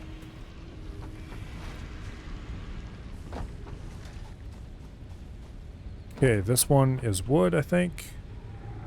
Wood, yes. And this one is not wood. Good deal. Now, continue working on these things.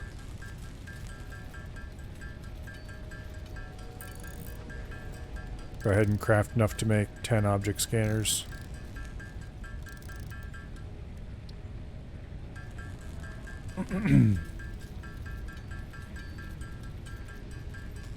Okay, what did he even say these? Oh, crap. These take up a full inventory slot each. Okay. So we don't want to craft a full 10 of them. We're probably going to want to craft significantly less than that. Let's put the sulfur and coal and gunpowder away for now.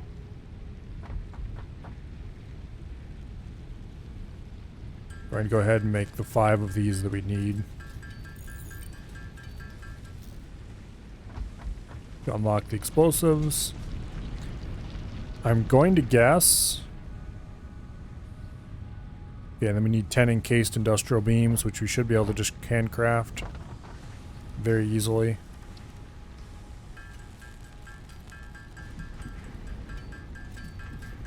Four, 5.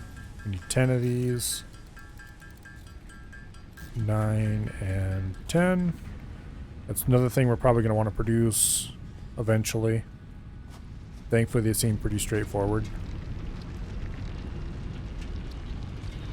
Okay, it's a 3-minute research project. The rifle requires stuff that we don't have available for a long time. Maybe. The heavy frames we're going to unlock soon. The chips, I have a couple of them I picked up in loot. But we'll see where they come from later. We do have some tickets. Let's see what we can buy here.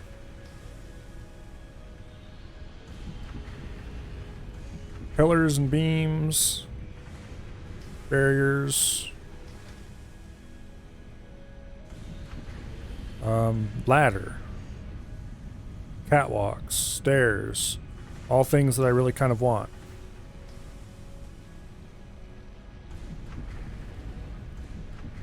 Because those will be way better for getting up and down cliffs and stuff than okay, organization. Signs. Ooh, nice. Storage boxes I don't care about. Walls. Assuming I was actually building structures, those would be useful. Conveyor, hypertube pieces. Power outlet. Okay. Pipeline. Different foundation shapes. Which would actually be really useful. Inverted ramps. There we go. Double ramps. Oops. Those would be excellent. Nice to have. I don't care about the corners so much as I care about, like, the double ramps would be really nice. Factory cart. Yeah, no thanks. Rewards, who cares? Statues, definitely who cares? Customizer stuff. Path patterns, that'd be kind of cool in some ways. If I was much more organized about my factory production, I think I would like to have some of these things. As it is, that doesn't seem like something that's going to be very useful. Okay. Those are not things I need at the moment. And parts, we definitely don't want to waste any of our tickets on those just yet. In the future, maybe. Okay, so we have 11 tickets. Railings would be nice. Okay, ladder is definitely a definite must-have. We definitely want ladders. So let's buy that. Or stick it in our car, I guess. Okay. 6, 7. Okay, we can't afford all of this stuff. Catwalks, we have ramps, stairs. Catwalks just straight up have more pieces than the industrial walkways do. So we'll get the catwalks and the stairs. And the ladder. Actually, no, we don't need the stairs because we can get that with catwalk. So add this to the cart as well. Now, how much is that? We have 3 more we can spend on something. Roof, I don't care about. It never rains around here. Pillars. Concrete pillars seems like a better choice. Because it's likely to be cheaper to build. I could buy concrete pillars and modern railing.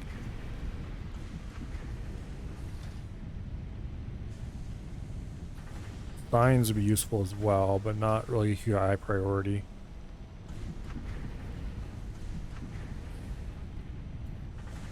You could buy the double ramp pack. No. Not yet. Okay, we'll buy concrete pillars and modern railings. Boom. Good stuff. Okay, now. What are we doing? Okay, we don't have any of the stuff we need to fill this in yet. We should go grab more concrete so we can do that.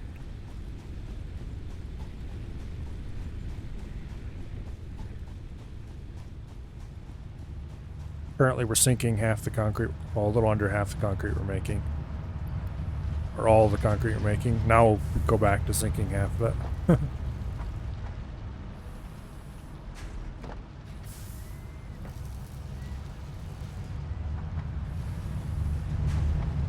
This one really should have priority somehow. Well, I know how. Here. Upgrade that to Mark II. Upgrade that to Mark II. And ta-da! This will fill faster. Just auto-magically. In the meantime, we do have enough concrete to get to the next logistics milestone. We still need more steel pieces, but that's easy enough to go fetch those.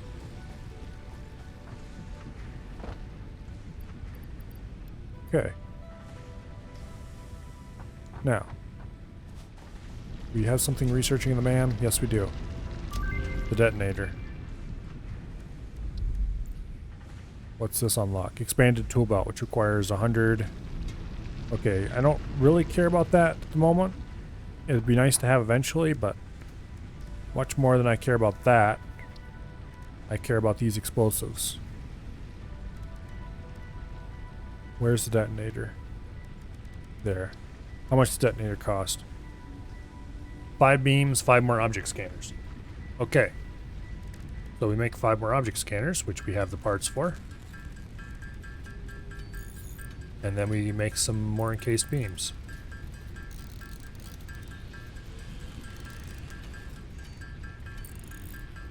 Okay, what are we short on to make another? We should make another object scanner. Just one.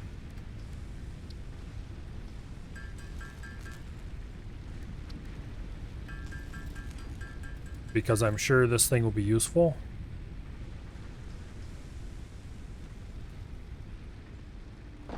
Alright, now, gunpowder.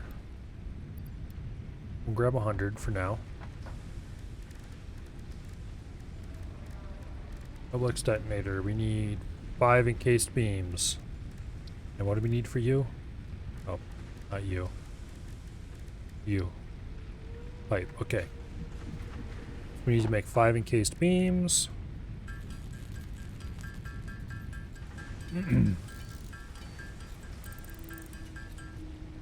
Okay. And that should get us our detonator.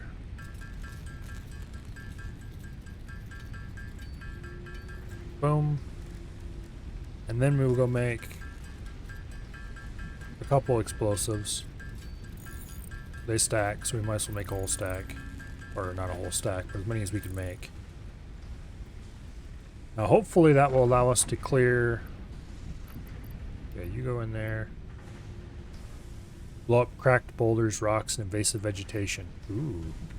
Well, we have a way to clear rocks now. And I know of a cracked boulder we can get rid of too that would allow us to double the size of our power plant. Okay, where am I going? We're going to go to the steel production plant. And we're going to clear out some stuff there.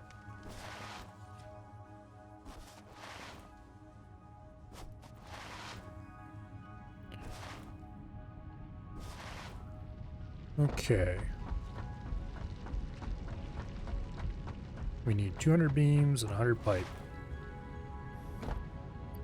We don't quite have enough of that. We definitely have enough of this. How many beams do we have? Okay, we do have enough beams, what with the stuff we had before. So that should get us a logistics 3. And then we'll go to the power plant. We'll blow that boulder up just to get out of the way. Well, welcome back, Kevin. Yeah, okay. I'm tempted to try an explosive right here just because I want to see it go boom, but we will not do that. We will go blow that boulder up that is in the way. Okay, so this way, we'll go stick all this stuff, get Logistics Mark III, and then I'll be off to the power plant.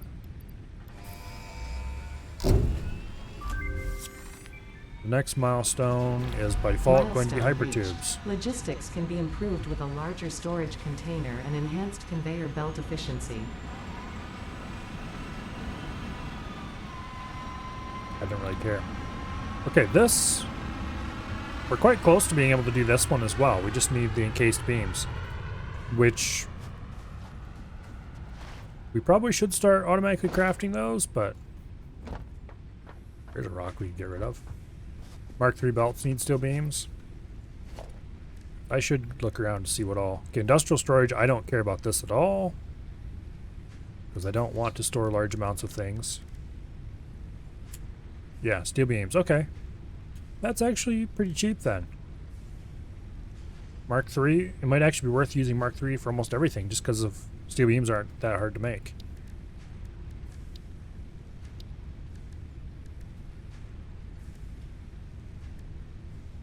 Okay, we didn't buy more foundation pieces. We do have a bunch of pillar pieces. Ladders, which will be very useful. Allow us to get up and down cliffs very easily, hopefully. Catwalk pieces, which will also be nice. Relatively cheap, even. Okay, conveyor Mark III. Conveyor lift Mark III, just beams as well. Stackable pipeline. Okay, none of this stuff is too expensive. It's all good. Power storage requires things we don't have.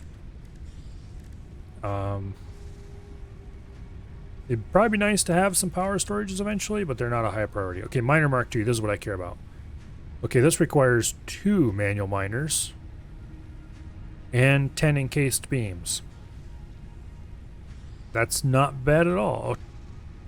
20 pipes, 10 what do you want to call them? Frames.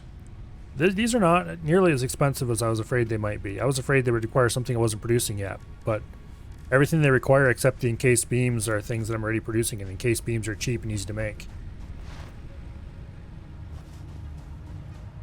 We probably should actually split some of our concrete production off and send it up to the... that or send some steel down here. Sending steel down here would probably be a better bet. And make an encased beam factory that uses some of that steel. Okay. Screw it. We're going to go blow that rock up first just because I want to see it go boom. The next thing that really needs to be done is getting the coal production over there doubled. But we're going to blow this rock up first because that'd be more interesting. You think Mark IV is encased industrial? We'll see when we get there. For now, Mark III is pretty zippy. 270, I think it was. Items per minute. Which is more than double what a Mark II is. And so far I don't... Well, there's been a couple cases where we used doubled up Mark IIs. Like 1 or 2. But it's not a big deal. Actually, I should build a walkway across the chasm by the main base and use the coal that's close to home. Upgrade the close to home iron production with Mark II miners and build a steel production right by the main base. Have to think about that. There's some drawbacks to doing that. Namely that we don't have a whole lot of space available. But anyway, for now, if this explosion is just a little tiny firecracker pop, I'm going to be disappointed, but hopefully it's impressive.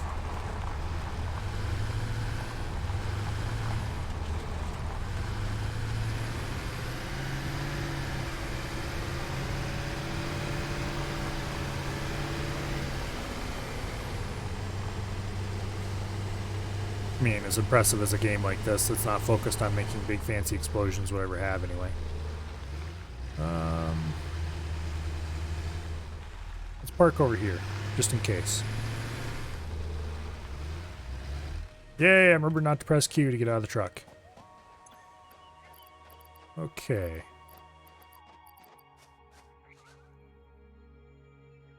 Now, how do we use this stuff?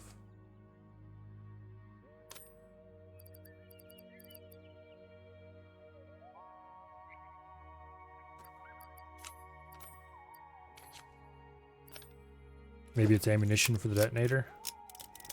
Aha, it is. Okay. So do we just yeet? Cool! Alright.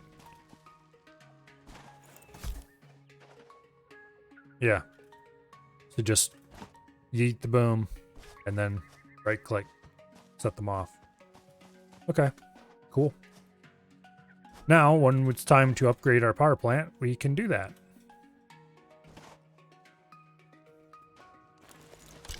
That was a fairly long drive for not a whole lot. Actually, while we're here, let's engage in a little bit of tree slaughter. Specifically to get mycelium. Mycelia, whatever. You also have your power plant here? Oh, it's a really good spot for a power plant. Something that nice, easy access to water. Oops. My first power plant I built elsewhere, but then I discovered it had a bit of a water shortage problem. There's a cave. Am I interested in going into the cave? Not right now. Later. I wish there was a way to set the Set the chainsaw to only affect the item you're looking at, in addition to the just cut down everything in the area method. Because it'd be kind of cool to have both. Anyway, let's drive home. Before we go home, though, I should stop and make sure everything's running properly here. Yay, I remembered not to use Q a second time.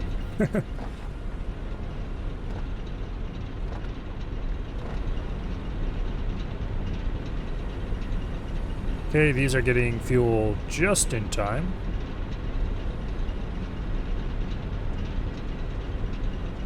Which is what I would expect, to be honest, because we are feeding this with a ratio perfect amount of coal.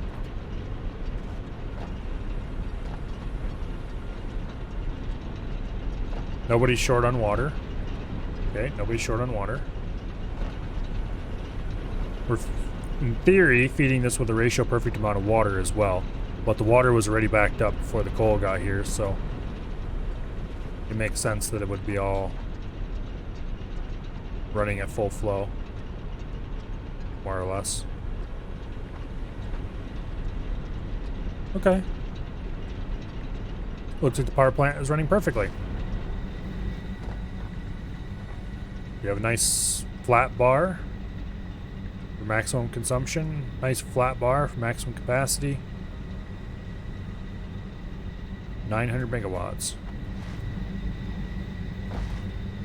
Which, how much are we using? What's maximum consumption again?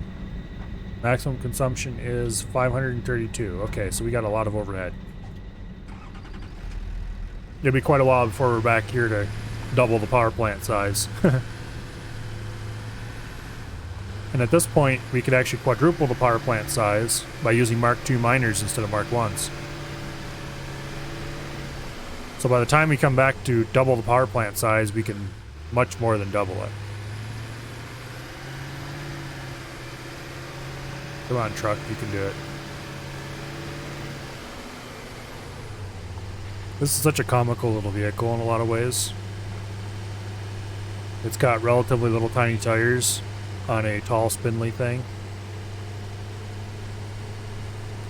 More than a little bit silly. I definitely would not want to use something like this for off-road use in real life. I'd want a bigger wheelbase and lower center of gravity. Not necessarily larger tires, just a bigger wheelbase.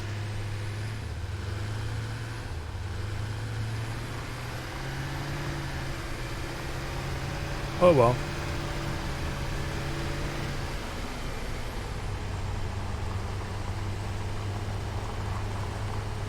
Let's see. About 70 kilometers an hour, that would be not actually all that fast, really. Hypertubes are very fast and not hard to make. Well, we're working on researching them next, so oops. Did I completely delete that forever? I think I did. Oh well.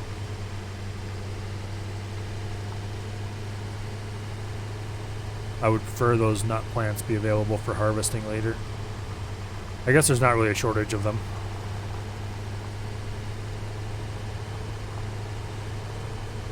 Yeah, we should probably run hypertubes at least to the other power plant and the steel plant for starters.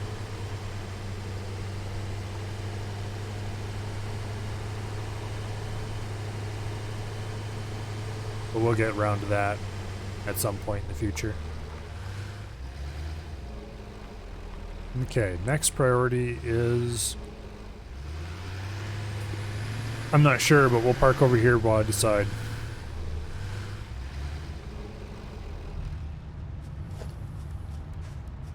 Okay, what do we have? We need 50 encased beams. We need 300 tubes and 300 foil. Well, we have the foil already. The tubes are probably done by now.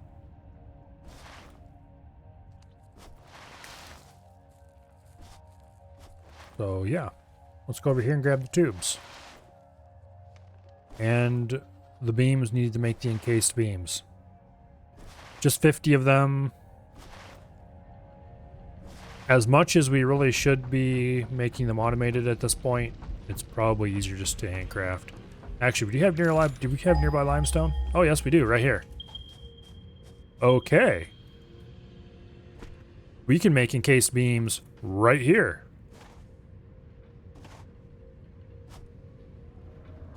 All right. Well. Let's go ahead and build another base for the production. And we'll do another pipe beam pair. Please tell me this one's pipes. No, that one's beams. Okay, well that sucks. Because if I had pipes in the middle, I could feed both pipes into the same container easily. Coal isn't a final stage power, so don't overuse coal. Steel is more important. Now, we got lots of coal available over there. I might end up deconstructing this power plant if I need more coal and start running out. But for now, if I upgrade that to a Mark II, I can have these 4 steel plants running and run the power plant and still have a quarter of my coal left over to make gunpowder with. Which I don't think I need that much gunpowder, but it's something that could be done if I wanted to. Or I could run it down here and find another iron somewhere around here and add another set. Yeah, anyway.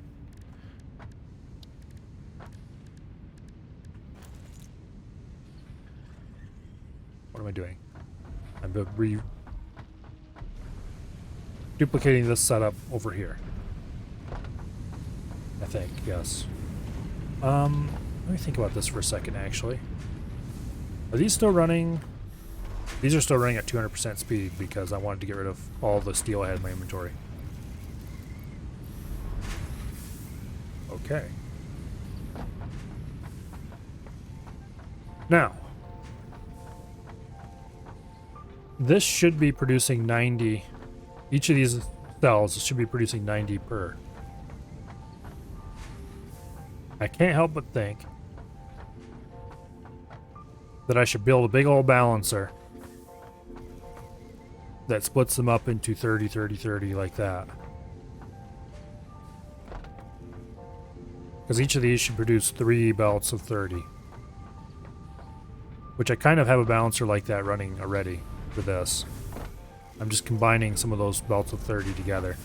But if I combine them into belts of 60 instead, then I can build my other factory like over there somewhere or something. Yeah. I think there's oil production somewhere in here yet, isn't there? If I remember correctly. And then producing fuel from the oil.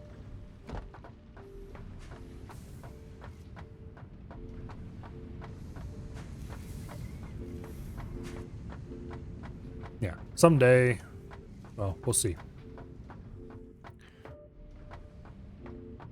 How do I want to do this? Do I want to do it just like I did there?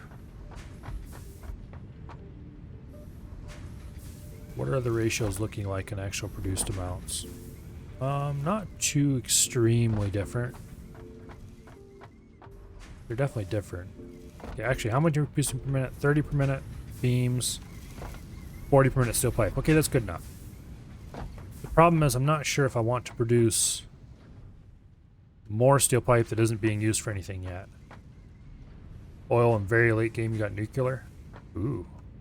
Oh yeah, I remember nuclear now. Because it produced nuclear waste. Now I'm not sure if it still works this way. But once upon a time it produced nuclear waste that had to be stored somewhere. It probably still works that way. And so you had to build storages to hold nuclear waste that was a long ways away from anything useful. And I wonder if you could dump nuclear waste into the sink. Probably not. Yeah, we probably should just duplicate this setup.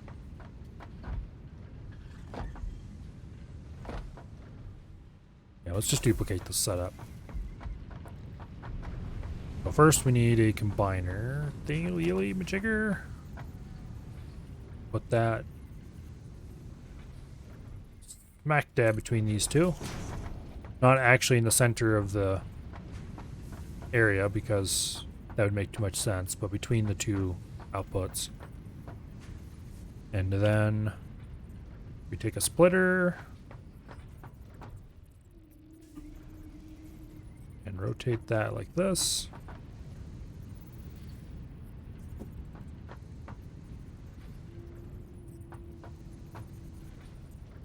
Yeah.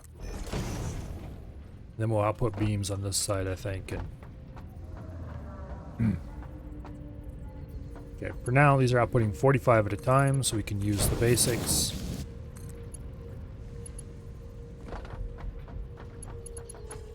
You know what? Where's my phone? I'm getting hungry. So I'm going to take this moment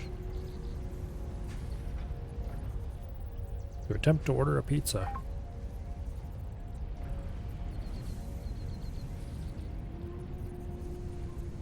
That is assuming that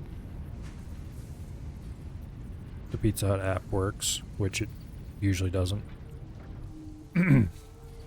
For some reason, the sign-in screen that's on the main menu of the Pizza Hut app does not function at all. But the one that is farther into the app does, which is very weird.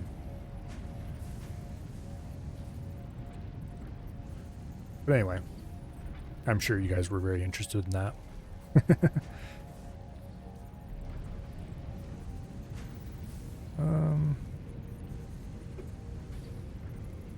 Go ahead and get a free large pizza because I order too much Pizza Hut.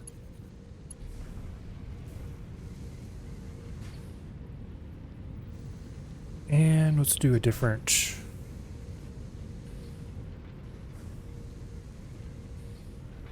I want to modify this slightly.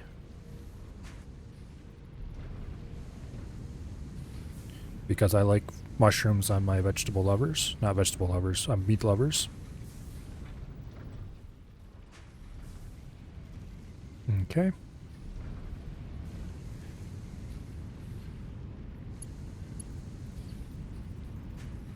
This thing is slow as heck.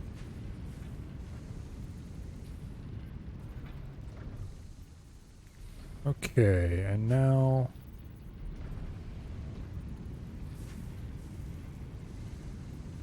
we want that and that, boom. Give me a second here and we'll be back to the fun stuff.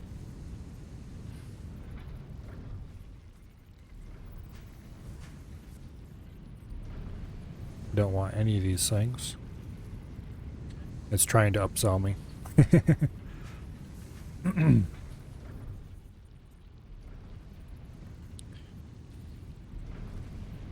Okay. Did it forget my card? No, it didn't.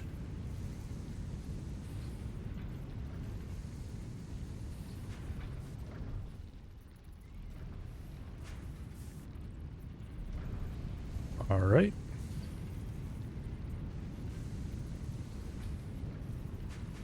What's it want now?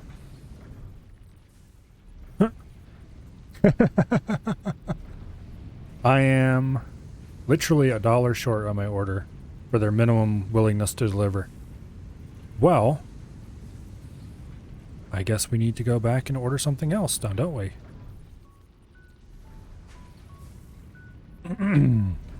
That's really annoying. I guess we'll order an extra thing of breadsticks or something. That's really annoying. Okay.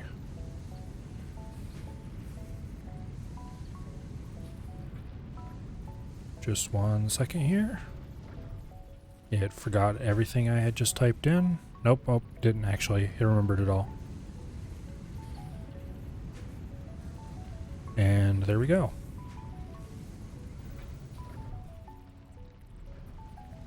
Oh, I did forget that I wanted to put a tip.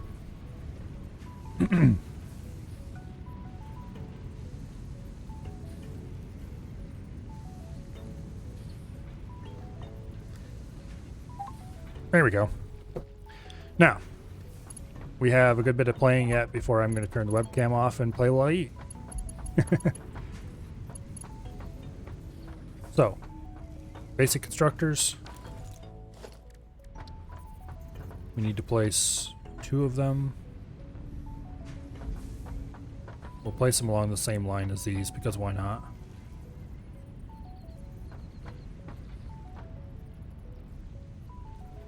Actually, I'm going to place them off center a little like this.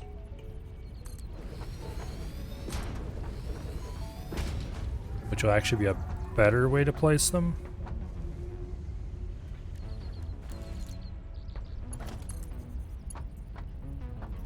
Yeah, so you get 1. And then you get 2. But via the merger here. Like this.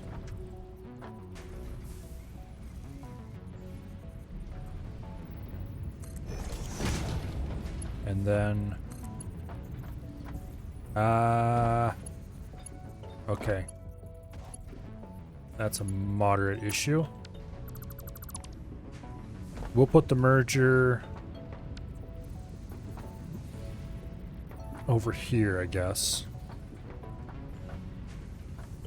It's gonna be tight, but I think it'll work.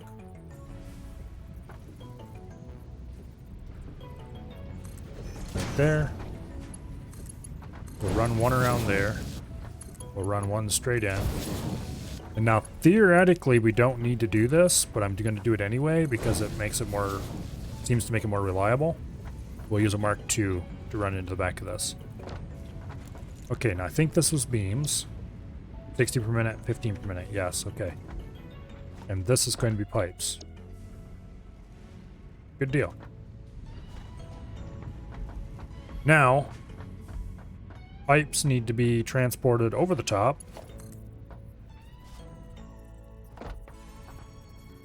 We'll do like that.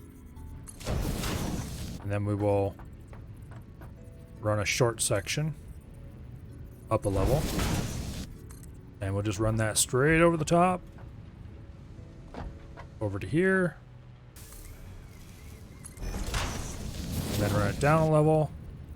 Well, we're not going to actually do that way. We're going to put a merger in here.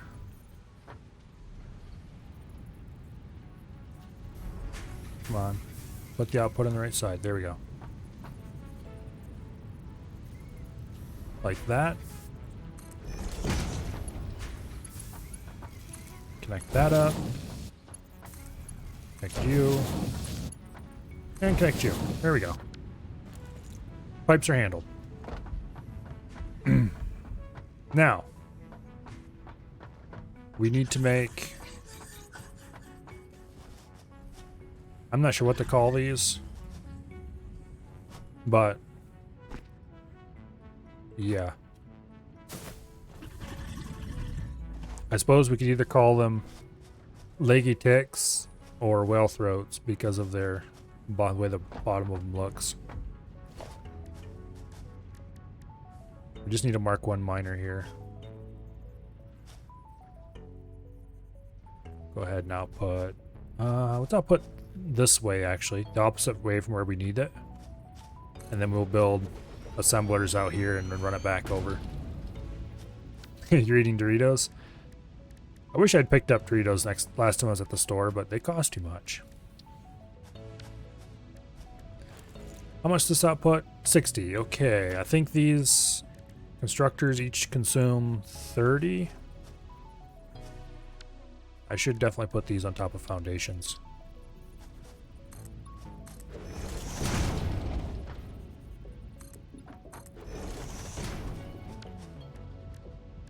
Okay, production, constructors. Spin it around. It's facing the right way. Mouse wheels are a bit of a pain in the butt sometimes. Go like that. And like that. Okay, we want to make concrete. They consume 45 per minute, output 15 per minute. Okay, so we're producing 60. We can downclock these a bit. We want to produce 10 per minute, which will make it consume 30 in theory.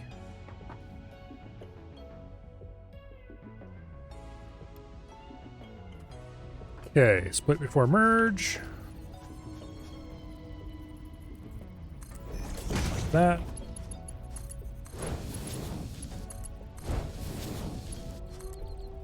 And there we go. Put an obelisk on the bean. That'd be one way to get rid of it. I don't mind him wandering around, so I'm not going to do anything to him. Okay, we want a merger. And we want to output on this side so we can have a thing going that way. Like that.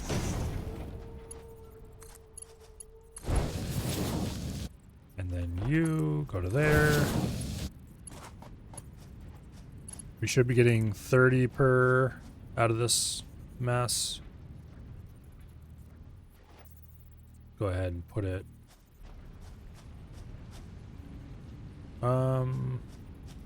Actually, let's do it this way. Put you right there. Ah, okay, we can't do that. Too steep. Put it there. And then get us... Okay, how far do we need to go to make it so we can go 2 up? How about there? No? Okay, whatever. I want to be able to drive a truck underneath this thing. That's looking like it might be difficult. Okay, from here we just go... Can't afford. Looks like I'm short on plates again. There should be plenty of plates in the truck that I didn't drive up here. Okay, well. Put 1 power shard in the miner so you make 90 per minute. That works perfectly. That would be an option. I still need to build an assembler out here. Well, okay, let's pop down an assembler just randomly. Because I want to see how much it's going to take to do encased beams. We need 30 concrete per minute. And 24 steel beams per minute. How many steel beams are we producing? 15. Okay, so we want to run this at half speed almost. Just a hair bit over half speed, actually. And unfortunately, it's not going to show me the exact ratios until we actually start running it. But we're going to want... Okay, how many were we producing? 15. Yeah. So we're going to run this 15 steel beams, so be just a hair. I think we're already producing more concrete than we need to keep that running full speed. Yeah, because we're producing 30 in theory. No, we're not. We're producing 20. So yeah, we're producing a little bit more concrete than we actually need. So we'll probably end up downclocking this whole system a bit more. That, or we could feed some of our steel beam production here in as well. Problem is we need steel beam production for making stuff more than we need. Oh, here, let's assemble this for now. We're gonna be downclocking, so.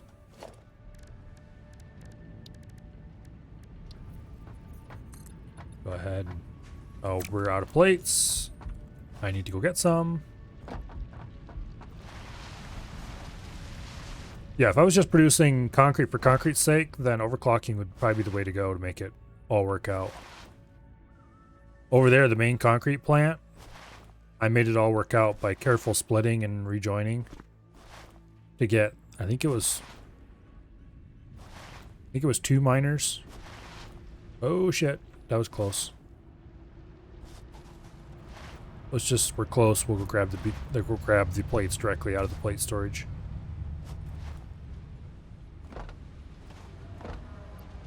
Grab a couple stacks. Seems like plates are used to make everything. Yeah, that was a good suggestion, though. I should bring the truck up here. Yeah, screw it, we won't. We're almost done. I probably should have checked to make sure I didn't need anything else before I came out, too. Here's where I really need to use an obelisk. Actually, let's do that right now.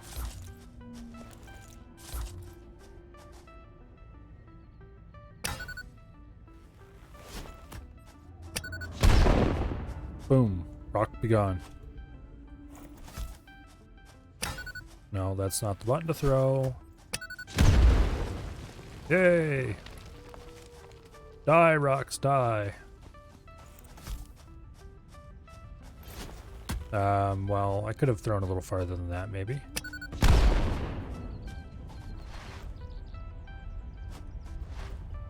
Okay.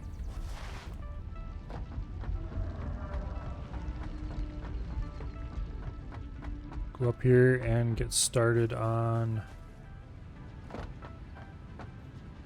building the thing we need. Specifically, let's make a little more space. And then let's see if we can get an assembler jammed in here. We'll actually run the assembler facing this way.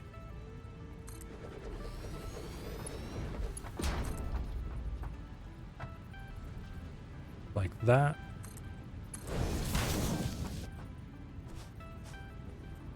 And then like that. And straight into there. Okay, now you.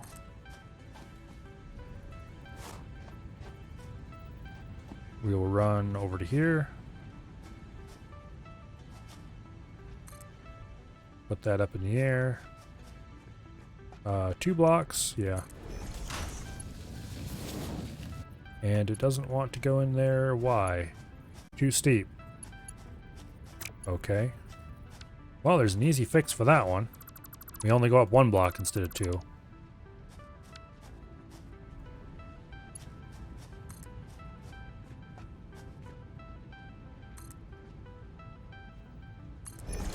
We can probably still get the truck through there, I hope.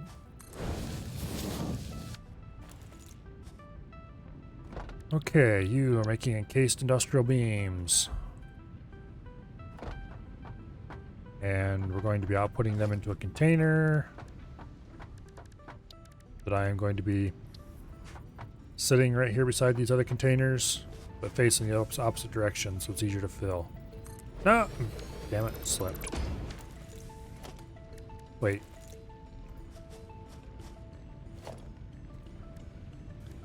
Okay. Like that. There we go. Put an obelisk on a walking bean.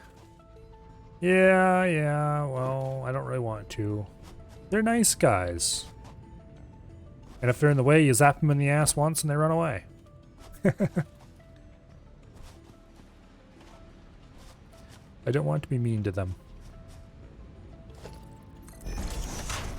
Okay, hook you up, and you, and then we run that across to the other side, and there we go. Did I set recipes for these? Apparently I did, because they're not red. This, on the other hand, is red because no power. Okay. Well, that's easy enough to fix.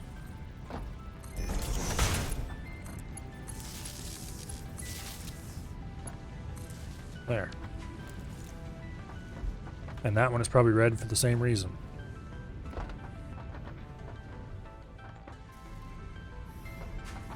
Do I have a power pole around here that's not full?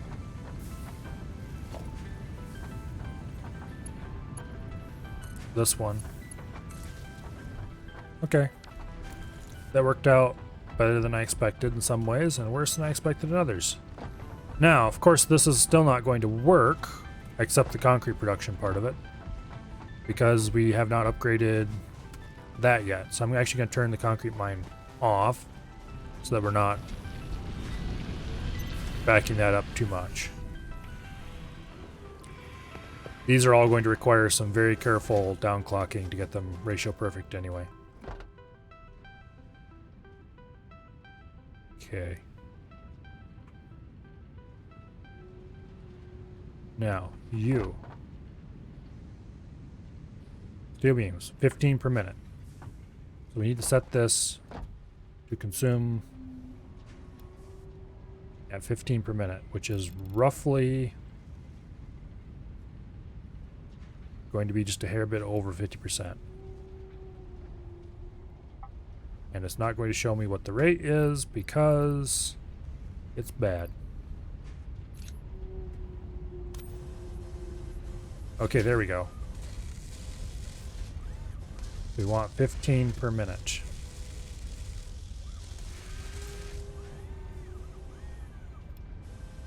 Try 60. That's not right, but you can use conveyor lifts for bridges. That's a good idea. I could do that, yes. And if we can't drive the truck through there, I probably will end up doing that. Assuming I remember by that point. You can downclock number per minute, yes. But I don't care about the output per minute. I care about the input per minute. Apparently you can't click on that and change it. Because if I could set this and have it just flow out from there, that'd be awesome. But I don't see how I can do that.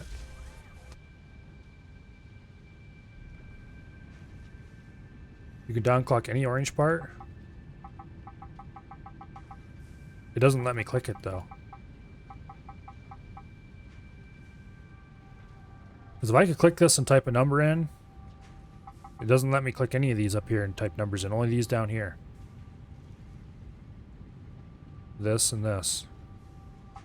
I wish I could click up here and set that to 15. Okay, we're currently... Here, let's just go ahead and...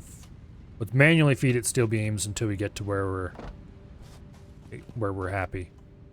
Turn this back. Screw it, we'll manually feed it concrete too. We have a lot of concrete.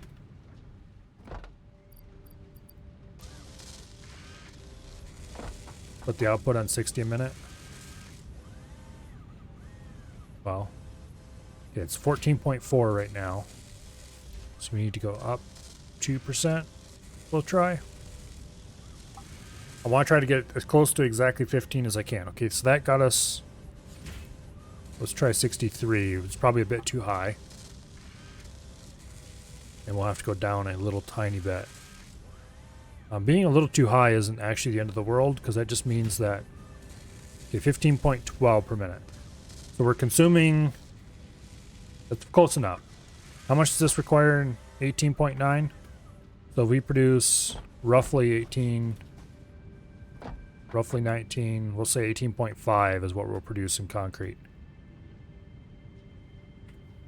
Ah, damn it, it's not going to be ratio perfect, is it, if I do that? Let's try to get a little closer to this.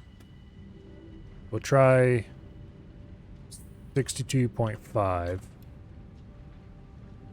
I wish these updated in real time instead of when the next recipe starts, because that would make my life way easier. We're going to be feeding this a lot of beams while we very carefully hunt the exact number to get as close as possible to where we want to be. This is all completely wasted, of course. We could just run too much in and not worry about it, but... Okay, this is supposedly consuming exactly 15 per minute. And this is supposedly consuming exactly 18.75 per minute. So I don't mind running a little bit of extra concrete through.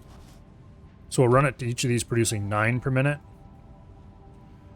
And that'll give us a total output of 18. Okay, what do we need? 18.75. So if we run 9 point...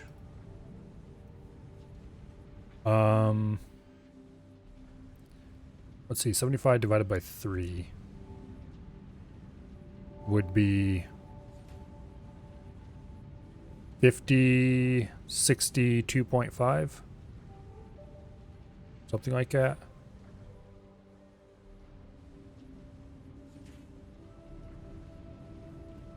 I think. 9.62 apparently is the best we can do, the closest. So we're running at 9.63 and be just a tiny little bit over what we need.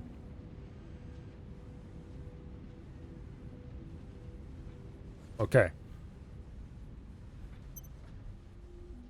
What was this again? 9.63.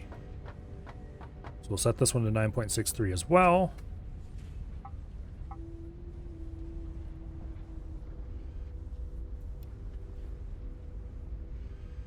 Then we'll start this up. And once we see what these are consuming, we will set that to produce the same amount. Because I don't really want it to back up much. If it backs up very slowly, I guess that's fine. Okay, it's consuming 28.89 per minute. So we do 56. Good. Give me a calculator. I could figure it out, but I don't feel like it. It makes my brain hurt.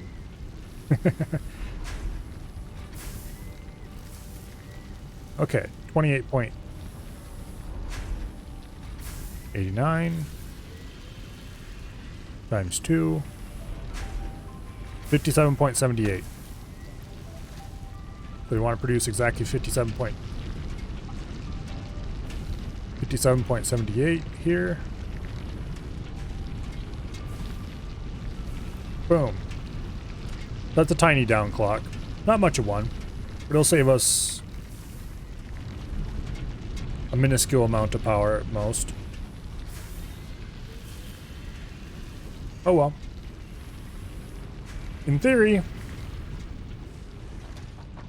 click N on your keyboard and you have built-in calculator in game.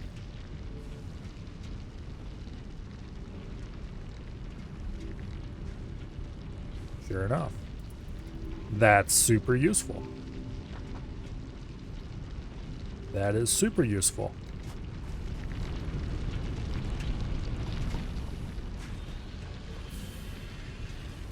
Not the first thing I would have thought to try in a search box, but I guess Google does it, so why not? Alright, so we should have encased beams coming out. I need to set this off. I just remembered. I need to shut that off because we don't have an external source of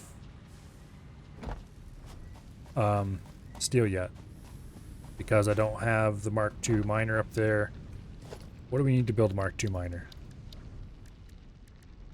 We need encased beams, which we have, and we need a manual miner, which we have because there's one up there.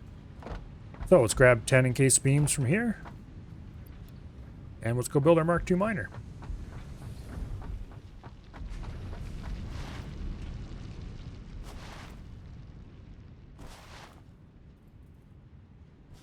Okay. If we build a Mark II miner up there, that will give us double the amount of coal we're currently using. This whole line will have to be upgraded to damn it, I should upgrade that before I leave, just in case. Because if I run out of resources, it'll be annoying and things will back up. And okay. Let's go ahead and upgrade this as we go. We're going to end up with a ton of coal in our inventory if we do this, but it can't really be helped. We can probably use it with some of the sulfur we have out here. Okay, so this needs to be split in half.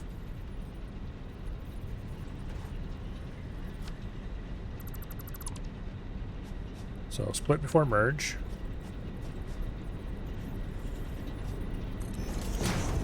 And then we run a Mark II belt into there. And a Mark II belt into there. And then this belt can be used. We can move a belt off there and go over there somewhere and do something with sulfur if we want to later.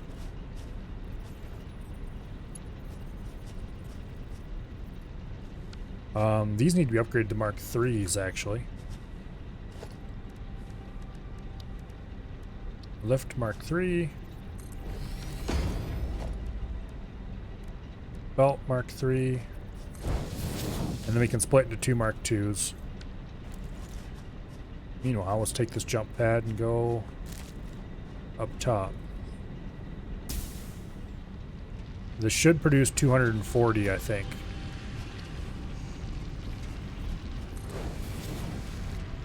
Come on. Now, I wonder if we can replace this and, well, in place. No, we can't. Yeah, we're gonna have to deconstruct this. And then we can build the Miner Mark II. Gonna have to deconstruct this. And we just wasted a shot of ammo. Click on the plus in the build menu above the miner. It'll be in your to-do list. Oh, okay. Add foundry to add necessary ingredients to this recipe. Oh, okay. That'll be useful if I remember it. Which hopefully I do. Okay, Miner Mark II. And then conveyor belt Mark III. This should be producing 240. Yes, it is. Good. Everything works exactly the way I thought it did. Hook that to power. And when it spins up, we will have more coal than we can actually use at the moment.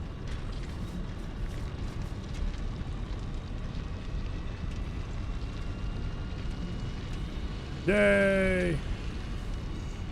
And the coal comes rolling out. I should have left that jelly pad thing I had down here alone. But it was removed because at the time I didn't have the power to run it. And that's kind of a low-tech hack that is something similar enough to work. Do I want to set up automated black powder production right now? I don't think so. We'll go back and make sure this is working.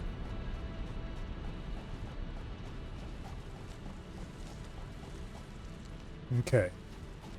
Now, if I remember correctly,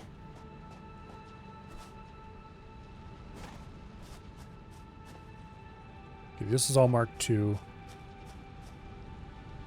We have 120 coal, theoretical, running down there. 60 going that way, 60 going this way. So we just need to have a standard Mark I belt running into there to turn the coal production on. And we need to turn on this miner. Okay. Iron production is happening. I am going to jumpstart things by adding stacks of steel ingots to everything. Because I have so many steel ingots in my inventory still I need to get rid of. And likely after this point, I'm probably just going to throw them away if I don't get them into production. Let's see how many. These two are still accelerated to the 9s because I was just trying to. I keep forgetting to stop by and fill them up.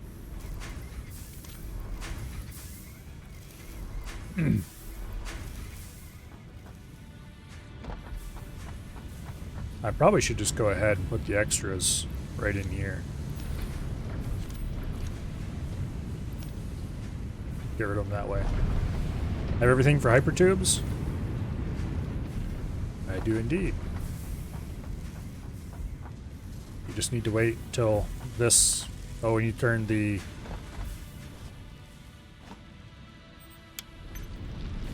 concrete back on. And then we need to wait for it to produce 50 encased beams. I need to grab 300 tubes, which I think I already have some tubes in my inventory. Yeah, just grab a stack of 100, we'll have enough. We've got the first few encased beams coming in. We're going to produce 3 of those a minute, which is really slow, but with a long enough time doing other things, it'll all work out. I might have to erase this to be able to drive the truck through, which I don't really want to do because it looks silly when I do that, but that, or we could just put another truck route around somewhere else, get through here. Like drive around out the outside, probably better with that actually. We'll worry about that later. When I come up here with the truck, to be exact, is when later is.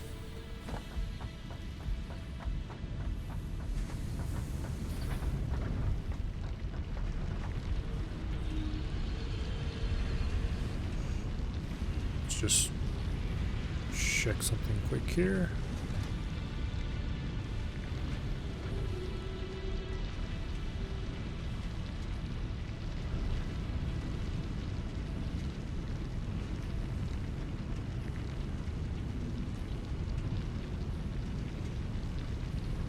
Okay.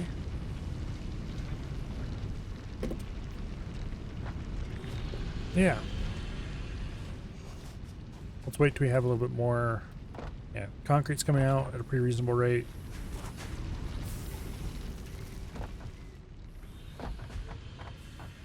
Paste beams. We've got 5 of them already. We need 50. That'll be a while. So let's go do something else in the meantime. Have you seen spiders yet? Oh yeah. Nasty little bastards. Relatively easy to kill if you can hit them, but they're fast enough they're hard to hit. You know, when I originally saw these things, I thought, oh, like kind of like a throat on like a blue whale or whatever. You know, how they've got the ribs like that. But then I went back and watched an old video of Project Incursus where he played this game. And he called them ticks on legs. And now I can't unsee it. Because they do. They look just like a tick. Except without the legs that a tick has. They look like a tick body, I should say. Not a very flattering way to think of them, but oh well. The big spider? No, I have not seen a big spider. You can bounce on their backs? Yeah, I know. I jumped off a cliff on top of one. I didn't realize you could bounce on its back. Just jumped off the cliff and I was like, whoa! Back up in the air we go. That was pretty fun.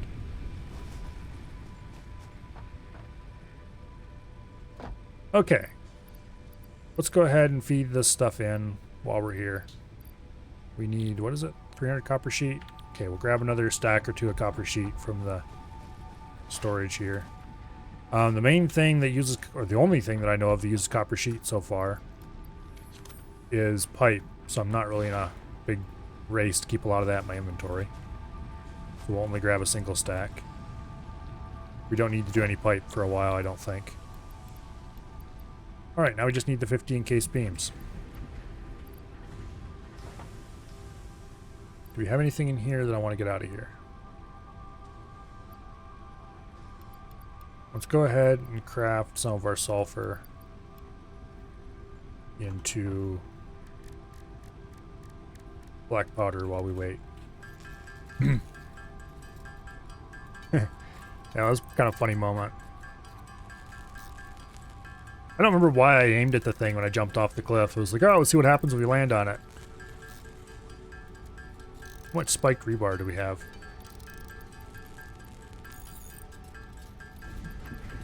Okay, where is my spiked rebar? There it is, 25. We should craft more of that too. Need copper sheets for Kuiper tubes? Oh, we've got quite a bit of them, so I'm not concerned. Now we'll make some more spiked rebar. And then we're definitely going to be running low on iron rod. And rotors we need more of. We're really low on concrete. We should drop off this wood and these leaves. Mycelia. We should probably use to craft some healing items. Currently I'm just going to store it because it's easier to heal using the food for now. We're definitely not short on it. Okay, spiked rebar. We want about 50 spike rebar. A little bit less because we don't want 2 stacks in our inventory. So we stop at about 49. There. We'll be sure we have enough to be a stack, but... Okay, sorter inventory. We have 1 sulfur left. We'll store that. We'll store the coal. Because why not? Okay, that's a full stack. Alright, let's go grab a stack of concrete. We'll grab a stack of concrete, and we'll also print off any tickets we have, see if we can buy anything from... Yeah, we have 3 coupons available. Not very many.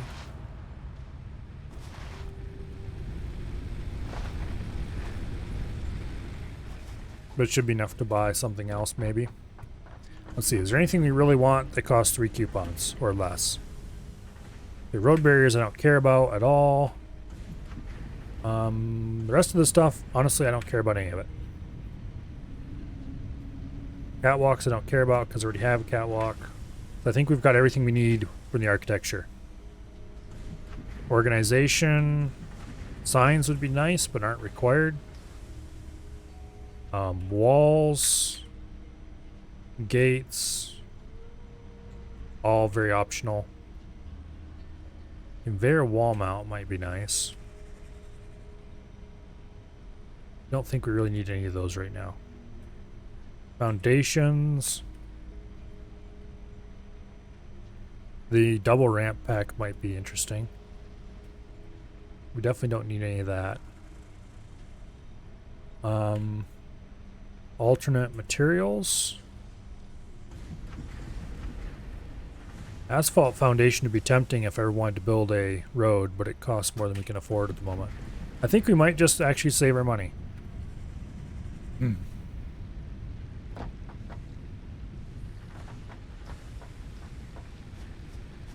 Yeah, I think we're going to save our money. Okay, let's go. Buying asphalt foundation and then making roads everywhere would be kind of interesting thing to do. But we'll save that for later. Get conveyor walls. Eventually. Right now I'm not building walls around anything, so I don't think they're going to be that useful. Oh, that reminds me, I want to delete these since I don't need them anymore. There we go. Another coupon was almost done. Yeah, there's nothing there that's, I think, is high enough priority to be worth buying immediately. We'll wait till we have an actual need. Okay, these are... The production is really slow.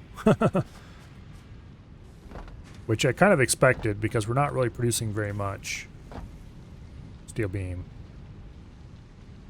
What? This is idle.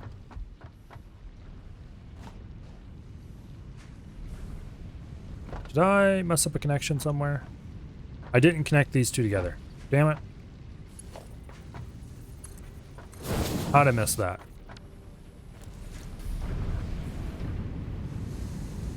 Okay, well, I should probably overclock these to clean them up. Speaking of overclocking, I should unoverclock these because we've gotten rid of all of the... We'll set these back to 100%. And we'll take and go overclock the steel production. No, we need to set this back to 100% again. Okay. Actually, if I overclock the steel production, it'll produce too much, and then we'll back up these, and we'll have to go overclock down the whole chain.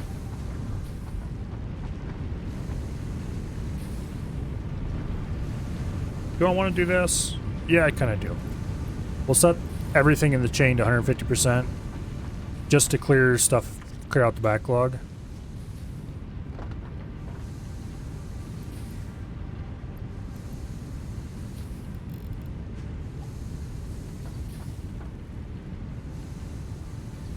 Okay. Now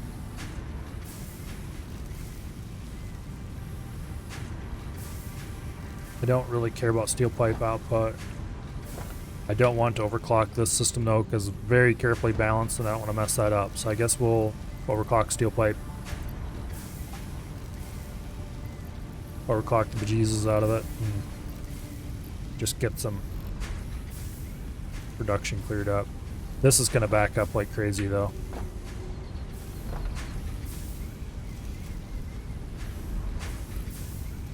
Might as well go for 250%.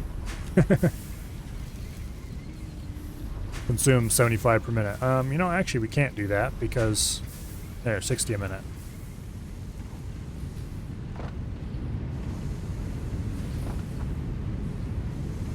This is producing 67 per minute, which is actually more than can go out on the belt.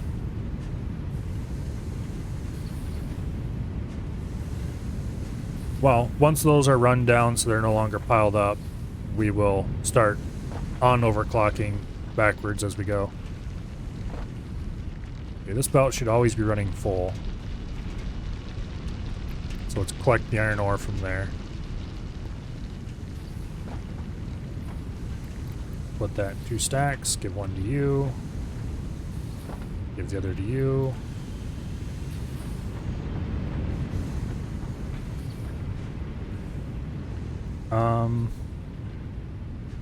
And we have the problem that we can't get enough coal to actually use up all that iron. So this thing to do would actually be to shut this mine off for a bit if we want to actually clear out the build-up. I don't know why I'm spending so much time on this. This is a complete waste.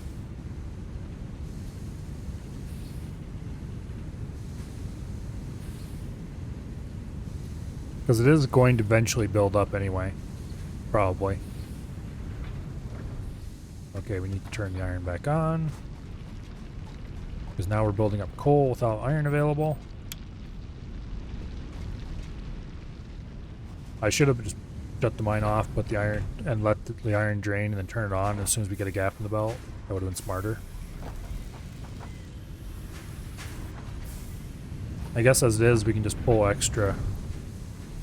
Wait, this one's got... They were running out of coal.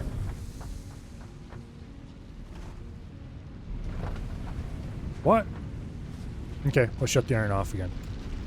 Actually, no. Let's do what I said was the smarter way. Let's pull the extra iron.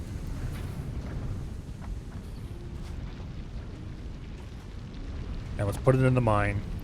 And then let's shut the mine off until we get a gap in the belt and then shut the mine back on.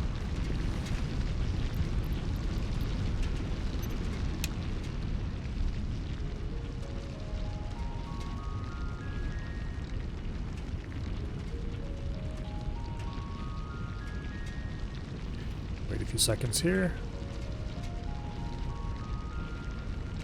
Should take about a minute from now to empty out.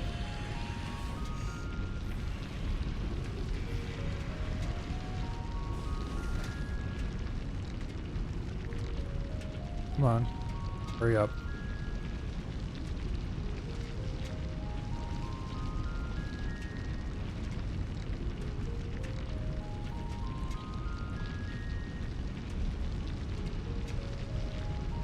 And we need to go remove the overclocks from everything.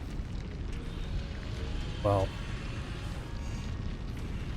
move the overclocks down the chain, probably. Because I don't know why I'm bothering. This is definitely a waste of time. Although I guess we do kind of need to waste time for the encased beams to finish. Yeah, this gets down to about 5. I'm going to turn it back on. Okay. There we go. Now, you are doing exactly what you're supposed to. So let's shut the overclock off. You're still got a bit of coal back up, but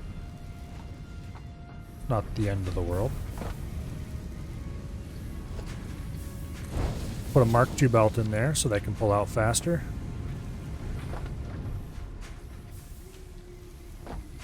Oh, somebody at the door. Give me a second.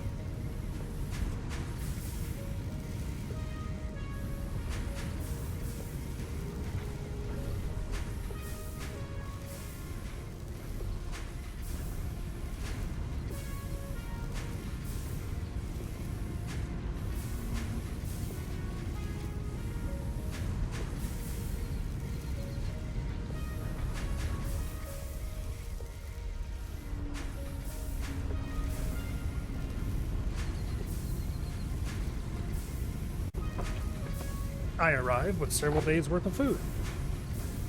And no, that's not a joke.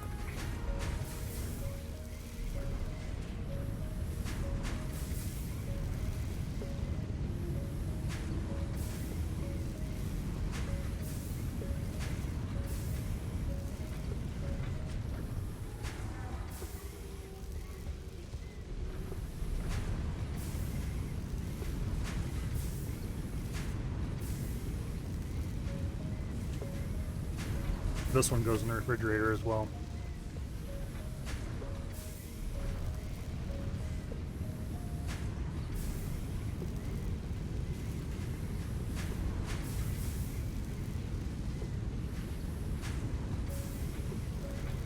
Alrighty. I'm going to shut the webcam off so you people don't have to watch me eat. But I'm going to continue to play the game, so give me a second here. OBS, where'd you go? Webcam off. Poof. I am now invisible, Milo.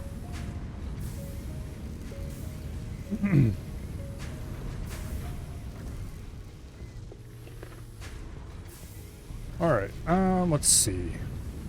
How do I position this stuff so it's not delay?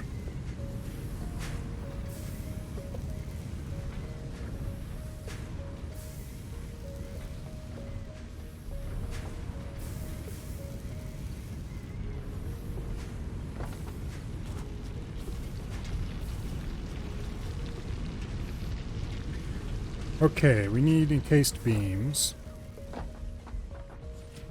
We actually got a good number of them.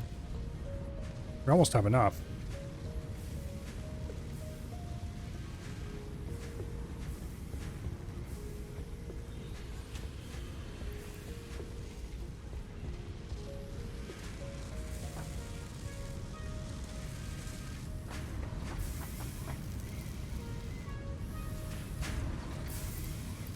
Overclock this machine a bit. Because why not? Click X and then change the color of the upper left swatch. Where?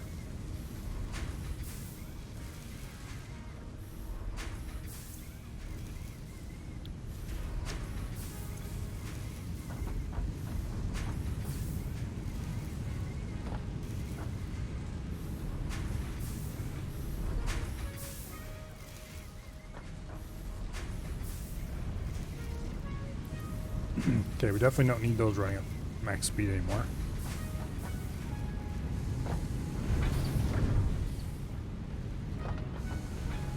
Looks like the excess steel production has worked its way out of the system already. Okay, good deal. We have a bit of excess concrete. But that was probably partially the whole mess going on. Everything should be cleared out nicely. Oh, the key X. Change the color of the upper left swatch.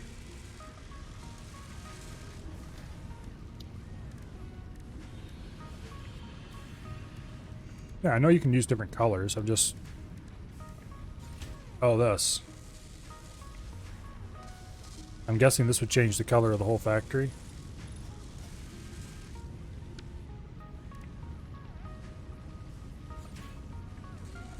Yeah. Hmm. That's interesting.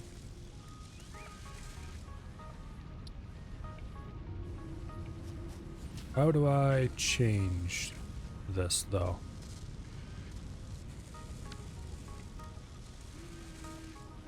Oh, here we go.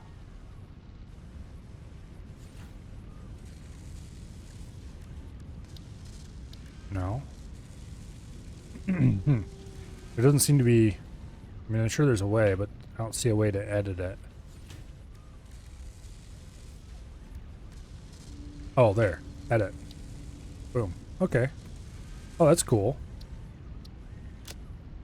I'm not sure if I want to change the color just yet, though. I'll have to think about that.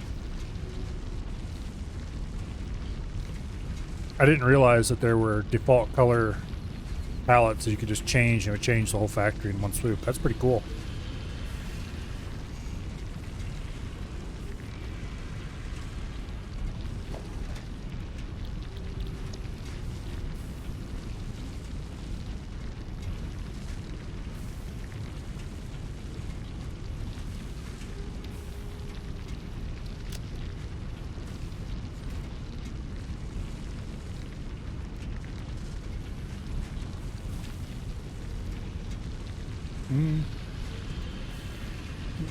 Actually.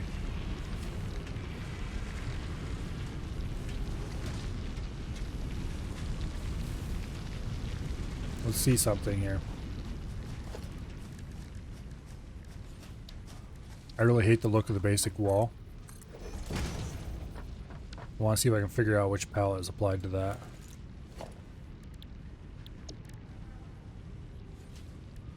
Yeah, apparently it's not concrete wall.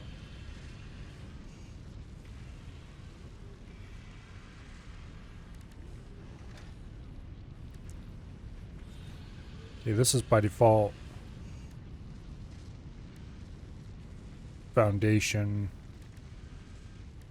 Okay, nothing was apparently assigned to these two. That's weird. Because I haven't changed the coated concrete one at all. Maybe that'll show up later.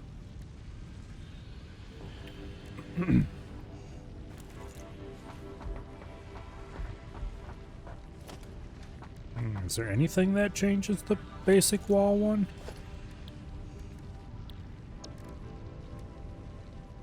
Because foundation's currently assigned to nothing. Which we definitely want assigned to normal foundations. Actually, is this... Let's just assign some really terrible colors to it.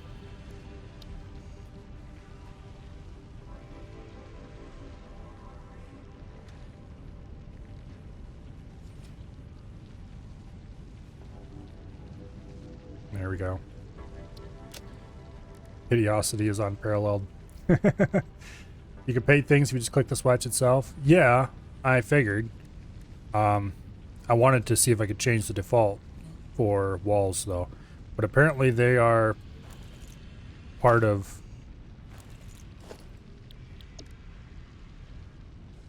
standard, I'm guessing.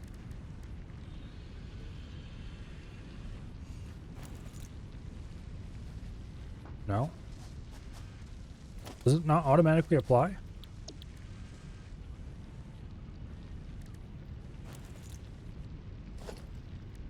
Oh, I see what the thing is. This just assigns the new default. Maybe?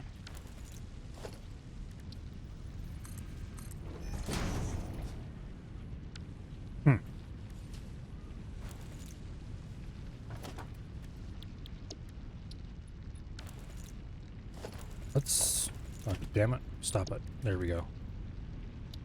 I don't really want to change any of these. Okay. It's currently set to 16. Let's set to 300. Yeah, that changes everything instantly. Alright, so things retain... I'll set this back to 16 because I did like that color for that purpose. Okay, so things retain the palette they were colored in. If they are assigned to default palette, they don't change just because you've changed the default palette. So if I set everything to by default, use that palette, that doesn't change the ones that were already placed. Okay, that's good to know.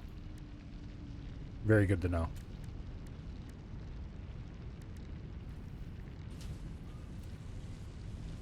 Still, I can recolor crap if I want, which I knew, but I just wasn't doing.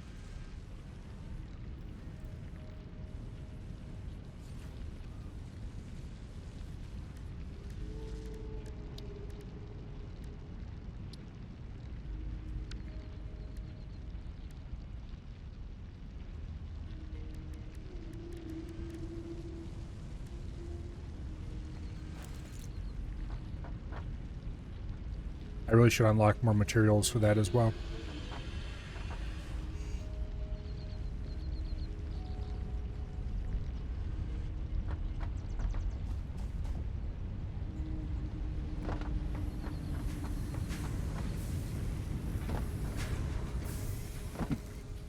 Honestly, I'd probably go with like a blue.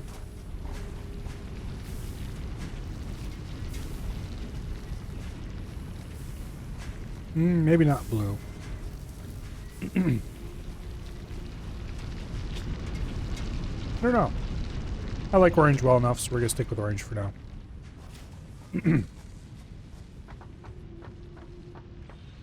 I'm not really building this game for aesthetic reasons in the first place.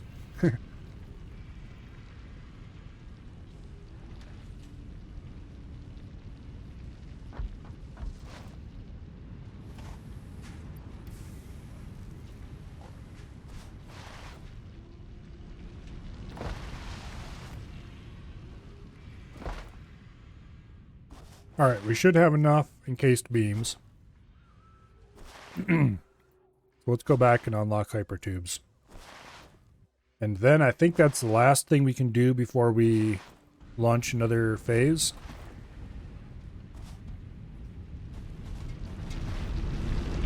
So I need to see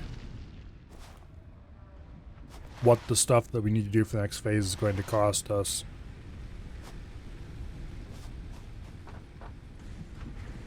I think this is the last thing we can do in this phase.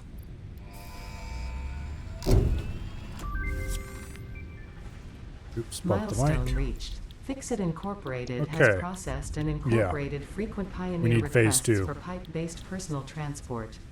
So we're done until we get phase 2 going. Introducing Hypertubes. Safe, aesthetic, adaptable, fun. Enjoy a view of your hard work as you soar through incredibly tight turns. Build them today. Note: Fixit Incorporated is not responsible for any harm caused by irresponsible use of this product. Okay, so last time we needed 50. Last time we needed 50 smart plating. This time we need 500. So we definitely need to get automated smart plating going. How much do we use? 2 per minute reinforced iron plate. We can probably just grab a couple belts of stuff and feed down there. 500, that would take 250 minutes, which is probably longer than I'm willing to wait. So we would actually probably want to build a dedicated larger factory for that. Not sure how much plating we're actually producing here.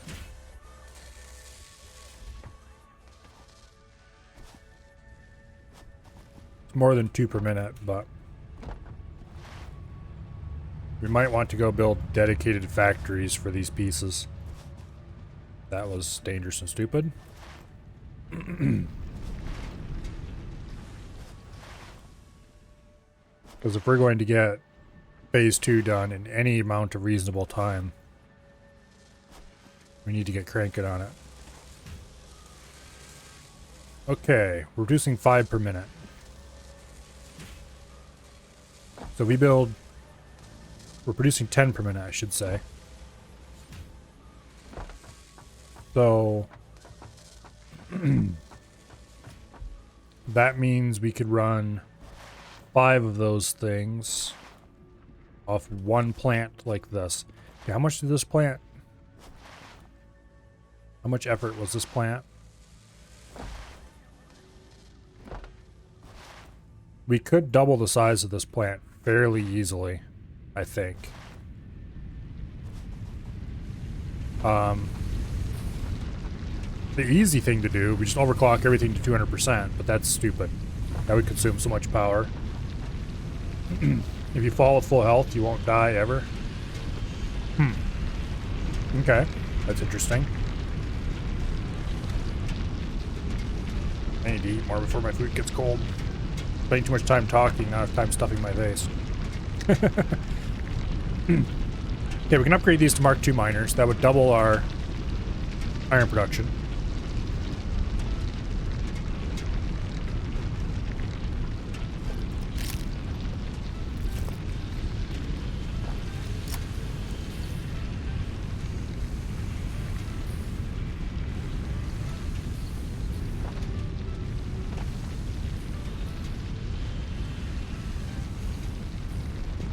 We could fit another set of splitters in here. We would have to widen this out on both sides. Do a little bit more joining. Use a Mark III instead of a Mark II for the output.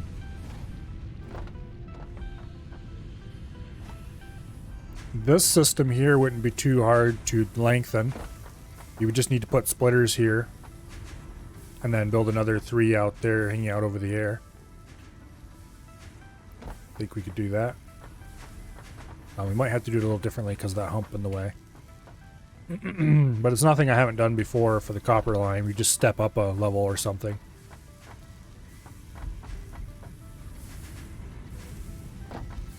And then we could take double all these lines, you know, make them Mark IIs instead of Mark Is. Run twice as much resources down, then put splitters in. Improve this setup, basically. Make it a little less janky.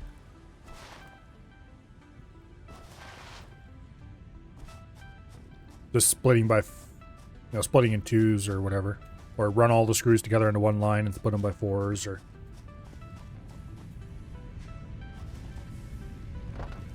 Yeah. Definitely not impossible. Not even that hard, really.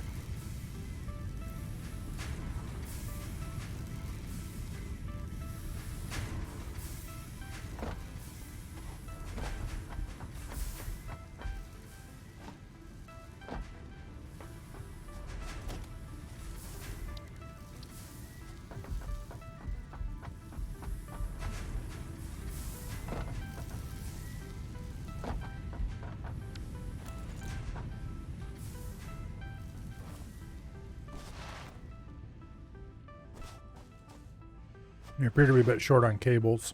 So we'll grab some cables. Then I want to see what the next 2 phase parts are going to be.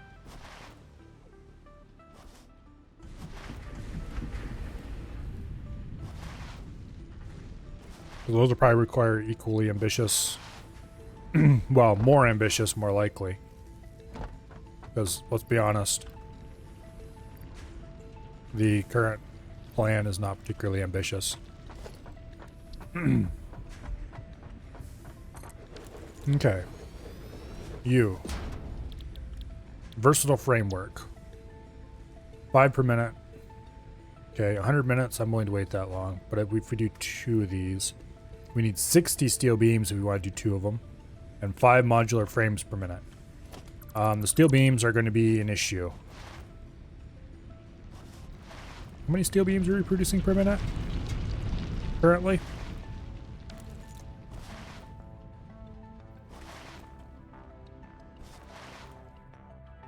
Okay, tentative plan. Oh, wait. Another thing I want to check.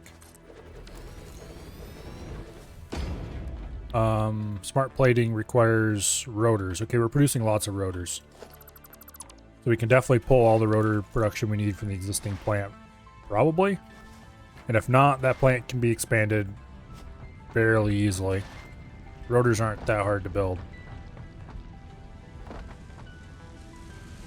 Okay, how much steel beam are we making? Not encased steel beam, just normal steel beam. We're producing 15 per minute.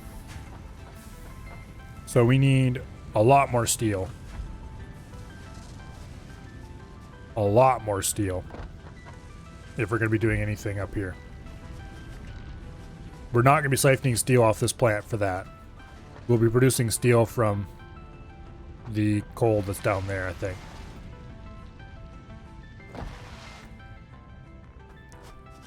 So yeah.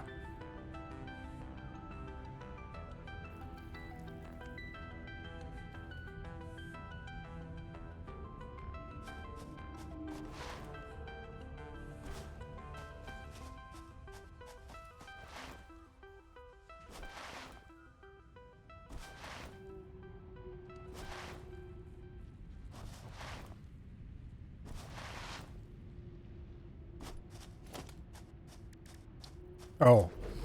And before we forget, there's a third one we need to make as well. That one is automated wiring, which takes cables and some other thing we're not making at all, straighters. Those are wire and pipes. Okay, that's not too expensive then. Those we could honestly... We could handcraft enough straighters, no problem, to just crank out the automated wiring we need. 20 cables per each one of these, though. That's going to get expensive and fast. It's going to take a lot of cables. We pretty much have enough cables already made, though. We just need to carry them down and build a quick little temporary thing for this to get to phase 3.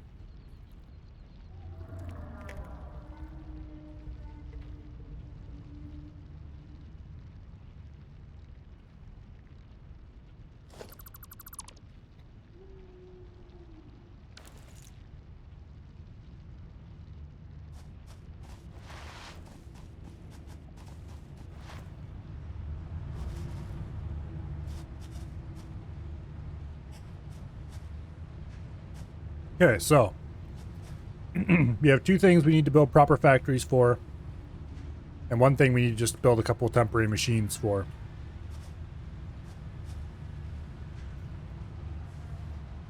As far as the first thing, proper factory, double the capacity of that. Maybe double the capacity of that. But the second thing, build a whole new steel plant dedicated solely to beams. And what was the other part that you needed? I keep forgetting. Modular frames. We might have enough of them already. And if not, well, it's going to be painful. And no matter how we look at it, it's going to take hours to complete enough stuff unless we just build insanely huge factories. Which I'm not about to do just yet.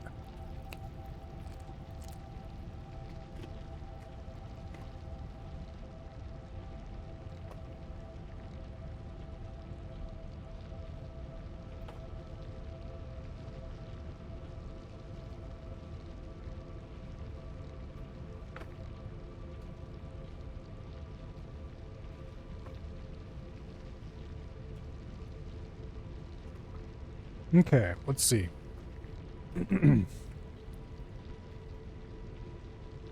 We should probably just start with doubling the size of that. So we're going to need to build a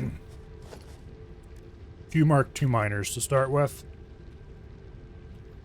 And it looks like we need pipes and hand miners. So let's go make a couple hand miners.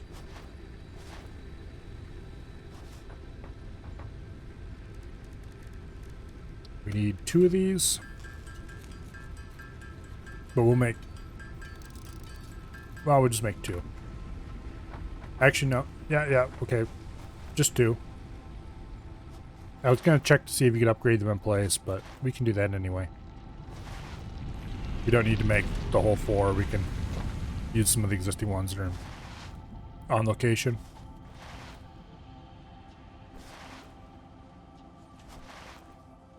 We're gonna need pipes as well, but they're up there, so. I should pull the truck over here so I can just use stuff out of the truck inventory.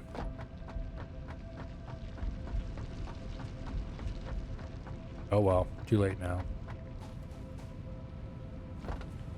If we have to go back for stuff, we'll do it then. Go ahead and grab some encased beams. We'll grab a full stack of pipes. Yeah, okay.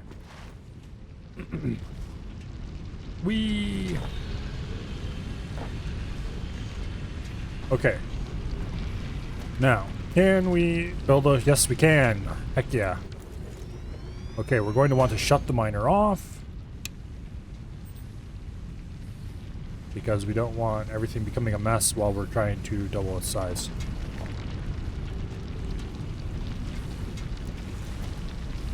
We can't upgrade this one because we don't have the manual miner required. Screw it, I'm not going to dismantle that. I'm going to go back and get another manual miner. I should have built 3 of them. But no, why would you do the useful and smart thing?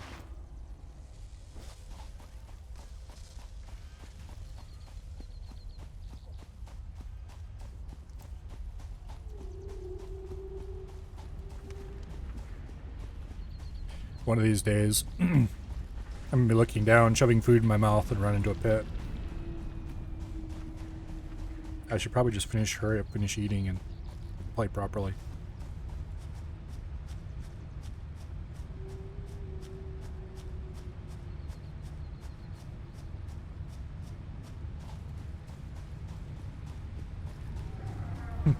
Make the hypertubes ready.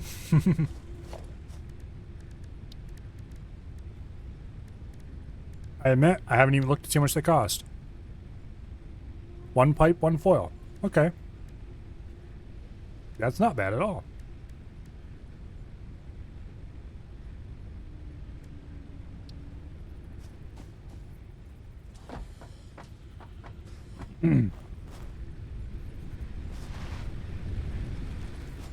Well, we do need to run back and forth between those locations quite a lot.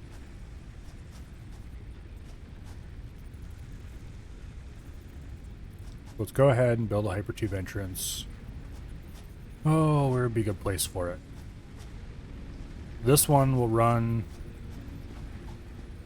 I probably should build a central location. Can hypertubes be double-ended? As in, can you enter... Are they only single direction, or do they go to the place and then back?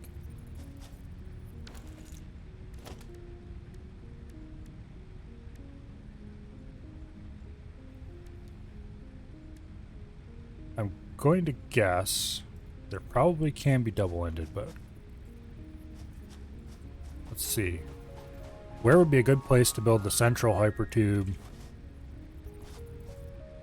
area? Because we want all the hypertubes, even if they aren't double-ended, we're still going to want to run hypertubes to specific places. And they need to be out of the way somewhere. Probably right here in this flat spot would be a good spot for it. And a lot of places can be connected with... Here, let's start building a foundation. Because if I don't build these on a foundation, I'm going to be annoyed with myself later. Okay, hypertube entrance.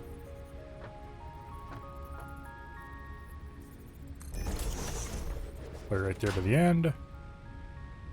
And then we want to build a power pole in the corner so we can connect multiple hypertubes to it.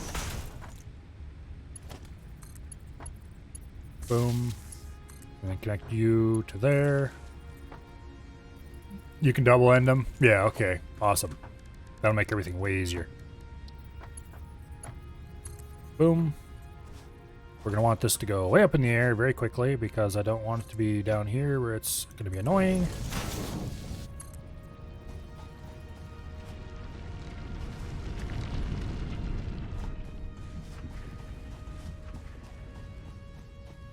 Okay. Put it there. We're going to drop the hypertube down a little bit and go underneath this.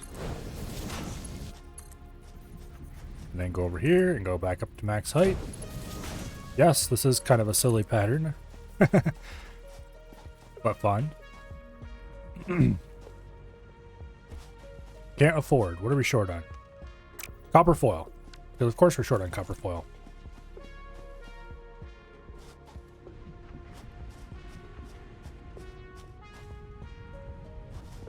Alright, well. Back to base we go.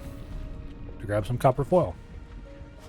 And I'm assuming you can ride a hypertube to the end of said hypertube even if there isn't an end on it. Otherwise they would call it a hypertube entrance / exit instead of just a hypertube entry. Ah!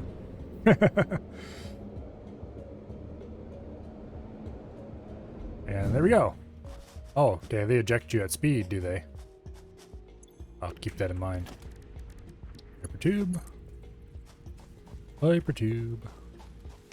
Go this way.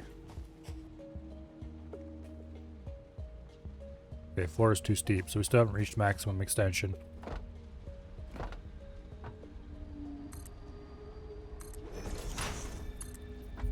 Okay, now we'll run one over to here. And then we'll run one from there to over there somewhere. Where do we want to put this, actually? Probably the good place to run it would be right here.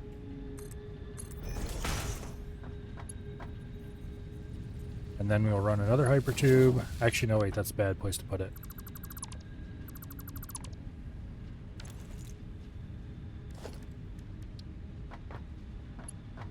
There we go. We want to come out right here. You can also turn inside the hypertube. Okay, we want another hypertube entrance on there. And then we want to build a hypertube support here. And then build a hypertube entrance on that. And build an actual hypertube off the back of that. We go over to there somewhere. Can't afford because we're short on pipes. Well, it's a good thing we have lots of pipes up here. We need to connect those to power as well, but that can happen later. Pipes should be in here. No. No, this is pipes. There we go. Oh! Oh well. Okay, hypertube. Go from there to the top of this hill. Like that. And from the top of that hill, we're going to run over here to this hill.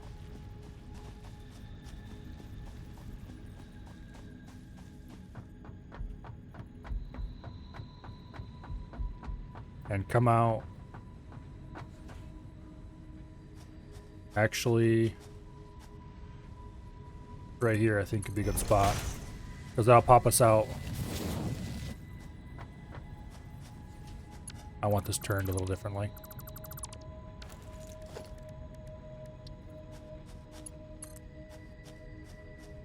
Like this. And then we go ahead and put an entrance on it. And do we have a nearby?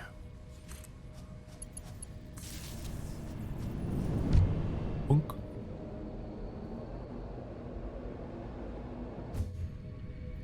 Okay, now do we have a nearby pole that isn't completely full? That one is fairly full.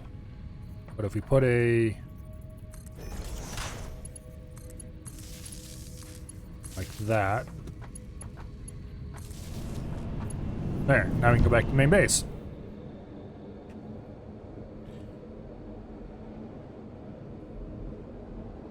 That'll save a little bit of time. It'll be a 2-leg trip to go to the steel plant, but not a big deal.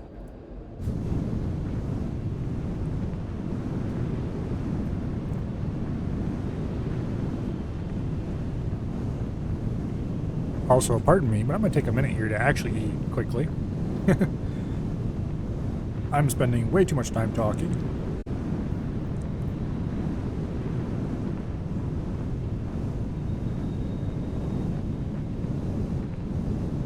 and not nearly enough time face stuffing.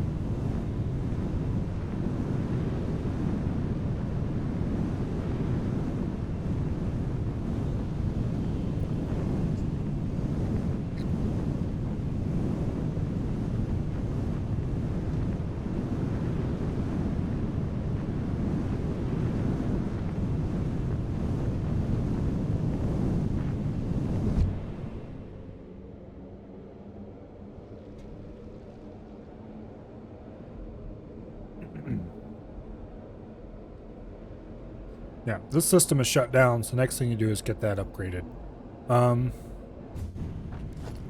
Did I actually grab what I wanted to go to the main base to grab? No, I did not.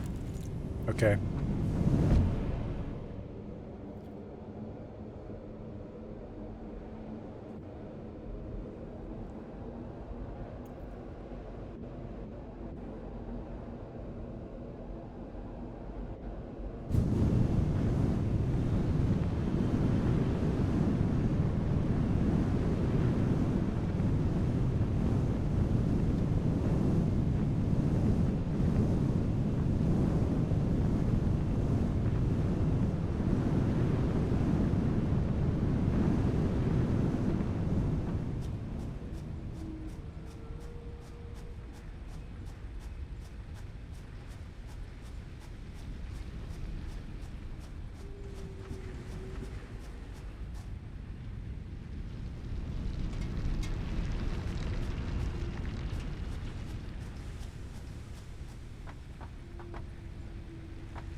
We needed another portable miner. I should probably go ahead and make several, but I'll just make one.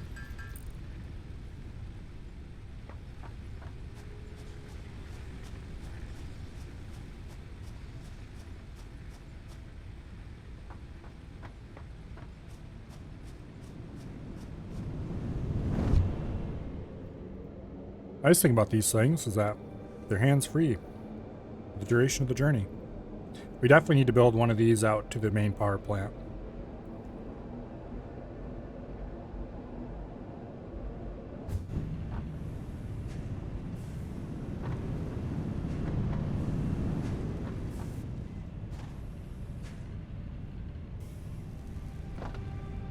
Oh. It was like, why is this not doing anything? I shut off the miner.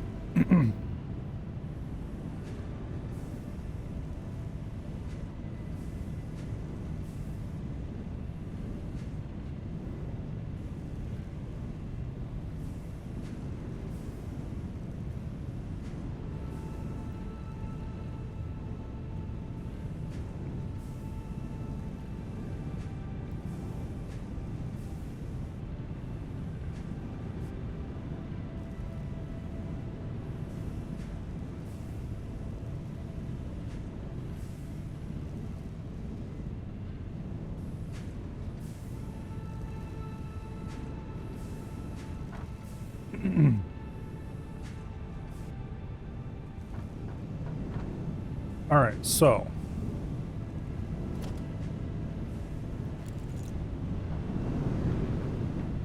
this needs to be widened because I'm not going to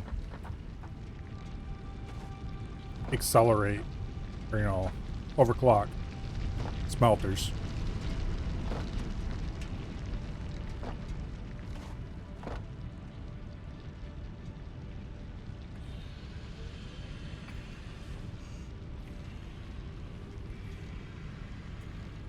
Thing is, I'm going to need 8 smelters down here.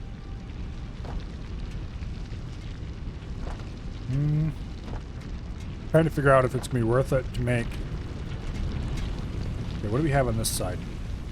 Okay, we have plenty of room on this side to expand out 2 more smelters worth.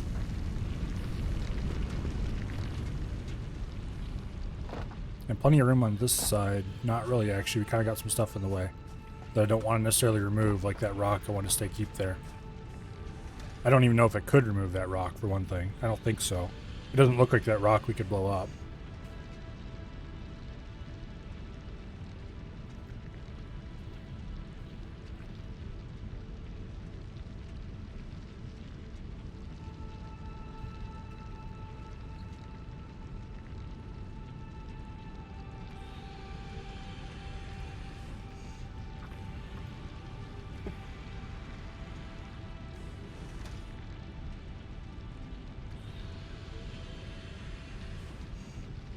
Alright. Let me just quickly make sure I don't have any sauce in my mustache. And we can turn the webcam back on. And I bumped the mic like a dummy.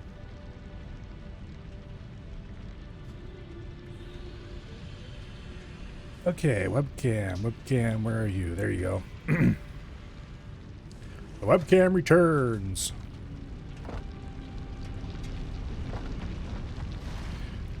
Okay, so let's just try and make this platform bigger and see how it works out.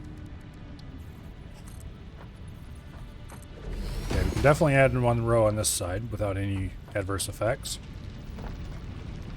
But I was never really worried about that side.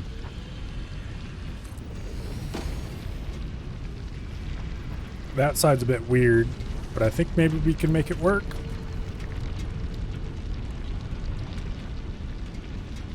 Yeah. Okay. This'll work. You'll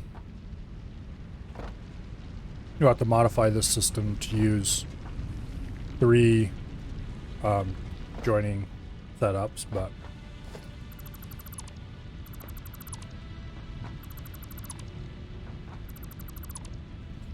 okay, now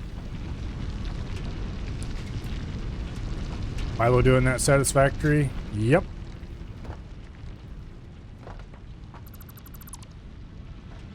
It is currently not particularly satisfactory. My factory needs work. So I'm not sure what I would call it.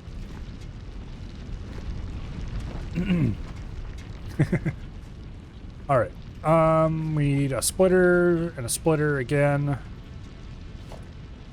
So why am I even looking at this? We have buttons for this.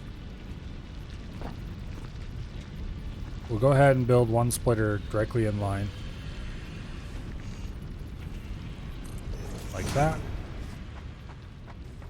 And we'll build the other one directly in line here as well. Like that. And then we'll put one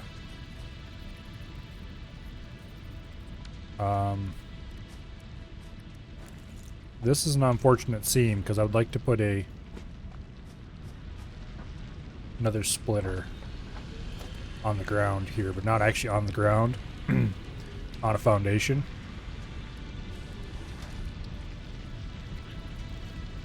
We could actually do that.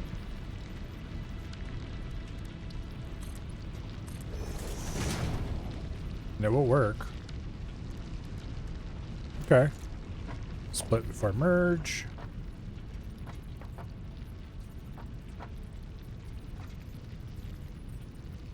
Put it... do we have enough space for this? We might have to rotate. You know about the world grid? I'm gonna assume that there is one, but I have not been specifically making any efforts to align anything with it or anything like that.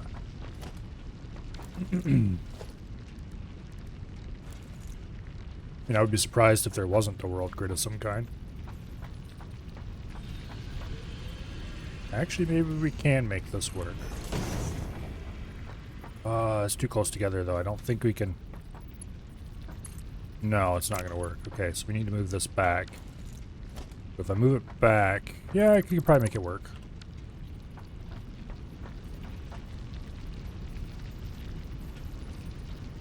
There should be good, I think. Ooh, not quite. Almost, but not quite. Maybe we can make it still work. Worst case, we might have to... Okay, here, first things first. This is most likely to fail. Yes, that fails.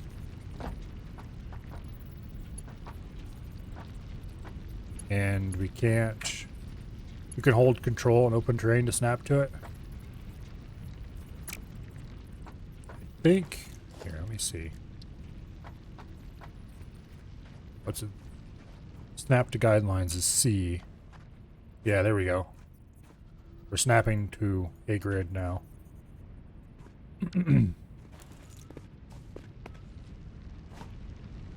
Okay, so this isn't quite right. We need this to be slightly off-center is what we need, I think, to make it work.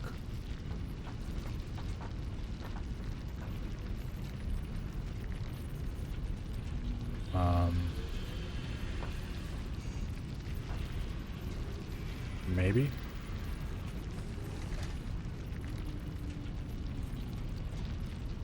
Okay, holding C out here, snapping to guidelines, is making it snap to the line coming straight out of there. So maybe this is what we need to make it. Nope, okay, it's not gonna. Yeah. They're just a bit too close to make that work. That is the help text and loading screens. Well, unlike loading screen help text, it's often contextually aware, so we might need to move this and like rotate it so it's facing sideways out this way or something, and then I really don't want to do that. I think we're gonna have to though.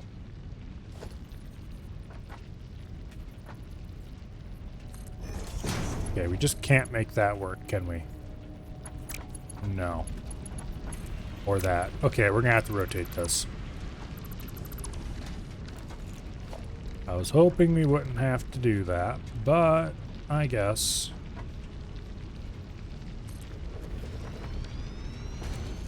Now.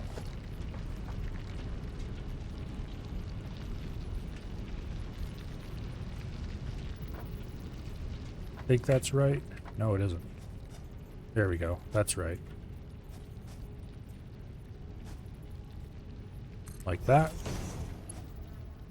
Okay, now I need to reset up my hotbar. Did I just drag things around on here? No, I can't. Okay, that's annoying. So this is 3, 4, and 5. 6 now becomes a conveyor pole. 7 now becomes a stackable pole. And then we split before merge. And we have 1 slot left for something else in the future. Okay, this is going to be outputting at 120 per minute. So we can still use Mark IIs. Damn it, my muscle memory's all screwed up now. Okay. Now we can switch back to using basics because this is going to be outputting at 30 per minute. No. This is going to be output at 60 a minute. These are going to be outputting at 30 a minute. Into these.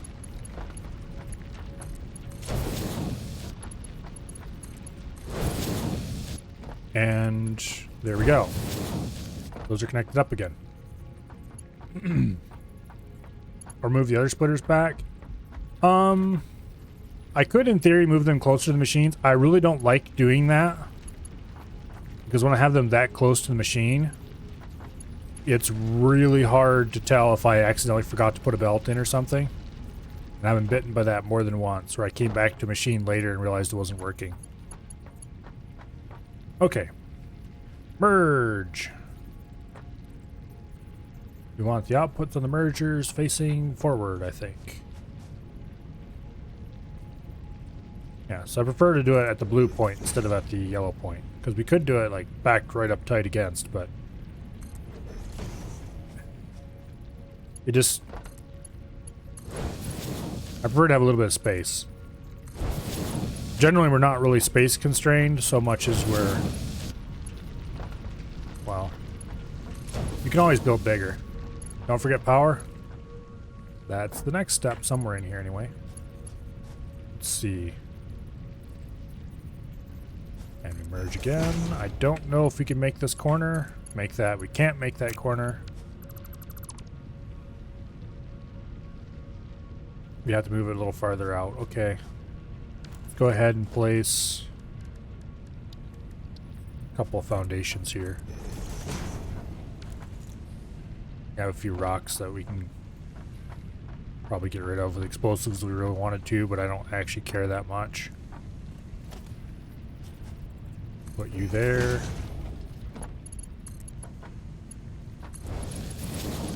Get some little swoopy conveyors going.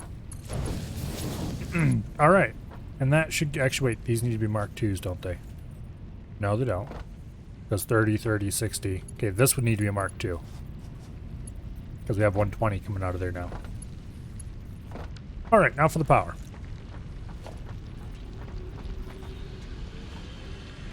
In order to maintain my sanity,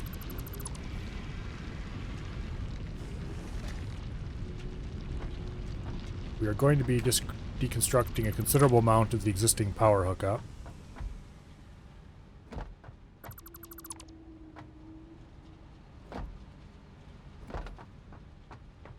Okay, that can go away as well because that needs to go away eventually anyway.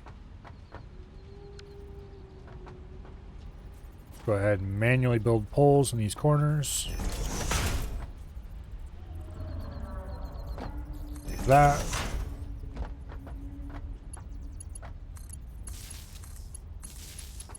And then you like that. And the miner itself gets hooked to that pole. And this pole gets hooked to the outside power. And to that. There we go. Now, these will get temporarily hooked to a pole. I'm going to put it over here. Just to get the system running. Having the miner no longer hooked to the pole is a good thing. Because I don't want the miner running anyway. This is still a Mark I miner. So we should fix that right now.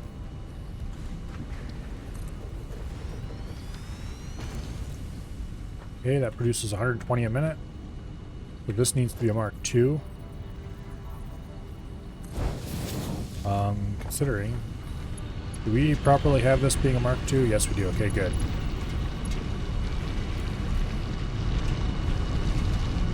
We should shut the miner off before we completely swamp ourselves in iron that we can't use. Because none of this is hooked up.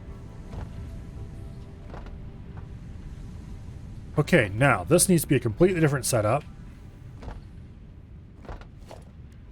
For reasons.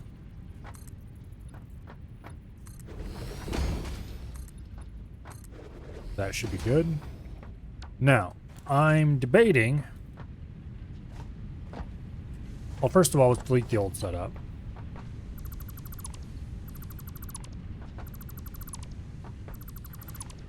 Completely.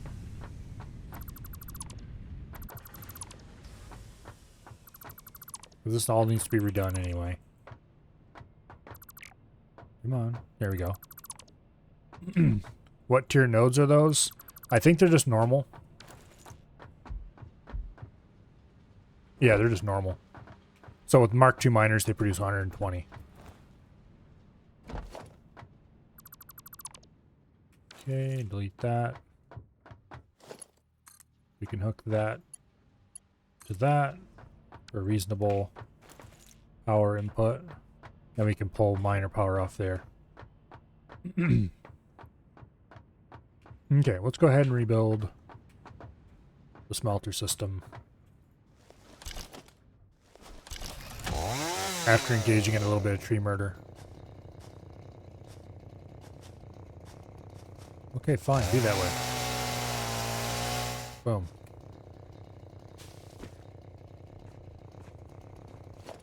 Alright, now. This one we probably should turn it as well, but we'll worry about that in a bit. For now, let's go ahead and get the smelters set up. I'm going to copy this setup.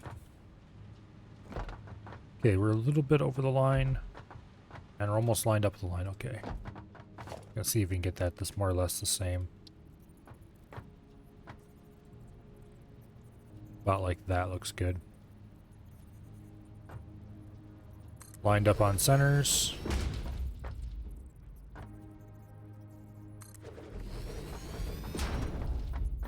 Yeah, that looks right. Okay. Then we just put one on either side and the outside. How did that get rotated? Must have bumped the scroll wheel. Okay, there we go. Now,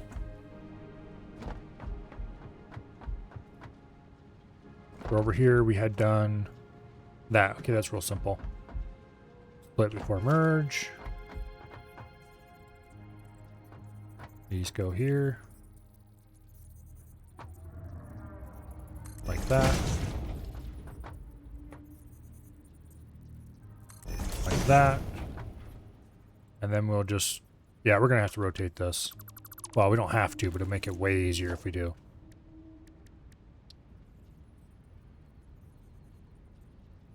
Put it right like that. Clips a little bit, but not bad. And then...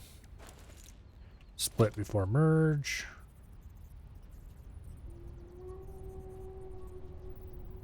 Like that. And this is going to look silly as heck. Ah.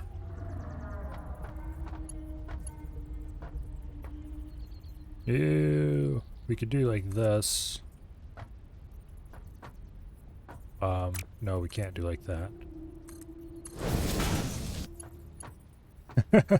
Okay, no. This needs to be somewhere different.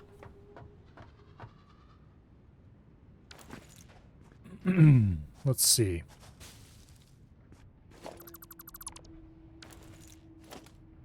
Let's get up on top of here so we can see a little better.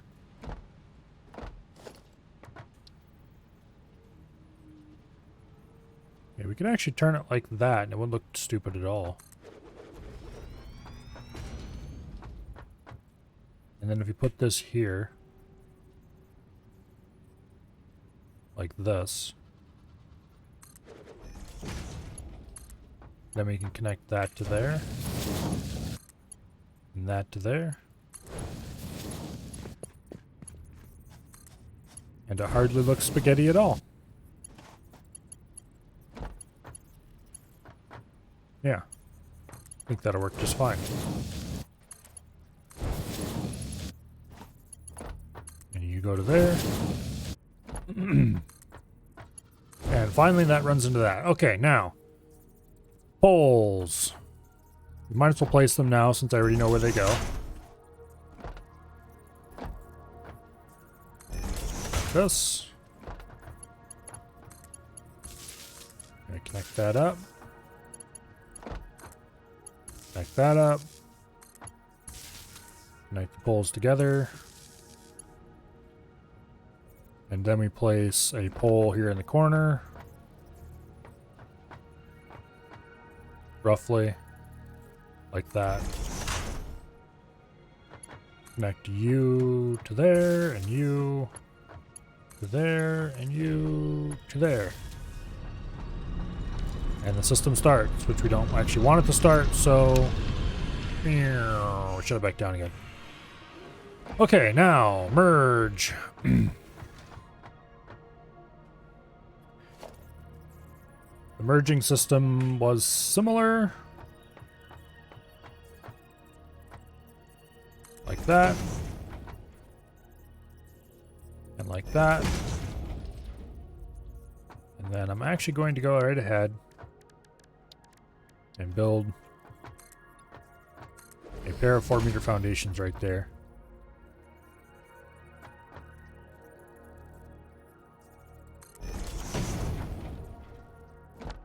Can I fit a lift in there? No, I can't. Oh, yeah, I can actually. Ooh.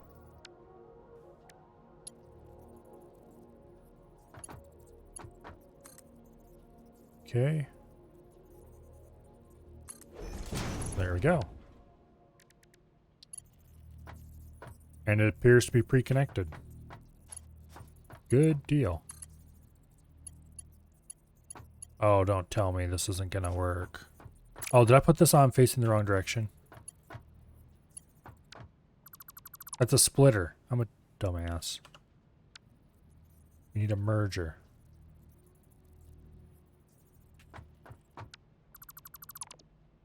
Okay. Split before merge. There we go. We have the merger now. I did put mergers in all these, didn't I? Yes, I did. Oh, and I fell. Okay. That should do okay. Now, these are merging into here at a rate of 30 per belt. So this is a 60 belt.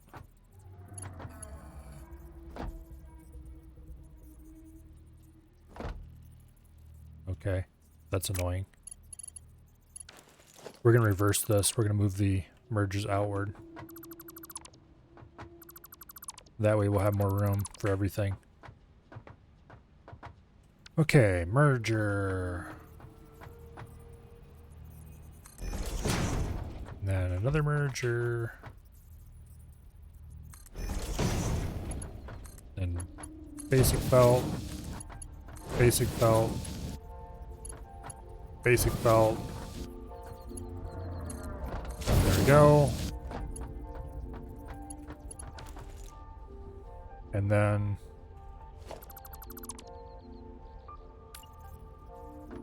we can take this and put it right dead center. Back a bit so we can actually run a belt up there instead of having to use a lift.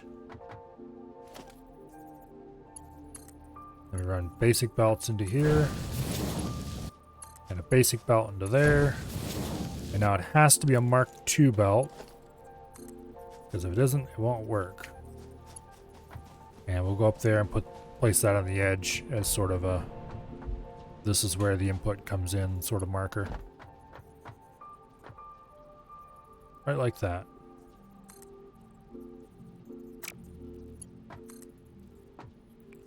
Make doubly sure it's all straight and everything. Alright, good deal. So, now, this system is splitting input so that more goes that way than this way. Because that's how it had to be. So it looks like we have 2/3 going that side. Lifts look way better, IMO. I don't know, I just would prefer to use the belt for some reason. The lifts do look good. I just prefer the belt a little bit more for some reason. If we're going up like a long area vertically or in a narrow space, and there's no reason not to use a lift, but okay, these all need to have their recipes set. I should do that now before I forget, because I know I will forget. They're all iron. I'll come back later and it's like, why isn't the system running? Oh yeah.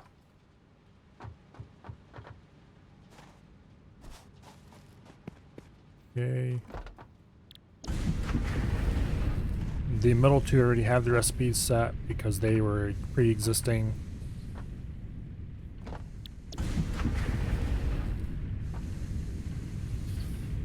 But anyway. Now. Recipes are all set. It's time to rebend our brain. Actually, I still have the notes I wrote down earlier about this. Okay, so initially we had 3 plate factories consuming 90 iron per minute and producing 60 plates per minute. And then 3 slightly underclocked screw factories consuming 30 iron per minute and producing 120 screws a minute. Which was then output into belts. 2 60 screw belts. Now, these were underclocked to 80% because we wanted 40 per minute instead of 50 per minute screws. And we wanted to consume 10 per minute instead of 12.5 per minute. So we have, this was originally carrying 30, this was carrying 30, this was carrying 60, this was carrying 90. 90? Yes, 90. So now this needs to carry 180. Yeah, we can just leave this whole weird setup right here alone. We just need to upgrade the belts to go faster. And then instead of just having them meet in the middle like that, we need to have another set of splitters. And they need to go somewhere to another set of 6 machines. Which probably we're going to do by stepping this up 1 level. Okay, let's see what this is going to look like. We'll put a 1 meter foundation there. And then we'll put a 4 meter foundation here. And run that all the way across, like that. Then on top of this, we're going to do a 4 meter foundation. Like that. Dark mode on. Why didn't you do this earlier? I can't stand light mode. In pretty much anything. Okay, and we'll do a 4 meter ramp. Actually, why are we doing a ramp? We're not ever going to be driving anything up there. We've got cool catwalk stuff. We can put catwalk stairs up.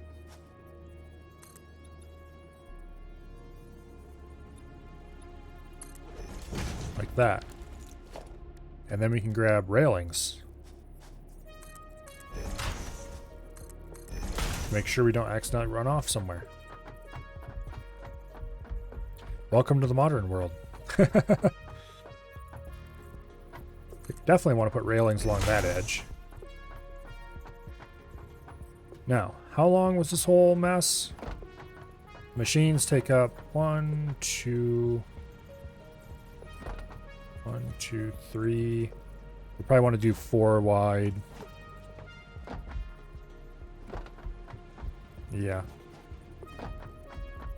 So this is 1. So we need to do 3 more rows on the outside of this yet.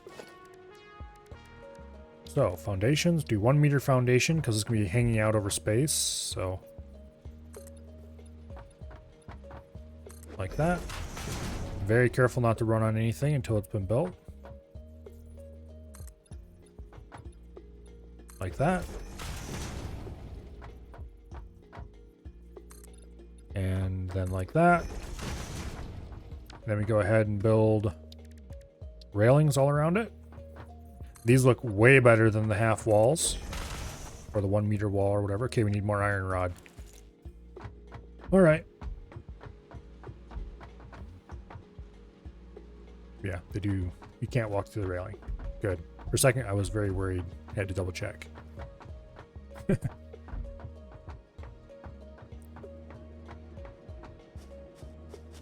I'm tempted to build a catwalk across over there. Unfortunately, the catwalks are not a flexible thing you can build. I wish it'd be okay. There's no I wish here, but it'd be awesome if catwalks could be built using the same system as conveyors. I mean, you can use conveyors like a catwalk. It'd be awesome if these kind of catwalk pieces, you had the fixed piece ones and you had a flexible one that could be built that had 2 railings in the center. You just build it across like that.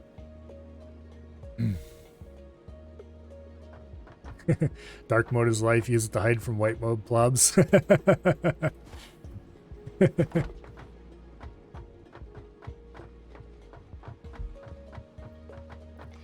Okay, and we could actually even build a catwalk ramp over top of this. Oh, no, we don't want the ramp. We want the stairs. Boo. Oh, we can't afford it. That's why. Duh. We're gonna have rods. Okay, let's go back to base and grab rods. Oh, wait. Why am I doing this? Why am I doing this? We have a fancy transportation system that'll take us there. Punk.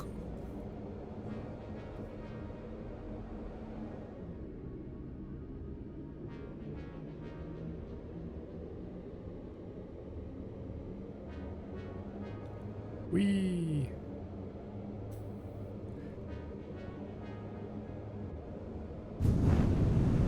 Alright, now, from here we actually are going to want to build a tube that goes over that way. So, first though, I'm deconstructing this tube because I've discovered a better way to do those. You want to use the hypertube support. Build it right there on the edge. And then we take the hypertube and we connect it to the support. And then we take the entrance and connect that to the support and power it. Another support. Put it there. Take a hypertube entrance. Can't afford it because we need stuff. Alright. Well, that'll be a target we can build for from over here later. We don't need to build a tube this direction just yet. And we need to go grab some rotors. Probably grab some of these while we're here. Rotors. Grab 2 stacks, because why not? And what do we have in here? Screws? Okay. We'll grab a few modular frames, although we don't really need any of them right now. It's not too far to walk to get to the hypertube station from here.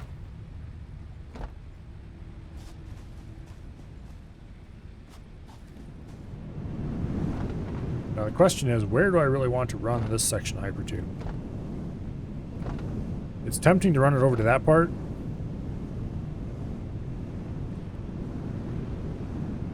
You know what? Screw it. Let's spend some time extending this hypertube. We've got time. We can afford to waste it.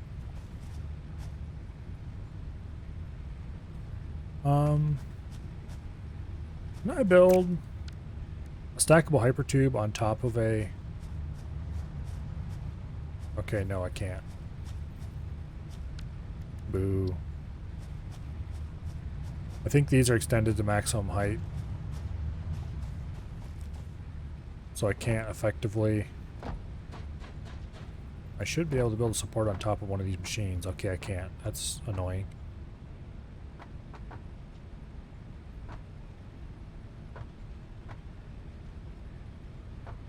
Okay, well...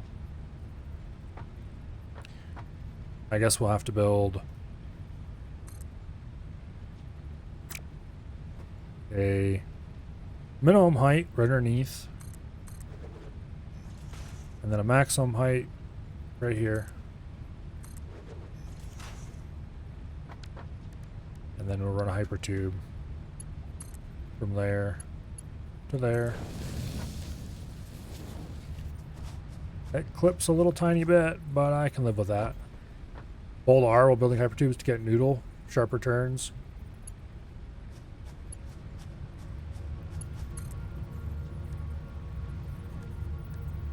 Noodle. Interesting. Oh, okay, I see. Oh, that's interesting. Wonder if you can do that. I bet I'm sure you can do that with conveyors as well.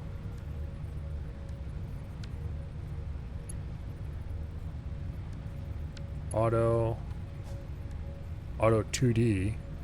That's interesting. Okay, I wonder what the differences between some of these build modes are. I'm guessing auto is the default.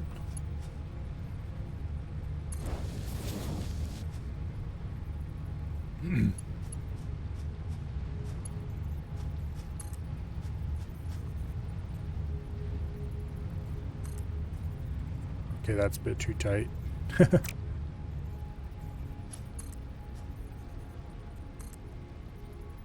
Better. Now,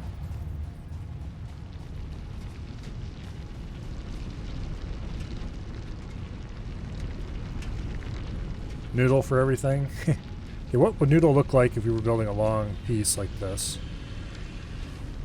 Okay, build mode noodle. Noodle gives you rounder curves. Okay, that's actually pretty cool, depending what you're doing.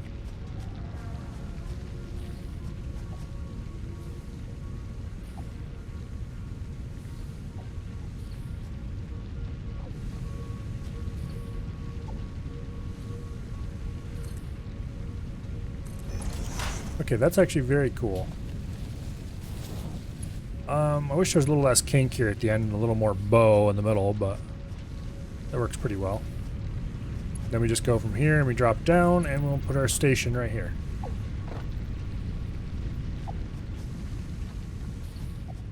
Right like that. Hypertube entrance. Hook it right up. And then we can run another one from here over to the limestone.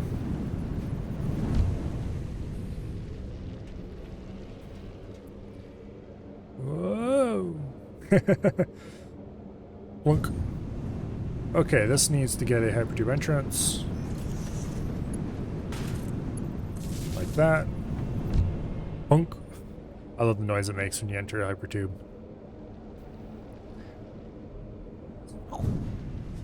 Okay.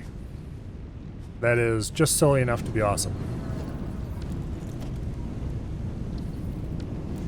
Let's build a hypertube support right here. And then a hypertube entrance. We're going to have to find a different place to feed that from. Okay, here. We're doing this wrong. We need to go... Actually, let's do this the easy way. Like that. Like that. Like that. Now, hypertube. This is going to go down to the...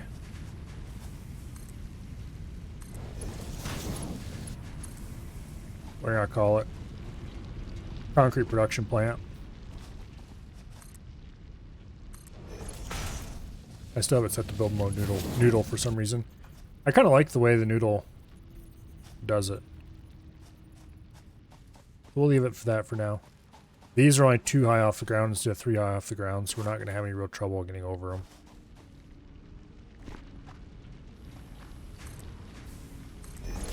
Like that.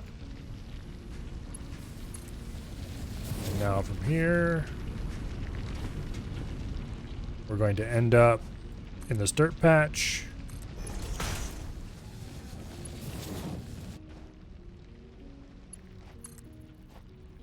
Like this. Now, this gets a hypertube entrance on it. And we should just be able to connect both hypertubes to this, because we are going to build a second hypertube pretty much immediately. And this one is going to go right through some fun stuff.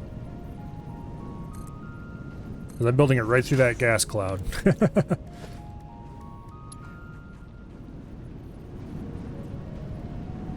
Okay. And we build an entrance on it. Can't afford. We need more cased columns. Wow. Let's take our new hypertube to go get more cased beams. Is it just me, or are we going really slow in this particular tube? Plunk. It's just me.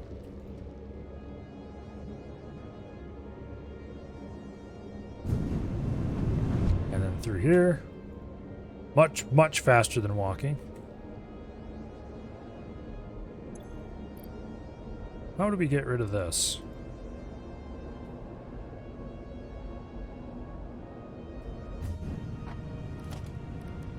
Ah, here we go. Clear list. There we go. I'm sure we'll find that very useful later, but for now, misclicks are not what I was looking for when I was making that. Let's see. Where we need cased. We might as well grab all we have available. Is there anything else we need particularly? No, we're actually doing pretty good on stuff. Okay. Bunk. That tube's almost short enough to not be worth it. this tube is definitely long enough to be worth it. And the next tube we're going to make is 1,000,000% long enough to be worth it. Because it's going to run all the way out to the other... it's going to run out to the main energy production. Okay, build no noodle is cool. I have to remember that for conveyors and stuff.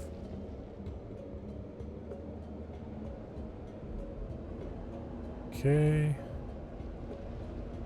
Blink. Now, hypertube. Going across, we're basically going to follow the power line, but not quite. I would dearly love if we could follow the power line into some of the places the power line goes, but... Okay, full height. And then you... I can get this up on top of there. We're going to take the hypertube up top. And we're going to... Ah, shit. Come on. You can do it.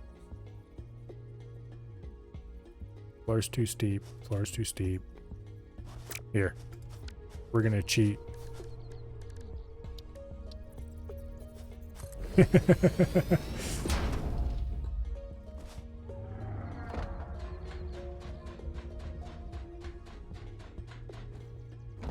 Okay. Transportation, hypertube. Connected to there. We're going to use the hypertube to get us a free worm.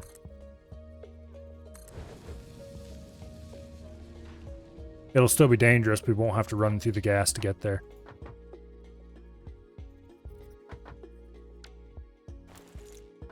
I mean, we'll still be in the gas getting the worm, but... Which is why I should definitely make sure we have lots of healing items available before we go in.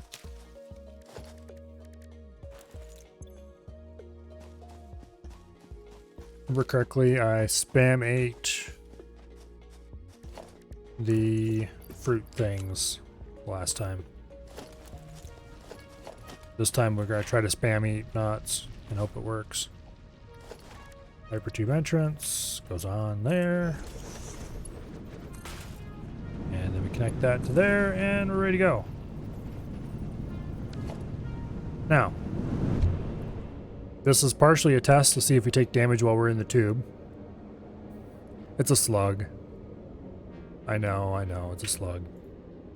Okay, we don't appear to take gas damage. Oh, I don't.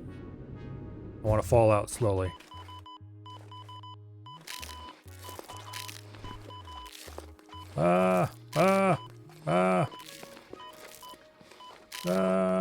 Okay, we're safe. We definitely used up a lot of food there, but it worked.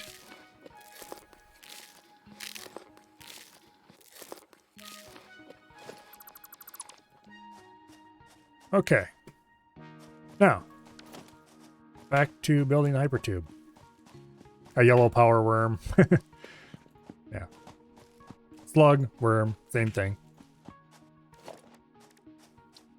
Hypertube. Oh, damn it.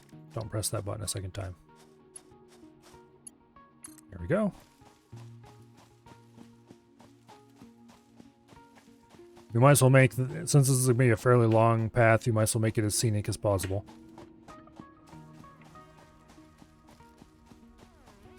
Can't afford, because we're short on pipes.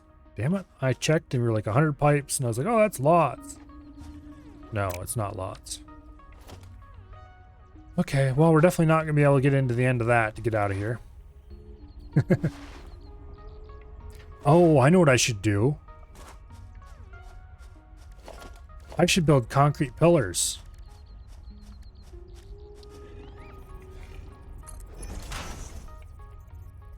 Yeah. I should build concrete pillars and then build these things on top of them to get them way up in the air.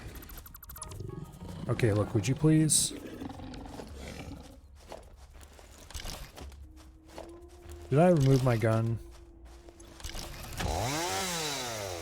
No, gun's still equipped. There we go. Here. Get your annoying ass over here so I can shoot you.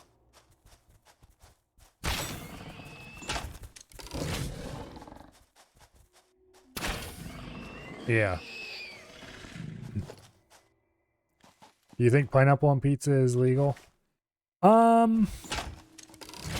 There's one circumstance where you can put pineapple on pizza.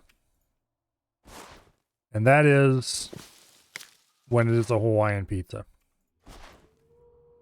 If you are not making a pizza whose primary meat is ham, and whose primary two toppings are going to be pineapple and ham, then putting pineapple on pizza is probably a crime.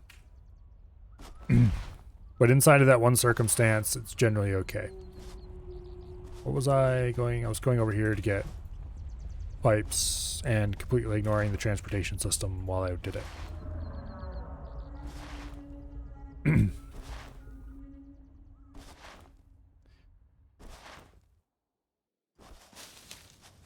Yeah, because just like pineapple and pepperoni, no.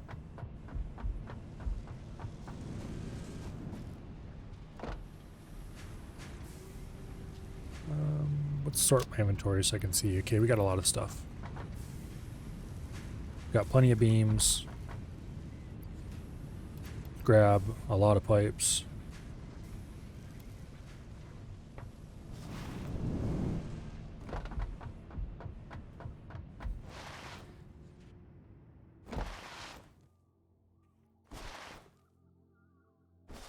And somewhere over here, we need to probably grab some foil, because I remember there being the same amount of foil as pipes, or roughly the same amount. Oh shit, I don't want to go fall down there. Okay, how much foil do we have actually? We have 33. I think we had like 100, so we'll grab a stack of 200 and be good. Ham and pineapple is your father's favorite? Yeah, I quite like ham and pineapple pizza, but I wouldn't call it my favorite. It depends.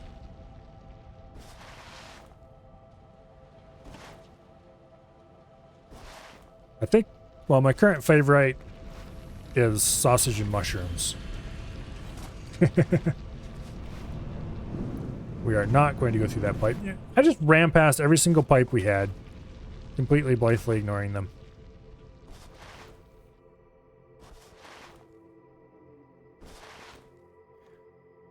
I need to remember that we have a fast travel system. Or faster travel system, I should say. Okay, first of all,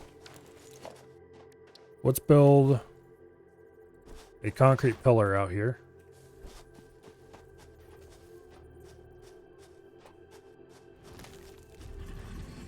I think about here would be good. And then we will build a small concrete pillar base. Like that. We got to build a tower to get up there so we can see what's going on. I'm going to put this lookout tower as item number 9 on our... No. Item number 0. There we go. Item number 9 is merge. So that I can just build one whenever I want, easily and quickly.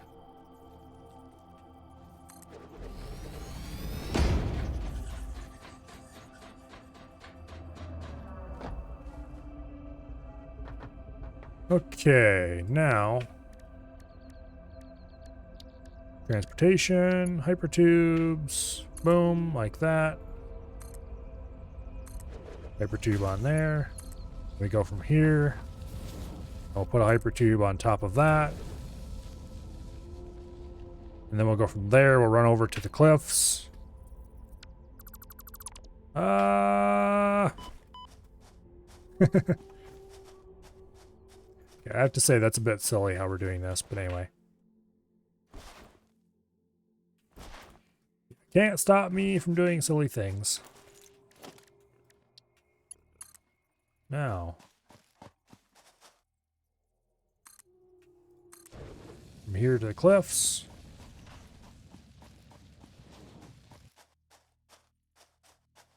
Honestly, I'm going to run back to the entrance of this hypertube, and we're going to take the shortcut to the top of those cliffs. I should have made this a little taller, because it looks like it bows down in the middle. I don't think it actually does, but it kind of, well, maybe it does. Screw it. We're going to fix it.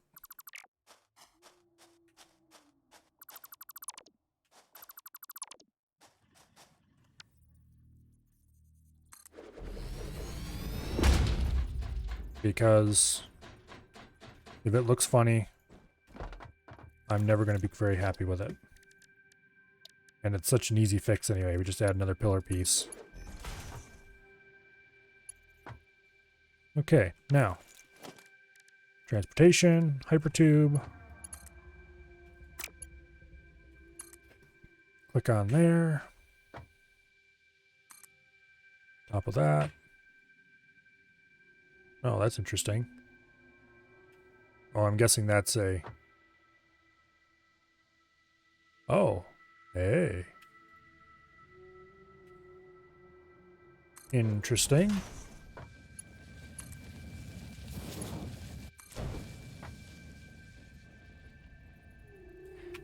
We could make hypertube stations where you just walk underneath it and get sucked up into the air and through it. Suddenly, my temptation is great.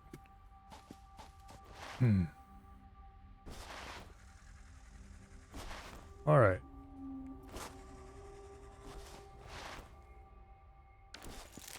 We definitely need to collect the Healy stuff we see laying around.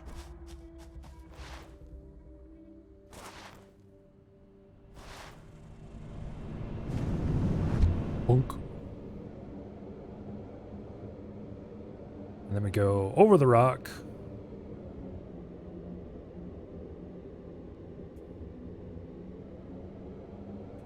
Okay, we do lose speed going up. So that's interesting.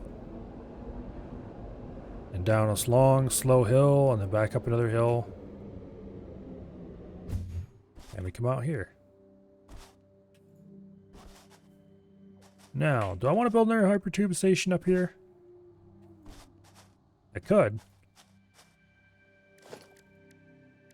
I kind of do. What would be up here that I would want, though? A whole lot of nothing. That's what's up here. Okay, well, let's not then.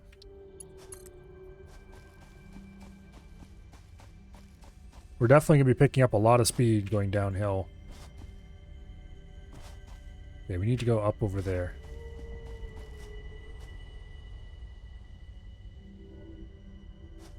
Get a bit of a curve going.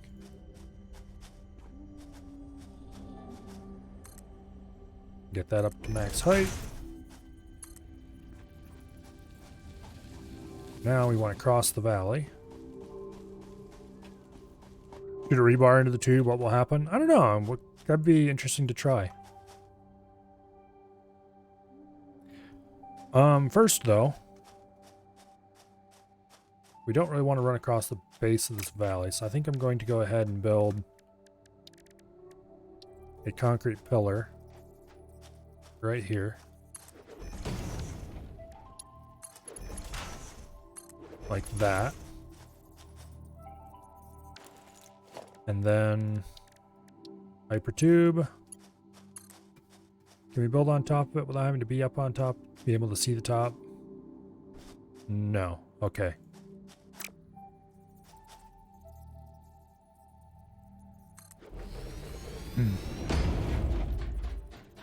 Let's game it out. I had the best cannon. You look up hypertube cannon, you can launch yourself great distances. That sounds interesting. Let's game it out. I had the best cannon ever. Yeah, I'm sure he did.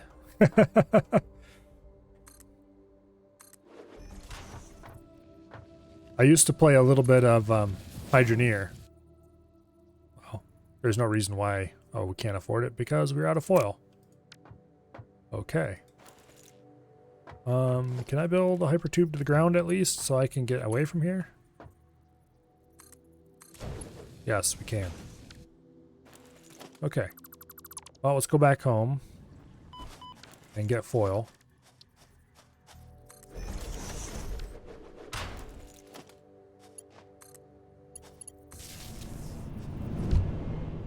Okay, there we go.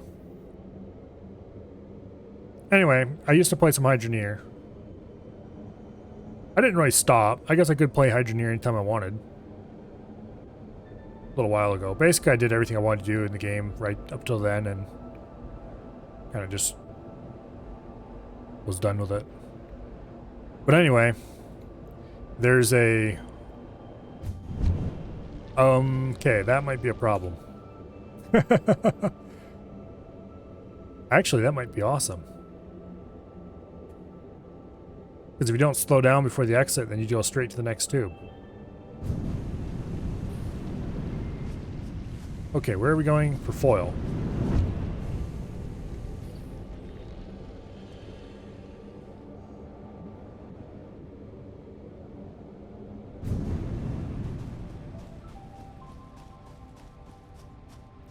You'll be lost in SF for a long time? I'm not sure what you mean by that. I'm probably missing context. But anyway, in that game they actually have an actual plaque somewhere. A wanted poster, actually. For Let's Game It Out. Because apparently he did some pretty crazy stuff with stealing a whole load of stuff from the in-game stores.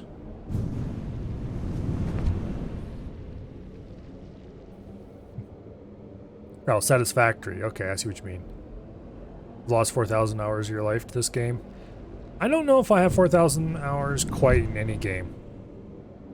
I think the most I have in a single game...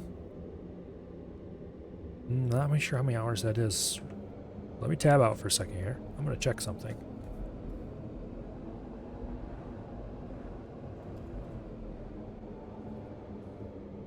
I have 3,187 hours in Warframe.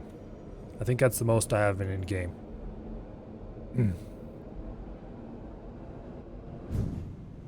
Well, the most I have in Steam hours, because there's games I played as a kid that, back before I had Steam, but I don't know how many hours I would have had in those, but it would have been a lot. I probably should have picked up pipes while I was out there. Oh well, too late now.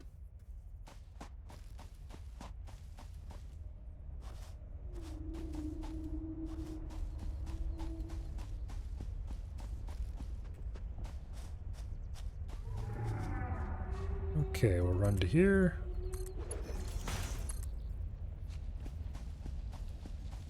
And then from here, we'll run to there. I don't play Warframe anymore. I used to play it a lot. Every single day for, well over 1,000 days in a row. Because the maximum login reward, not maximum, but the last unique login reward was on day 1,000, I think. And I played until I got that. And then a bit past that before I was like, why am I still playing this game?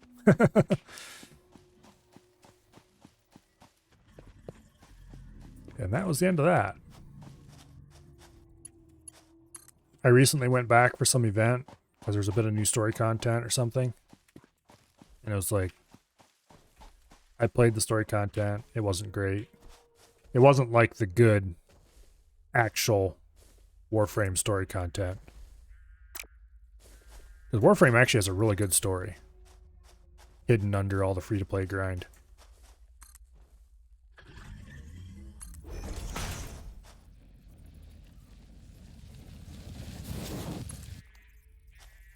But the latest dose of it was not amazing.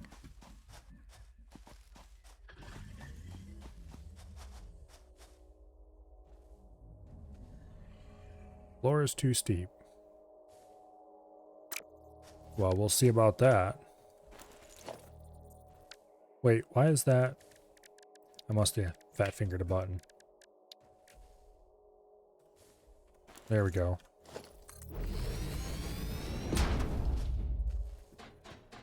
Anyway. I don't think I'll sink thousands of hours into this game, but I'll definitely sink hundreds.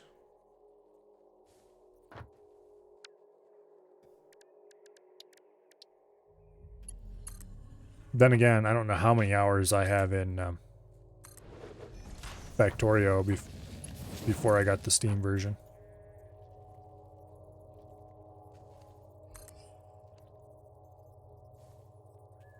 Okay. It's going to be an interesting run.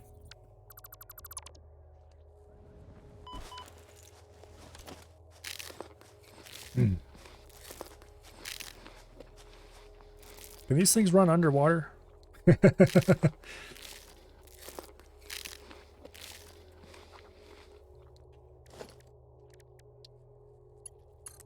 we can run hypertubes underwater. Yes, they can. Awesome.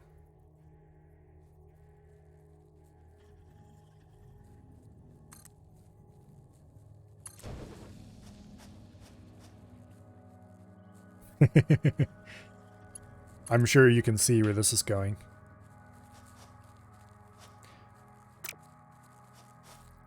Cannot afford. What? Oh, we're short on pipes. Well, that's unfortunate.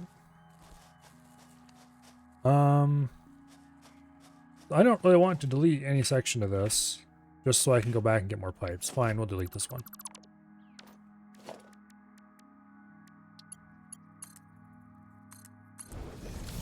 And then hypertube entrance. And then connect that to the nearest local power source, which is somewhere around here. Over here, apparently. Alright, back we go. You have 1,000 in this game between Epic and Steam. I don't know where I got this copy, to be honest. I think I might have bought it on a sale. But I don't remember which sale or how long ago it might have been. But it is a Steam copy, so it must have been after they moved over to Steam. Or added Steam to the list of available options. I certainly don't have anything against Epic, but I must not have bought it when it was still Epic exclusive. Okay, we need to do something about that. Because if I ever want to actually stop at that place, I'm going to have to be on my toes. Okay, we need pipes. And we probably should grab some foil too.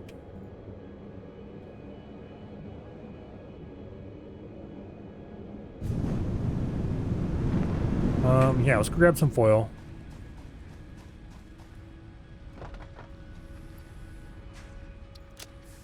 Yeah, a little bit of foil.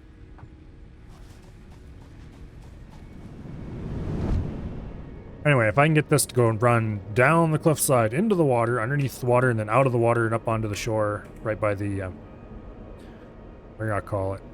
That'd be pretty cool. But we'll see how we can get it all to work. I'm not going to be counting on the ability to build on the bottom of the water, necessarily. You know, on the, well, we'll see. I'll be happy if I can. We'll take another stack of pipe. Okay.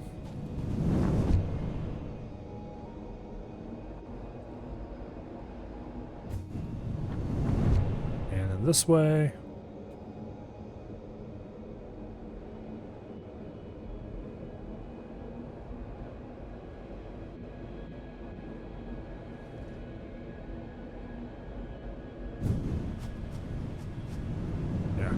I don't mind Epic at all because I don't use Steam to launch my games anyway.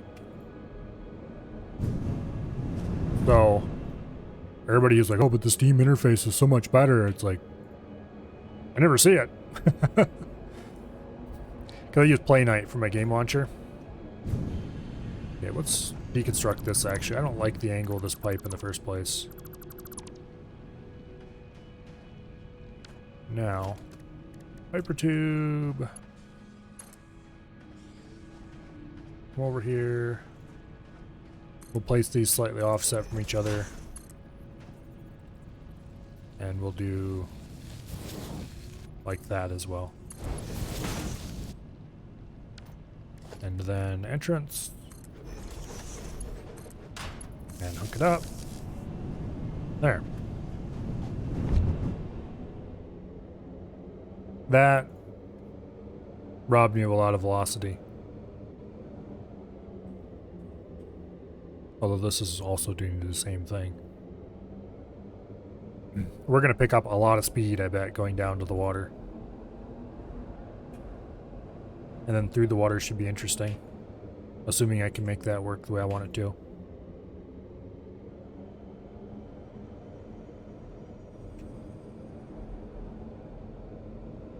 Okay, across the valley.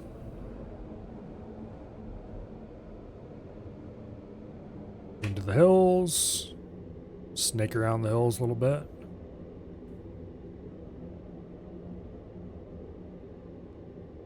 And then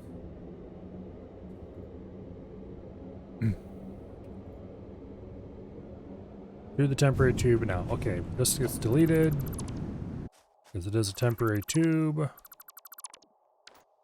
And then we install a hypertube back to there. Currently it just dumps you into water at what I'm going to assume is very high velocity.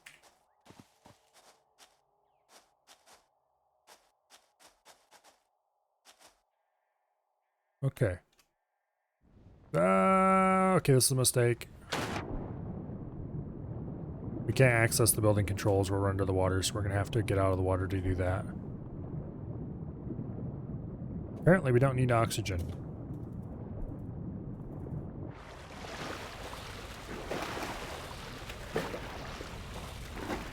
We're going to have to build a bridge out there, I think.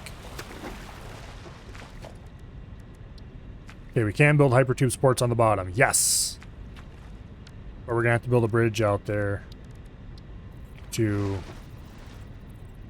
work on the system.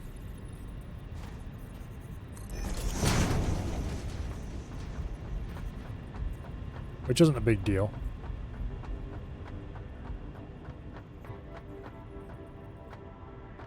You can make a ladder down to the water. Yeah, I completely forgot that I had unlocked ladders, actually.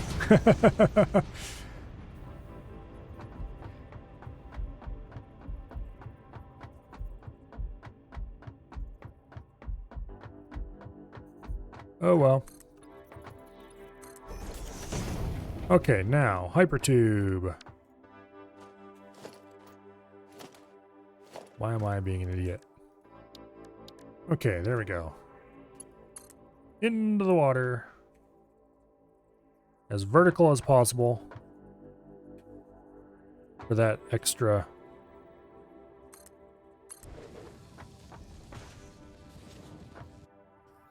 Okay, there we go. Why build a boring hypertube when you can build a roller coaster hypertube?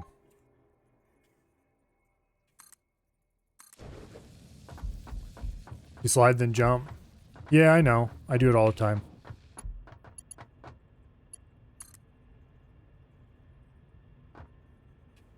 Okay. And we should be able to reach that from the shore.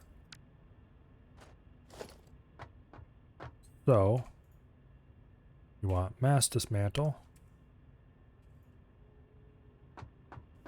And just run back to shore this way. Going up hypertube won't stop you, it'll only slow you down a certain speed. Make a loop-de-loop. Tempting.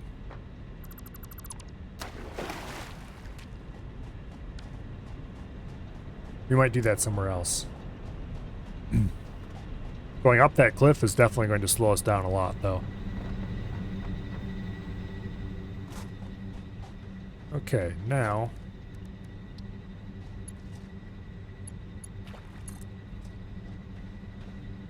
out of the water, into the air, and then we will just come right out to here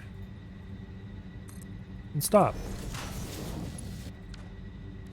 I need to remember that I can just right click instead of hit Q again. And we connected to power. Now, let's ride this the slow direction. And then we will come back the fast direction to see how cool it is. Yeah, this part's pretty cool. Gaining a little bit of speed, and then we go very slowly up the cliff.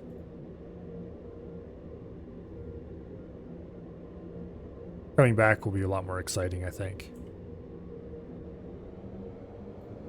Gain a little bit of speed going down into the valley.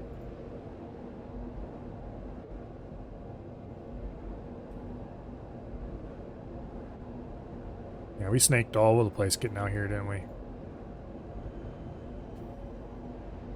Maybe someday I'll come back along and straighten this out a little bit. Some of these snaky bits I definitely like that one. Oh, for some reason, we gained a lot of speed all of a sudden right there. That was, and also our little solution to the shoot out at one end into the other problem apparently didn't work. We'll have to go modify the end of that a little bit. Let's slow down some so we don't do it again, because I want to fix this. Yeah, this is angled too much. Let's make it angle a little bit the other way.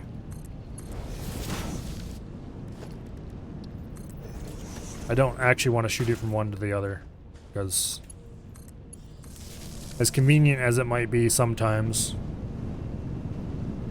Turn around mid-tube. You can do that, yes. But I want to ride in. Okay, now we're heading back.